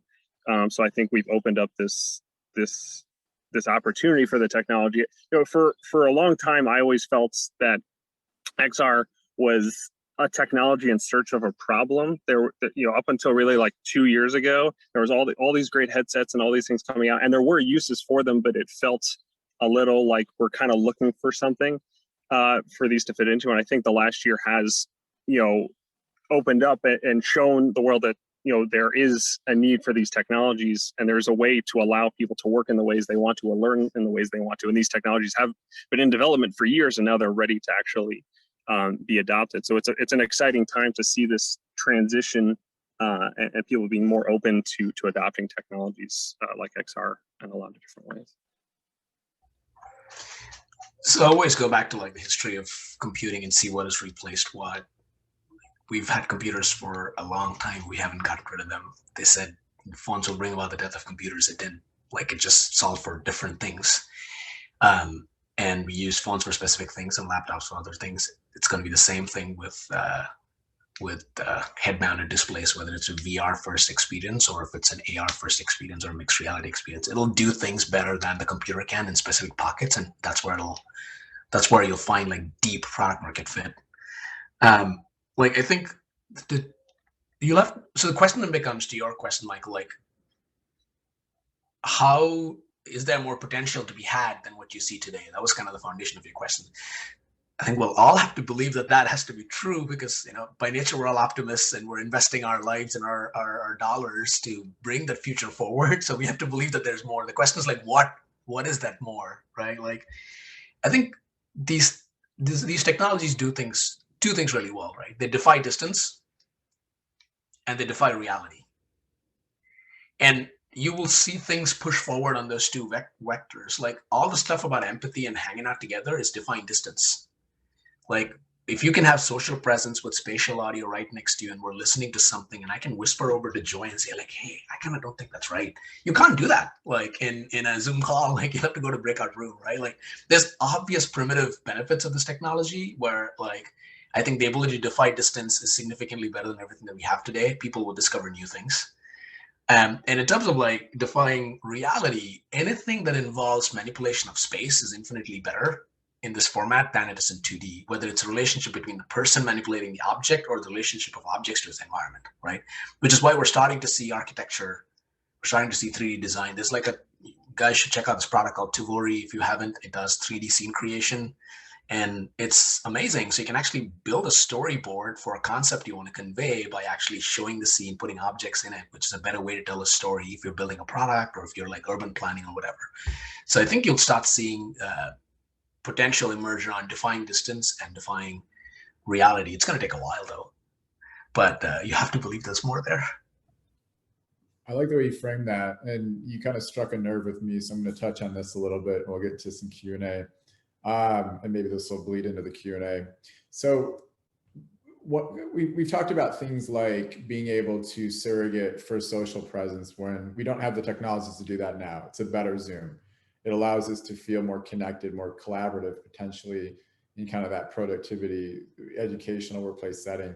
From my perspective, I always tout the idea that like, well, the best thing you could ever do to learn or to, you know, in our case, in workplace training is just to go out and do it, right? But that's the problem, is they don't have, a lot of these folks don't have the opportunities to experience those things that they need. And that's kind of what the common theme for all of this, what we've been talking about the whole day today is, you know, substituting that experience, at least sufficiently so. And so we're getting kind of good enough in-person collaboration, better than Zoom. We're getting good enough training, not quite on the job, but you know what, it's a lot better than just watching a PowerPoint. Do we think these technologies are actually going to be better than those kind of realities, right? So, you know, in the cases where the real world isn't accessible, VR is kind of the surrogate, it's good enough. Other immersive technologies are surrogate, they're good enough, providing enough value. Will they ever exceed the value of reality, I guess? What are some of the things these technologies, and again, I'm now talking about maybe science fiction, but hopefully not too science fiction, more of a near-term future. But what do you think of the long-term prospects for these technologies to really exceed the value of things we can do in quote unquote in real life, if that term is still meaningful? Yeah, I mean, these technologies are always present a way to do things. Not always, but they are showing ways to do things much better, I think, that we can do in real life. The fact that I can spawn a turbofan engine from an airliner, you know, at the snap of my fingers and hand that to someone who's, you know, 1,000 miles away, and we can both look at it and inspect it and learn together side by side how to fix it. And I can do that in a safe way. I don't have to, you know, when it comes to, you know, in that specific example, I don't have to go and, you know, get a real aircraft engine, or I don't have to go, you know, if I'm a nuclear plant operator, I don't have to go to a physical nuclear facility and put myself in harm's way to go and learn that kind of technology. I can jump between these different scenarios and do it in a safe way. And that's not something, you know, you can do in real life. And right, I think a lot of thinking from the enterprise perspective, at least, you know, a lot of the way these trainings are done today, and they're starting to be done, is through videos. You sit and watch a video on how to do something. But if I can put myself actually in the situation and learn and fail in a safe way, and then move really quickly, I think it really allows us to jump and teleport between different realities really quickly. These are all things that you can't do, you know, in real life. So I think these technologies are already doing it today. What it's going to do in 10 years from now, I mean, it's hard to even say. I wouldn't have thought we'd be at a point today, 10 years ago, where we are with the technology. So it's going to be incredible to see where it's at in 10 years from now. I can't even fathom what that's going to be like. Yeah, it's exciting to think about where we're going to be, because like Jake, I can't even imagine, you know, what it is going to be like a decade from now. You know, I just think back to the day that I got my DK1 in the mail, and I thought, this is it. This is the peak. Doesn't get better. With screen door and everything. Yeah, and just to go from that experience to my literal everyday normal experience with my Quest 2, and that's that's just normal. It's not even amazing to me anymore. Like, what is that going to be like? It's going to be exciting to see. But Jake's point about failing without consequences is actually very interesting and valuable to me. As an educator myself, one thing that I always tried to impart into my students was fail often, and use it as a way of getting better. Failure is not something to be avoided. It's something to be embraced. So you know how to do things. You've learned what the wrong way is, so you could find your way to the correct way. I think removing that extra fear of consequences is going to allow people to embrace the concept of failing often and failing well much more quickly, because there's nothing truly lost. It's just trying to get through a video game level at that point, right? It's like, oh, well, I didn't jump far enough to get to this platform. I'll do it again. Whereas, if you're learning how to train on like a very expensive industrial piece of machinery and you make a mistake, you're going to be terrified to make that mistake. But if it's a virtual equivalent, mess it up all day, it'll be fine. So I think that's going to be valuable. And I think it's going to help increase the overall quality of education. So from that standpoint, yeah, that it could be that VR really does help improve things.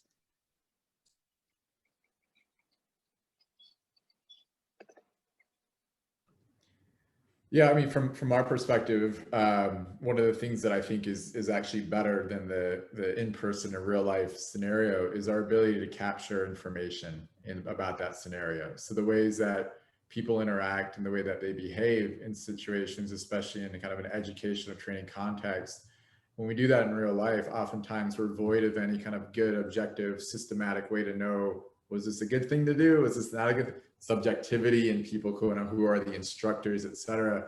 So I like this idea of being able to really start to standardize and define better kind of what kind of, I guess, performance looks like in a more meaningful context, and even being able to do that or almost, kind of exclusively for the ends of just feedback, right? So if we want to get people to get better, we have to know kind of where they are, right? So just thinking about the field of education alone, having a better way to understand kind of what people know and what they kind of where there are gaps. And right now, I know that's a really hard problem that's not being solved that well in the classroom in some instances. So for me, that's kind of something that I find really attractive. I know we're about 10 minutes out from the end of this session, so I wanted to make sure we get to some Q&A. I'm just going to read the order as they appear in front of me. And the first one is actually kind of a really interesting one. I hope you guys think it'll be interesting as well. So we talked about Zoom and Zoom fatigue. So I know a co-founder of our organization, Dr. Jeremy Bailenson, had some recent publications come out about this idea that people being on Zoom all day has really created this new form of kind of work burnout. And the question is simply, do we expect that to be the case also when we start putting people in the headsets? We talk about VR maybe being better than Zoom, but do we incur kind of the same costs with things like fatigue and burnout that a lot of us experience now being on Zoom all day? I mean, from a physical perspective, the answer is yes. I don't know if you guys have done the full workday in the headset, but it is actually physically taxing. I did that a lot when we were producing our last VR course, where I would spend a full workday completely in VR. And by the end of it, I wanted to tear my eyes out and also no longer be sitting up. So there is that physical aspect of it that is going to contribute to fatigue. But as far as mental fatigue goes, also, absolutely, everything has an element that'll produce fatigue. Remembering back to where you had to like interact with people regularly, like that face-to-face stuff is also a source of fatigue. So yes, there will always be some level of fatigue. It's a matter of finding balance. Yeah, I agree with that too. I mean, yeah, there's going to be fatigue, but I think that we've seen as the technologies have gotten better, as the screens have gotten better, as the devices have gotten lighter, and kudos to Facebook, obviously, for leading the way with the Quest and doing that really well. That's going to happen. There are going to be fatigue in different ways. But I'm starting to hear more and more of people saying like, oh, I just spent like an hour and a half inside the Quest, and like I didn't even notice like that time went by. Like, yeah, I was ready to take it off when I was done, but like I wasn't feeling as nauseous or not nauseous at all, or I wasn't feeling fatigue or feeling the need to rip it off my face. Obviously, you start beyond that. You do a whole day. I haven't done a full day like 9 to 5 in VR yet, so kudos to you for doing that. But I think even if we get some fatigue there. I think the time spent in headset can be a lot more valuable than the time spent in front of Zoom. I think there's also been a lot of studies done as well that show that your memory retention when you're in VR is a lot higher than when you're doing, when you're learning through other methods, through videos and things like that. Because in VR and XR, you're having actual experiences, you're creating actual memories, in your neurons. So you remember those experiences much more, whether that's training, whether it's just a social experience, meeting people, in VR. I feel like I've met people, kind of in person. We've had experiences together. So I think while you eventually do get fatigued, like you will with any technology, I think the time spent in it can be a lot more valuable. I agree with what Joy and Jake. Like, I think anything that's not done moderation is always harmful. So we just have to find the balance. But it's always helpful in these conversations to think of the contra example and see like what can it do that other things cannot do. Like, the clearest example we've seen so far, and especially true with fitness for FitXR and Supernatural, people who have weight management issues and want to become fit, like who hate working out, their mind's being tricked into working out because it feels like a game and it feels like fun, and that's delivered meaningful life, biological, physiological benefits to people, which, I don't know, getting on a treadmill, if you can motivate yourself to get there, but if you can't, this thing can let you lose weight. I think like that contra example is like a powerful counterweight when we think of like the impact of technology. But I also think Jake made a point earlier on about accessibility.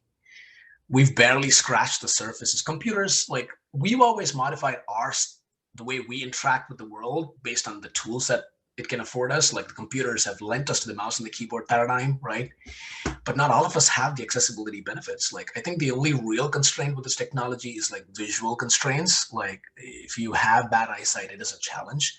But short of that, like as we push the technology forward, like Facebook's talked about the Control Labs wrist wearable where you can do inputs, right? Like it'll actually help a lot of people who otherwise can't access computing.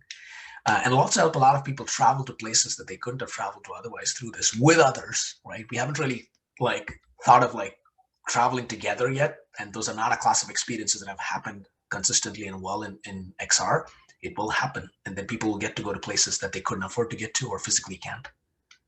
Yeah, I think even with, obviously, people with vision disabilities, obviously VR it's a little difficult to them to take advantage of VR in that sense. But I think XR technologies in general present a benefit to really all people with all kinds of various disabilities, because when you start getting into XR glasses and things like that, you're now wearing a whole host of sensors. And I learned this a lot with like Google Glass back in the day. You're now wearing a whole host of sensors that you can then use to, if someone's blind, maybe you can then give them audible feedback based on what they're looking at, right? All things that you didn't have before. Sitting in front of a computer, it doesn't know where you are in a room or where you are in a city and things like that.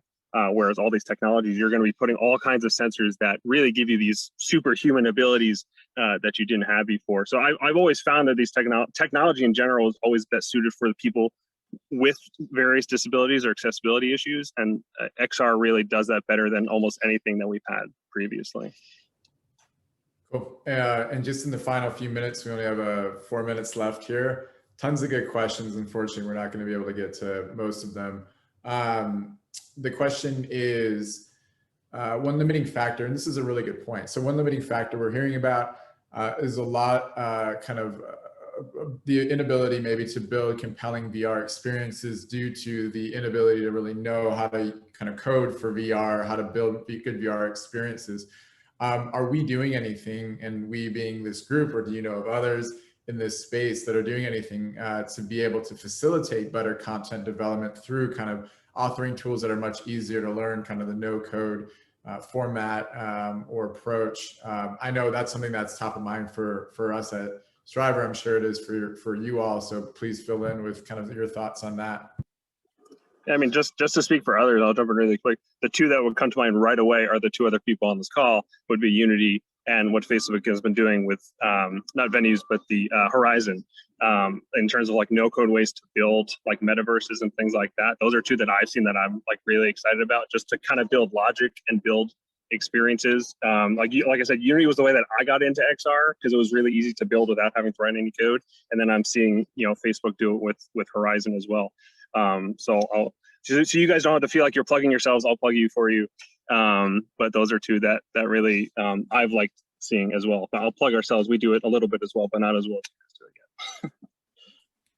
Yeah, thank you for that. I would have been happy to plug anyway, but yeah, it's always great to have like supporting people like come in naturally and say things good about Unity. But yeah, absolutely, Unity is working very hard to make our platform more accessible. One of our core tenets is making development or making development more accessible for everybody. And one of the things that we're doing specifically in the XR space is we have a set of tools called the XR Interaction Toolkit.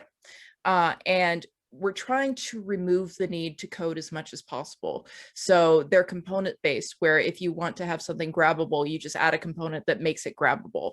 In addition to the XR Interaction Toolkit, we recently announced the release of our visual scripting tool. And that's not no code, but it's an in-between where you could learn how to create code-like functionality with little nodes rather than actually having to write lines of code.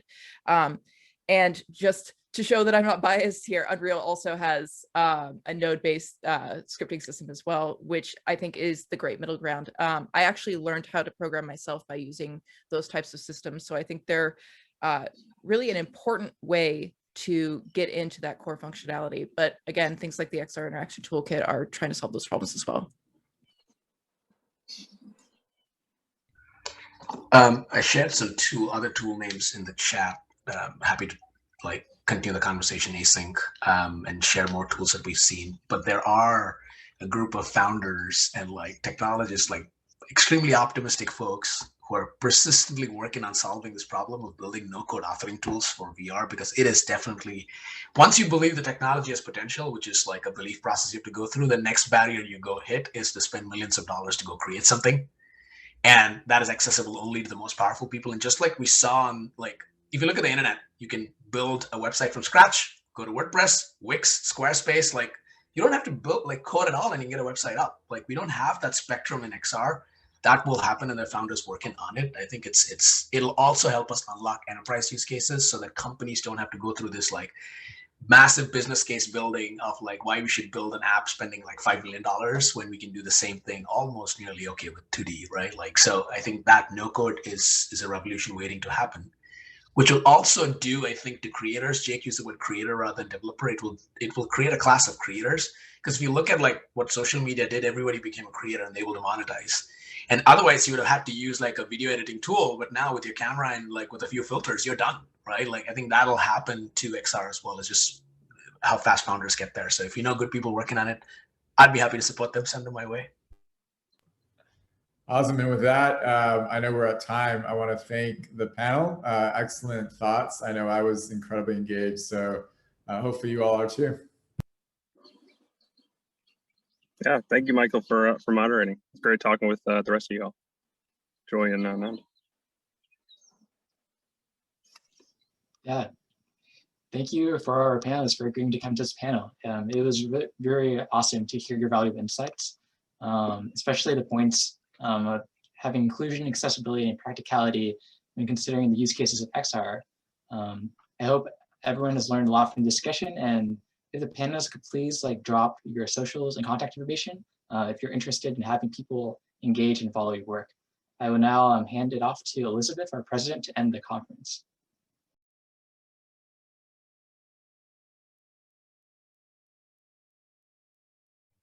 Awesome. Thank you so much, Hui. So I just want to invite all of our core to just spotlight themselves so we can close up this awesome conference.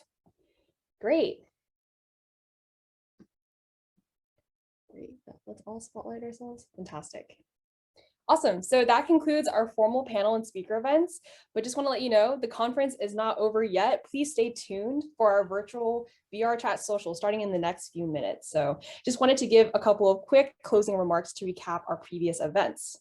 So first off, I want to give a big thank you to all of our participants today. Thank you guys so much for coming and taking time out of your day on a busy Saturday. So thank you so much for joining us. And I also want to just give some time to thank all of our amazing speakers. We really appreciate your time here and just like your time and just sharing your knowledge and your wisdom with us. So thank you so much to all our fantastic speakers.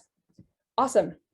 So just to wrap it up, we've seen 12 amazing companies and labs show the frontier of XR in rapid fire presentations, had a lunch break full of fun networking and topic separated breakout rooms, had 3 amazing panels focusing on building the metaverse, building empathy in XR, and how to unlock productivity in XR. And we've had over 700 attendees sign up today and a truly worldwide conference. Great, so I'm just going to share my screen.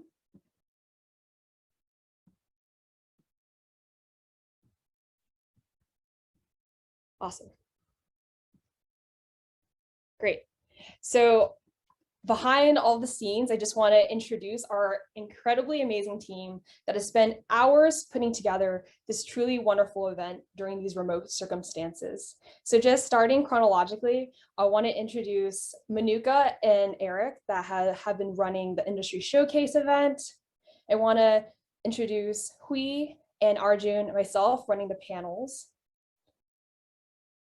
And then also want to give a shout out to Gabe, who have been manning the socials and also running the VR social as well. And then also wanted to give a big shout out and thank you to our creative team, which is Sharon, Chloe, and Joseph, who have been instrumental in putting together our website, all of our marketing materials, and emailing. Awesome. Thank you guys so much. And now, after talking about XR for hours today, what best way to end an XR conference by jumping into a headset? So please join us for our last event. So we're going to have a VRChat social with an interactive environment inspired by Stanford campus, created by our core members, Hui and Gabe. So please jump into that VR social, and then also please keep in touch with us as we put on more events in the future, and don't forget about the talks and all these connections that you've made today. We want to keep growing this XR community, promote education and inclusivity of different developers and individuals. So please visit stanfordxr.org for more information, and hope to see you guys in VRChat.